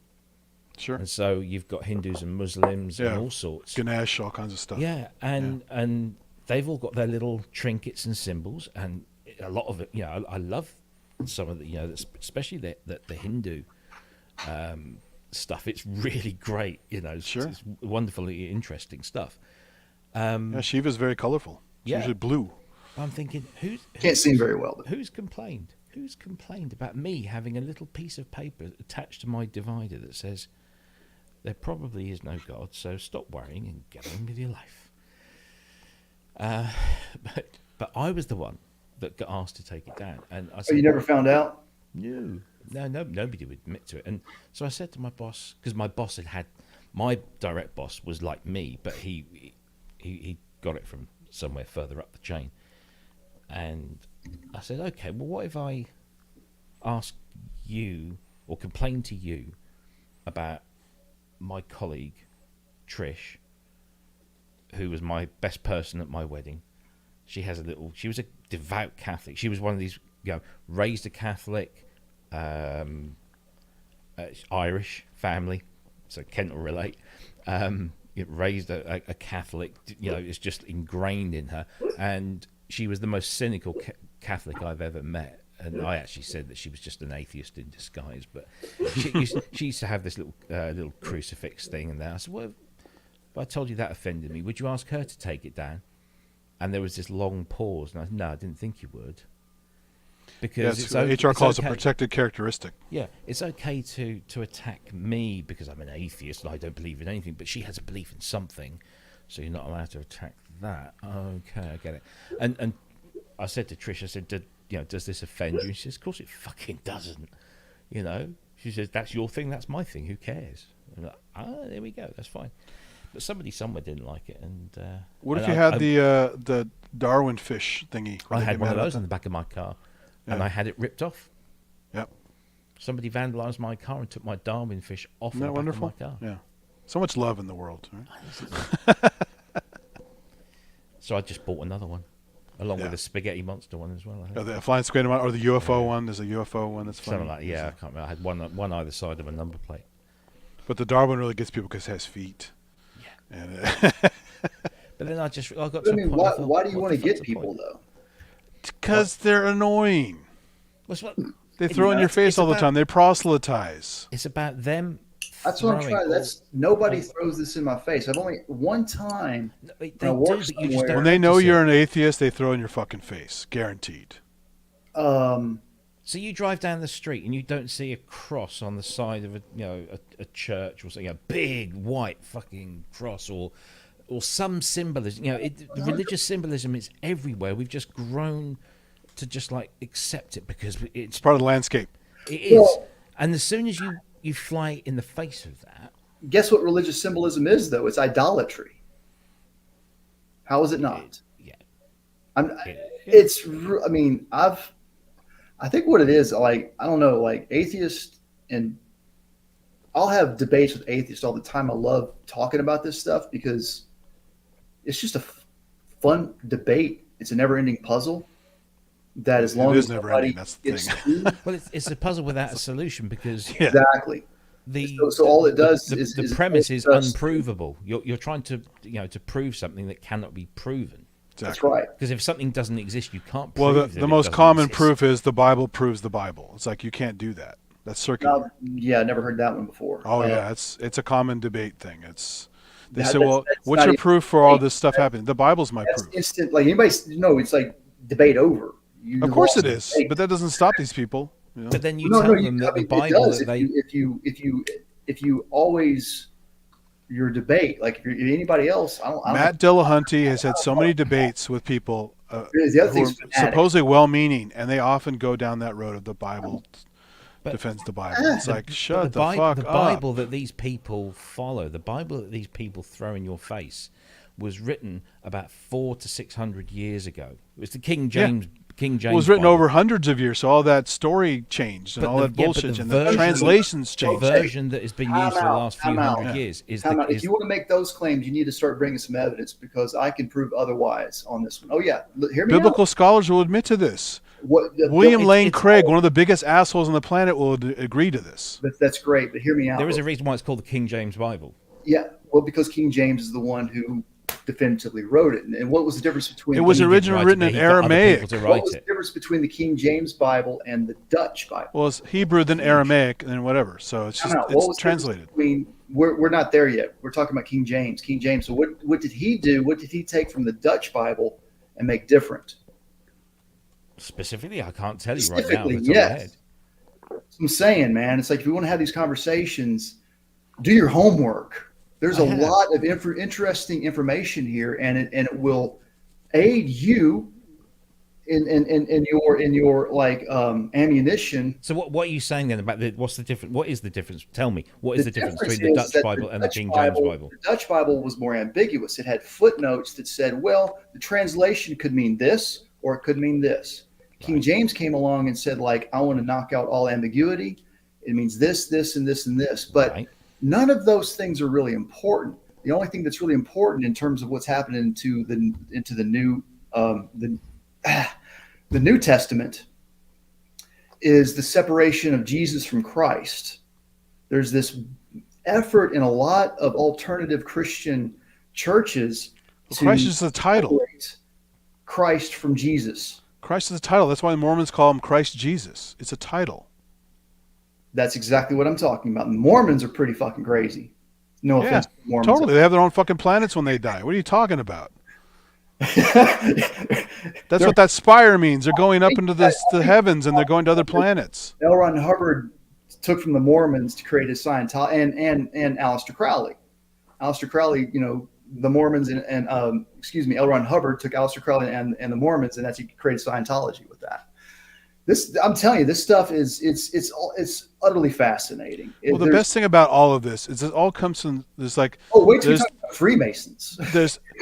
there's all ancient Egyptian stories that were morphed by Absolutely, Jews to be the Talmud and the Torah and all that kind of stuff. And then you had the Christians come along with the Bible. And then you had the Muslims come along making Gross overstatement. their book based on the Bible. It's all ripped off from everything else. Well, no, it really goes back to Adam Harishon and Raziel the Angel, the book that he wrote, which was before the Old Testament. And that's the one that kind of started it all off, where I think that really what we're talking about here is power. Really, somebody brilliantly pointed it out, man. What they said was that some brilliant future astronomer or ancient astronomer, someone who what we would now call an astronomer, but back then we didn't know what to call that kind of stuff. They figured out how to predict when solar eclipses were going to Well, happen. they were astrologers back then. Astrology had that. They figured out how to predict when the solar eclipse was going to happen, and they said, "Hey, everybody, you give me, I'm your king, and you give me all your possessions, and I rule over you, or my snake god is going to eat your son, and you're all going to die in darkness and cold." Of course, nobody's going to believe you, right? But then all of a sudden, here comes a solar eclipse. Like, look, see, I am the snake god, and the snake god is me. I am eating your son. Give me all of your, I'm your. That's what some ancient people think, that maybe that's how all this got started. This convincing of the masses to follow this madness and control.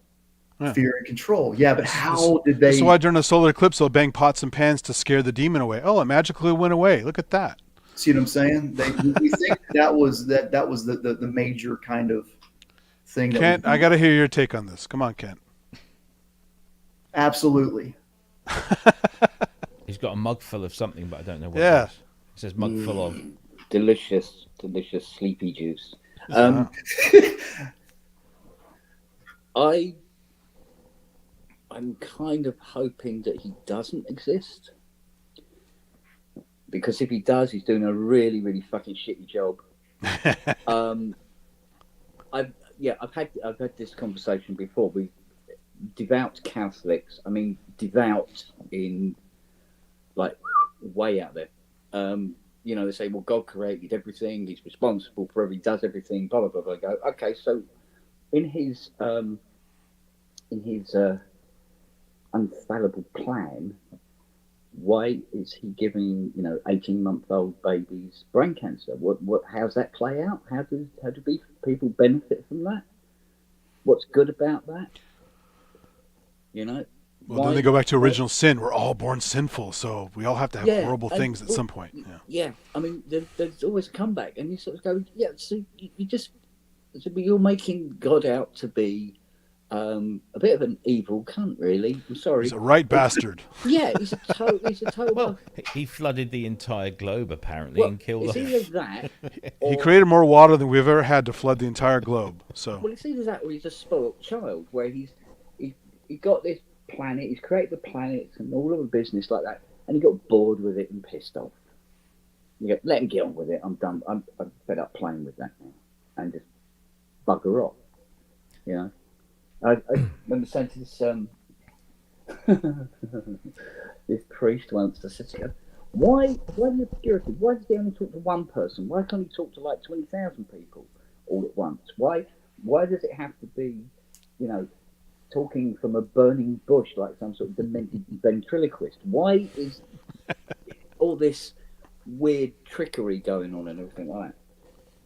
And it's like, and I said, this thing about Noah, right? It's nowhere in the book does it say, well, we built a boat and we put two animals of every species on it, even the ones we didn't know existed, right? It says, oh yeah, well, God would have told the animals, and they picked them up on the way. All right, so how did the kangaroos get from Australia up to North Africa? How did you sail that far in Grab a 40 Qantas. days, right? So. And nowhere in the Bible does it say that they built another boat to put all the other animals on that these animals could eat while they waited for the waters to come down. Or did they have them on board the boat? I'm not quite sure how they kept them separate, And was Noah the only person on the planet? Can I interject one? They had stasis chambers, don't you know? I mean, they had to, I just want to interject 1 second, Kent, because I already explained this to Robbie and Andy. And this is coming from my, I don't want to say opinion only, but it's the opinion that I'm learning from. Sure. Is that you don't read the Old Testament literally. We don't believe, I do believe that there was a deluge, a great deluge on the planet, because there's other religions that talk about this too. There's other historical tomes that mention some kind of flood, but we don't really know the full extent and all that kind of stuff. Likely. The notion of building an ark and catching, that's just ludicrous, And so, but the whole notion of the flood and Noah's Ark, it's to be taken internally, and that's kind of hard to do. It's up to each of us to do our own soul searching, to understand what this means in our lives.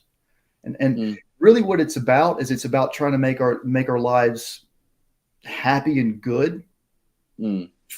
For you, though, not what somebody else's notion of what good is. Like that you honestly are happy with what you are doing with your life, and I'm working on mine right now. The world is full of books and texts and other expressions. And this is the oldest one.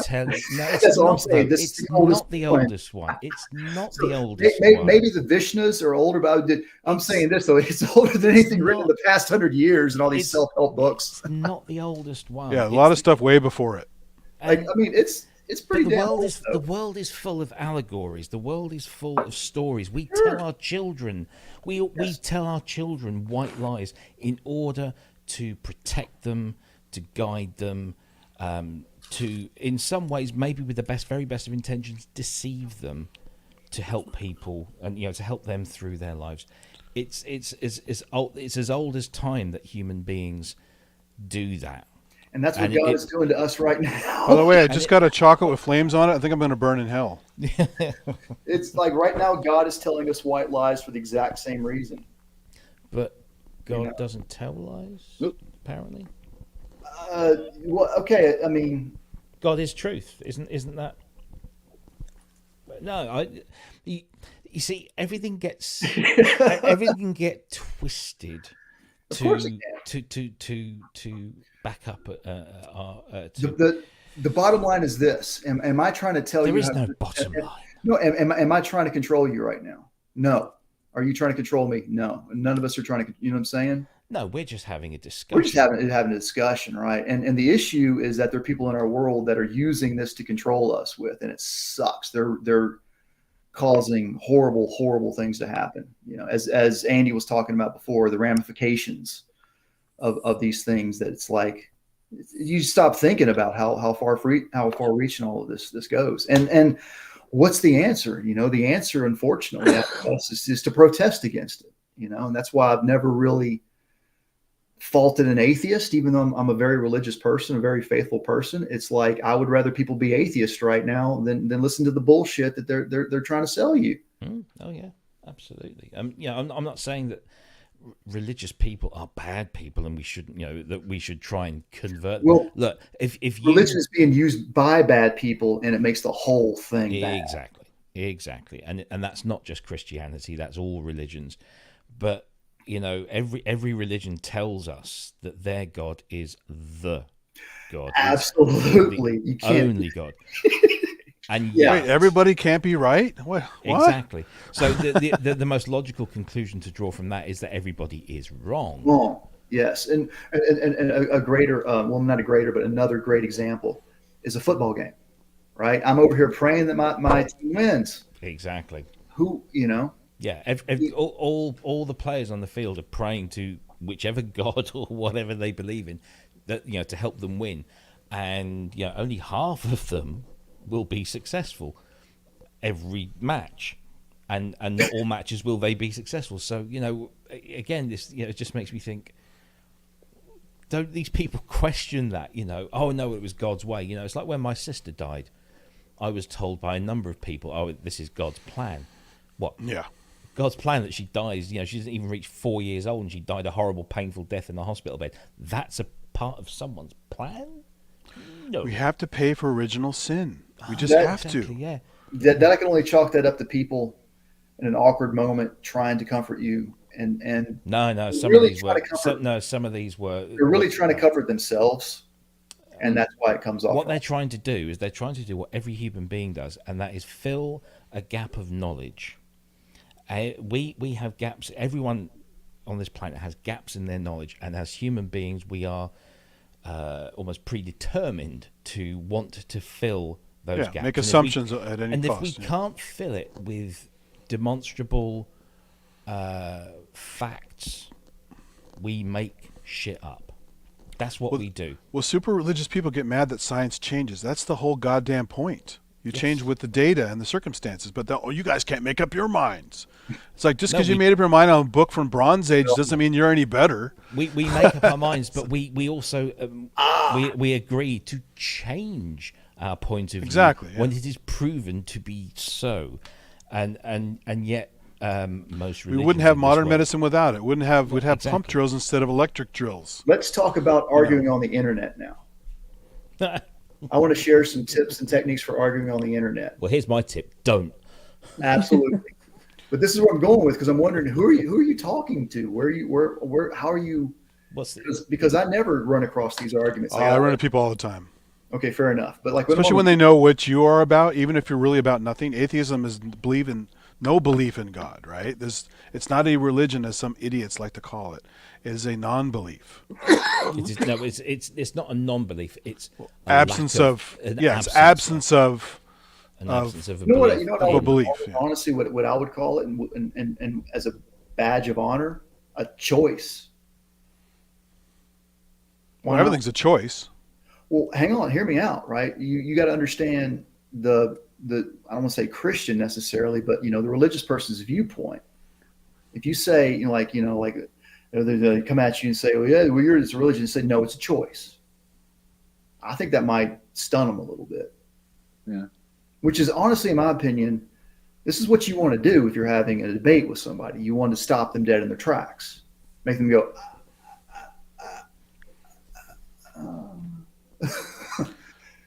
By the way, I got to take this time to say, Kent, this is beautiful. This is heavy as fuck, but look at that beautiful woodwork there. The engraving. I still have the CNC machine. You created that, Kent. Yeah, You see the patina that the knobs got? It's interesting. yeah. They all started doing it, but instead of going. So they started gold black and on top? sticky, Is they that what go it is? gold. Yeah, They were black on top, and then, yeah. yeah. So yeah, Andy Start explained. going gold, which I think is a win. Yeah, it looks beautiful. I'm a newbie. I learned all about this now. That is awesome. I had no idea that this was a thing until now.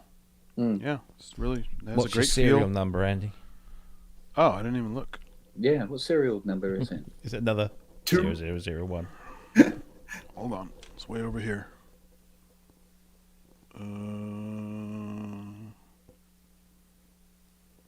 Is it 36?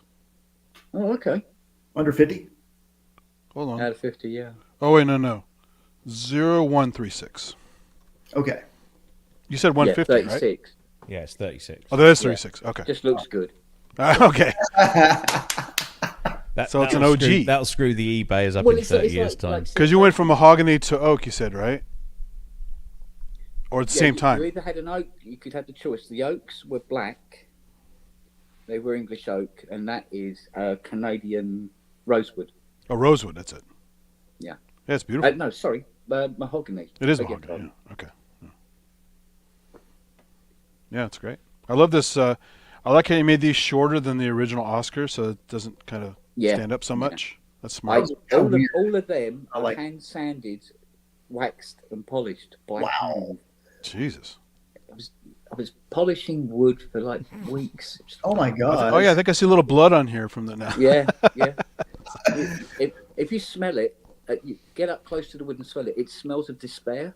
Oh, it actually smelled really good. So it's despair, but very nice smelling despair. It's got that new old stock despair smell. Yeah, it's got that new despair. It's like the Hellraiser. So much sweet suffering. The new despair. It looks all right for an 11-year-old piece of kit. It's in perfect shape. It's Sticker great. hasn't come off or anything. Yeah, no, it's great. Well, fellas, I've got to work from 8 a.m. until 7 p.m. tomorrow. They may cut me early. I kind of hope they don't, tell you the truth, because I want the overtime.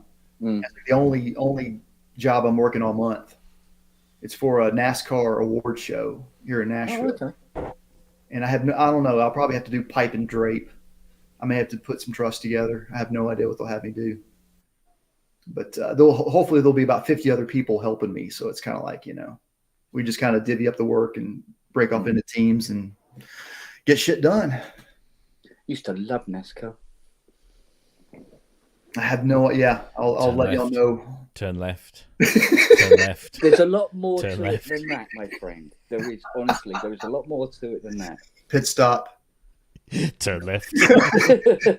Watkins Glen's got right as well. Oh my gosh.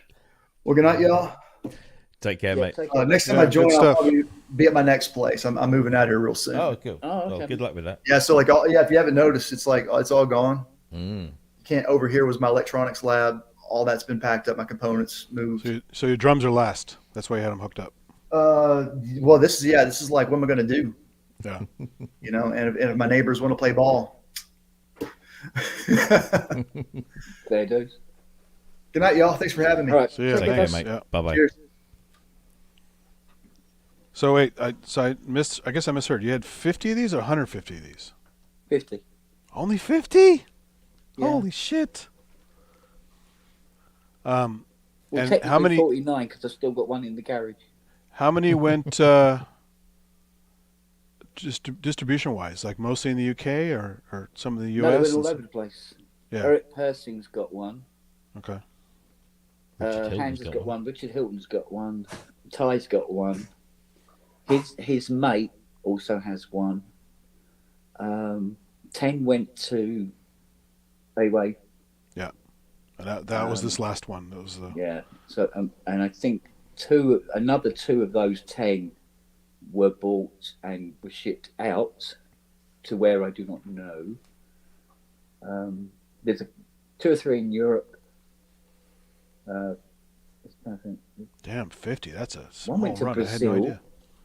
Yeah, it went all over the place. It was quite weird. The sort of people just popped up that really, really wanted one. Now, how I didn't know at the time. I bought ImpOSCar 1 a long time ago, and then I later on bought ImpOSCar 2 after a long gap. How was this advertised? Along the same site with ImpOSCar 2, or was it a... No, Dave wanted me to do this sort of separate and not have it as a conjoined venture. And I think, with the greatest respect to Dave, I think he wanted to do it like that in case I fucked up.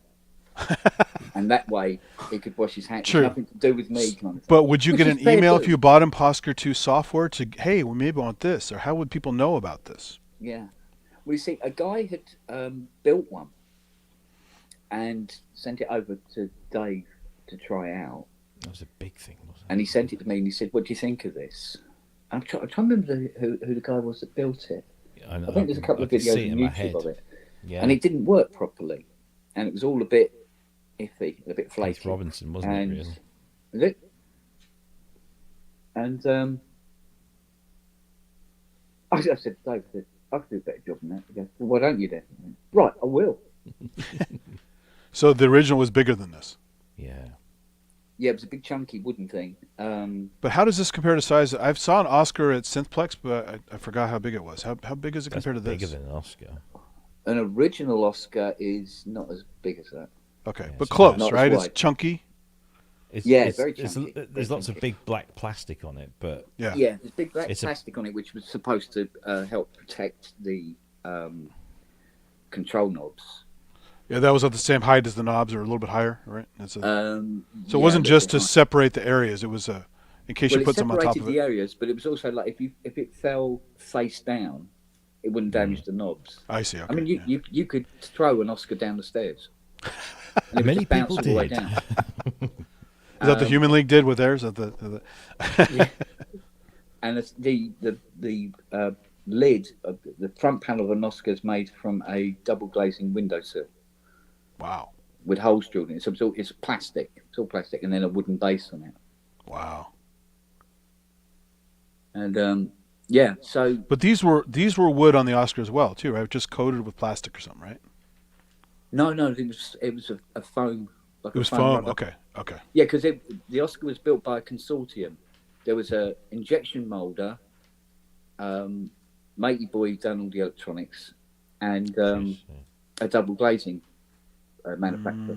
And they were the 3 people involved in the consortium. So they used all of their resources to make Wow. it. So that's the way it looked. use what you know. Because those were the 3 people involved. That's cool. Yeah. That's wild. So yeah, so then it kind of wasn't. It was word of mouth, really. It wasn't really pushed. We set up a website. Because how would people find that? Just in a web search, randomly looking for Oscar or ImpOSCar, or how would they? I don't know. I think it was just word of mouth more than anything else. Because once you built it, didn't Dave put it on his site then, or not even then? No. But Sonic State, Nick did a review of it Okay. Oh, I missed that. along with Imp2. And he said, it was beautifully built and all the rest of it. It's just, but it's really, really expensive. But that was because of the being hand built and everything else. And there was a lot of negativity around it. Saying, who wants to buy a dumb controller that costs £800 to run a piece of software that costs 90. And I mean, it is a it's crazy true. idea, but it's beautiful. Yeah. I'm glad you did it. But so. the thing was, it was to prove to myself that I could go into manufacturing and I could produce something. Because up until then, I didn't know if I could. Yeah. So, yeah, so it was also a really brilliant excuse to buy very expensive, sexy tools. So is it a single board in here? Yeah, there's a CPU board which houses the CC computer, sits on the base. And then there's the longest, thinnest circuit boards ever made in the world that have all the pots on it, that run the entire length of the unit. Oh, wow. Yeah, that have the pots mounted on, and then not RCD. Yeah, it's really IC, solid. IDC connectors on, and then all the ribbon cables. I had to make all the ribbon cables by hand. Shit. So cutting them and pressing the ICD connectors to them. So everything was made up by hand. And how did you decide on the type of wood to use? Well, we didn't really decide. What kind of happened was there was this lumber yard. Because real quick, Moog uses what on the Mini Moog? What was the classic wood? What's the... Well, the guy said, I've got an awful lot of oak and I've got an awful lot of mahogany. Which do you want? And we said, well, could we have both? And we went, yeah, all right, you can have both bits. So the wood comes from a snooker table manufacturer. Oh. And these were made from the offcut planks and stuff like that. Still cost a fortune for the wood because wood is expensive. Yeah. But the powder coated cases, I was a little pissed about it in a way, because when you think about it, it's a beautifully powder coated case, and hardly any of it is visible. Just that front edge. Right. It's sort of like. Yeah. Because the silk screening quotes come back, and then we're like, oh, holy shit, how much? So, but it's a very robust little beast. Well, I like the little 3D logo here. That's cool. Yeah. I knocked that up in Photoshop. Yeah. Yeah. That's good. Yeah. So it was an interesting exercise. So the classic Mini Moog, what kind of wood was that? Oh, I used to know. Or the new ones even? Are they all different? Are they? Yeah. I know that the original ones, the original RAs that Bob built himself, he used the trees out of his back garden. I think that is. I think they said it was birch, yeah. Okay. Or something like that. But Yeah. and then the full production models, they used a different kind of wood. And then later on in the production, they started using this really horrible wood that was like it felt like balsa. Oh yeah. It made the minis lighter, but it also made them very blonde. Yeah. And I don't think they looked as good blonde as they. Although did. they could have used some staining techniques and kept a similar color. If they Well, no, wanted because to. the wood was almost white, so even after it was stained, it was still blonde. Oh, Do you know what I mean? It was just but it was a very light, very, very light brown. Or they could have done the trick I did in woodshop in high school, where they kind of burn it. Yeah. And then stain it. Yeah. Yeah. So there wasn't a lot of difference between the Mini Moog case wood and the wood they put on the end cheeks of Prodigies. Wow. Oh yeah, those are very light. Yeah. So. Interesting. So does it turn on? Oh, I mean, I have the power here. I should just plug it in real quick. Let's see. Because we haven't had a good fire tonight. Let's see. I'll plug the. I don't need this guy plugged in. Microcore. The Mini MS20. Plug this guy in here. Make sure we get the right place here. And there's the USB. I don't have ImpOSCar 2 on this computer. I'll have to install it, but there we go. Quick light show, and now that's blinking MIDI over here. MIDI out is blinking, and that's red. Right, you use a Mac, don't you? I use whatever. Okay, good. If Yeah. you use it on a PC, when you change patches, the lights update to what the nice. patches are. But on the Mm. Mac, it doesn't do it because Mac. So, Mac's weird moving protocol? it's reduced protocol Yeah. over the PC version. So it doesn't do, or didn't at the time do, bidirectional.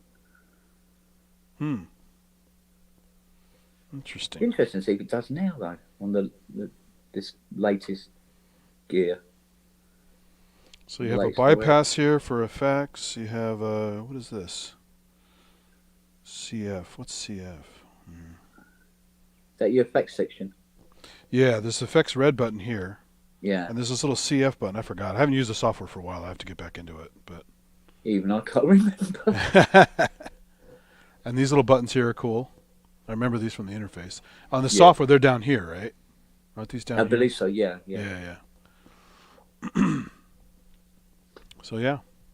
But I got one fatal, well, not fatal, but one glaring mistake, which was the graphics was set, I think it was to something like a 270-degree turn. Oh. And the pots are 300. So everything goes past the stop mark. Oh, it does. You're right. Yeah. Hey, that's okay. I don't give a shit. But it was too late by then. I bought 5,000 Yeah. pots. You're right. That's funny. That's like a go to 11 thing, right? This is great. Yeah, exactly. Yeah. Well, aren't these screwed in pots? Are these popped on, or are they screwed in with a post thingy, or you could just They're push- reorient they're the push on- pots, right? Yeah, just push on spline knobs. The Yeah, pots, so every pot is hand nutted up. So technically, I could just pull it up and reposition it. It'd probably be a little closer, but I won't worry about it. Yeah, you can. It builds character. Depends if This you want it is to be good, accurate so. at the start or accurate at the end. Yeah. But the idea I found was that you turn the knob and you just listen to the sound. Exactly. Because there's no number increments as such on it. Yeah, there's no actual hash marks or numbers, so who cares anyway? Like there were on here when I was going from the book earlier to patch some of the patches on the MS20 Mini. Yeah. It actually has number marks, so you can use the patch sheets to just dial it in. But even that's iffy because it's the no detents, so it's just I think it's on 3, But that's. It took I think it took about 7 years to pay off the debt after we Oh built Jesus! the last one. Because my part of the debt was I did it on my mum's credit card at 29.5%. So the more I paid off, there was still more on it. Interesting. Never get Well, it. Yeah, I'm glad this could be resurrected in its own way, and you have another fan of your work. So I'll never get a CS80 mod because I won't have one. So Yeah, I know what you mean. I mean, even I can't afford a CS80 now. So. how many do you have now? Here, Yeah, now I have just the one. just the one in the studio. Yeah. Yeah. And that goes back in March. Oh no way! Yeah. I thought then you I'm had going one to be the keep. Super guru, the super CS80 guru who doesn't have a CS80. Oh no! Yeah. So. You sure there's not one in the bathroom or in the garage somewhere? No, I've looked. Damn There's just about everything else. it! There's a rather nice synthex I might get out of the garage and Oh, fix damn. up, actually. That's cool. Yeah. Haven't seen many of those floating about. I know Paolo Synthmania bought one a couple years ago. Yeah. Yeah. I think he had to buy it from France or something. It was hard to find. Well, I've got an 8 voice over there now that I can mess around with tomorrow. So that'd be a giggle. That's cool. Yeah. Because there isn't many of them around. So I had a question. I haven't read, obviously I haven't done RTFM yet, but just since you're here, since these are programmable to different CCs, was there a software to download with this, or what do you do to I'm trying to remember if now. I wanted to repurpose it? I'm not going to, but I'm just curious. I think what it is you don't you don't reprogram the knobs on the controller.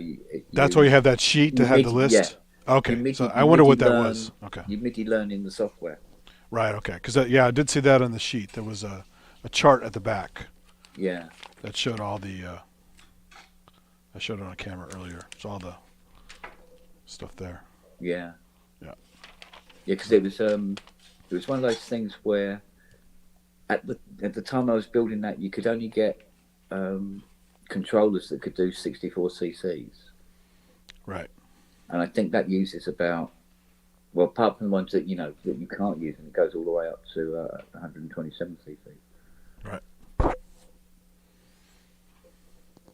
Very cool. Yeah. So you can you could control 8 different keyboards from that one controller's front panel. Sure. Just as long as you just assign whatever. Have the wooden sections to separate it all out. So yeah, exactly. Yeah. So Yeah. you could drop an overlay on it for any other software. Yeah, I almost started to do that with my.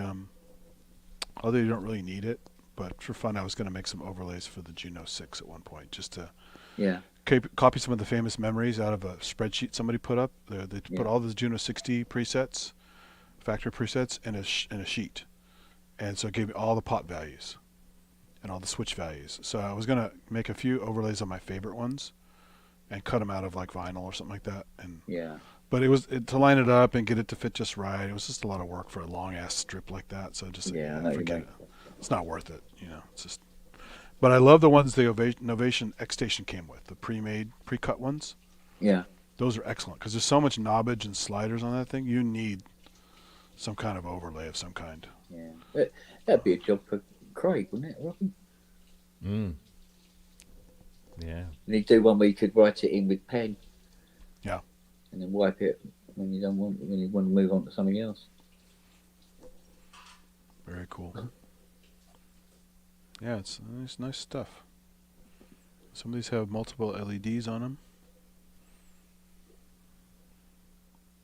Yeah, I think we spent about a week just picking what color LEDs to have. And where. Got some yellow and some red and green. Yeah, greens. Is there an orange as well? Mm. Do I see orange? I forgot, do they match the software lights, the fake lights in the software? I'm trying to remember. I think they were going to be coloured in the software, and then they decided not to. So just red in the software? They're all red? Yeah, I think they decided to go with just the one colour, but had already this was already being implemented. So, because these controllers were actually all built and ready to rock and roll, and then GeForce were having problems with the software and had to delay the launch. And I think we were sitting around, not able to tell anybody and not able to sell one for about 4 months. Oh wow! So you're sitting on some stock for a while. Yeah, and we really, really needed to get them out the door, because there was got to pay the bills. Creditors knocking at the door looking for the money out. Their bills wanted to be paid out of the profits, and we hadn't sold one. Yeah. So you said it was 7 months before you sold one after it was made, or? No, they started selling almost immediately. Oh, immediately. Okay. Yeah. But within 7 months, they were all gone. Yeah. And so we had this idea, this brilliant idea. Oh, let's get another 50 cases done. And build another 50, get them done. There's certainly people queuing up to buy them. And to spend $7,500 on 50 new cases that arrived, which was about, 5 metric tons of steel, and then some other bits and pieces, and then we just ran out of money. It was I maxed out cards. There was no more money, and so we had all this stuff that we just paid for, and I threw all those front panels into a skip. Eventually, what a shame. Because I had nowhere to stock them. Yeah. And the mahogany and the oak, everything just got thrown in the skip. Oh man.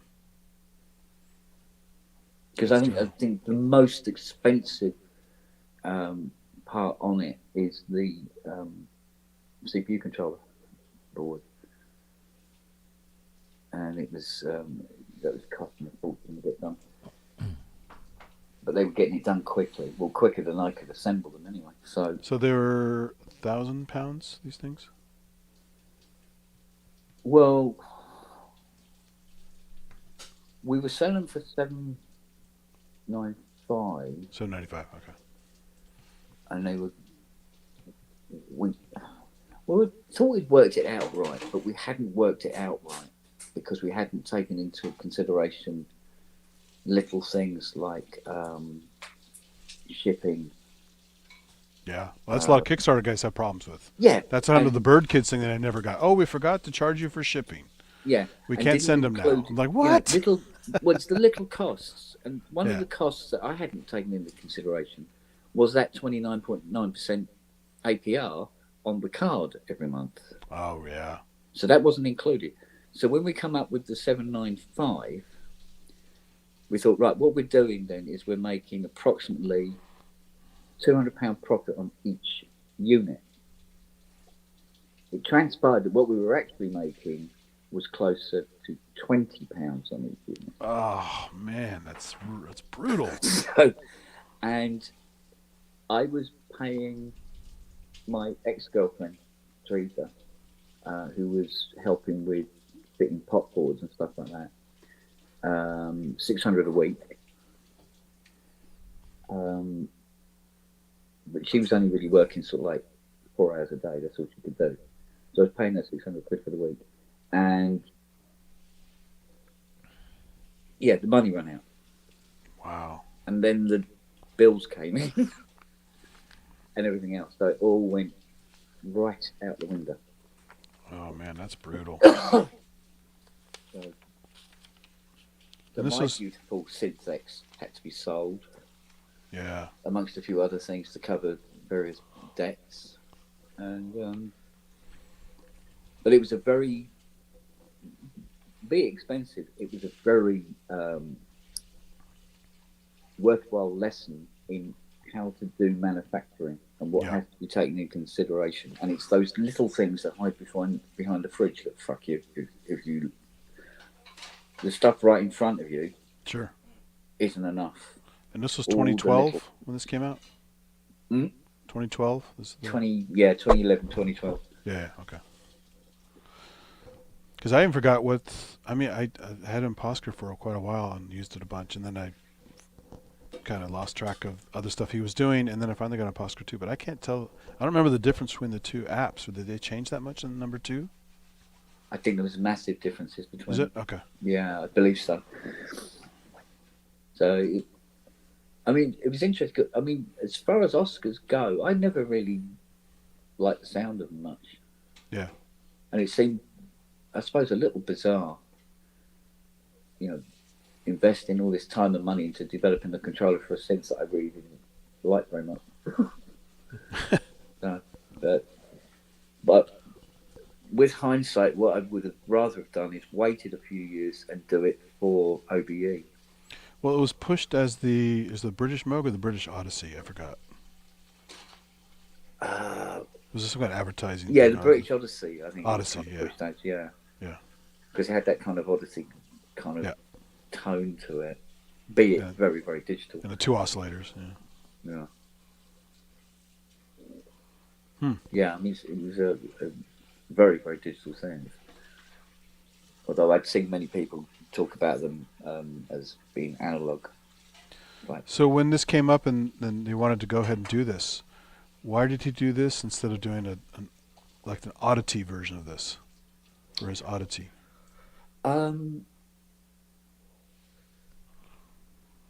I think it was probably Because if you're not a fan of the Oscar and he maybe doesn't like it as much as the Oddity or something like that, why would? Well, you know, to be honest with you, I think it was just because, when Dave said to me, he says, well, when I said, yeah, I could probably do a better job than this, and he goes, well, go on then. And I went, all right. And it was literally based on that. Yeah. Just that. Because someone already did it, you just improved it. So the work is kind of already done. Yeah, I wanted to prove that I could do it to myself. Yeah. And the idea of designing and manufacturing appealed to me much more than trying to repair existing stuff. And there was something very, very creative about it that really, really appealed. Really appealed. Of creating something from nothing. So I think that was probably what it was all about. I mean, it was nice seeing people with who had them, who had these controllers, and they were putting pictures up on Facebook. But there was a lot of shit. This is why I don't mind giving Behringer a load of shit, because the shit I got over this is unprecedented. Hate mail, you name it, about it being so overpriced and a pointless product and all that, blah blah blah blah blah. And did anyone complain though after they saw it, touched it, and saw how heavy and sturdy it was? They still complained? They were going to hate it. Full stop. No matter what. Okay. Yeah. And in fact, the guy that had built that prototype thing before, I don't know why I can't remember his name.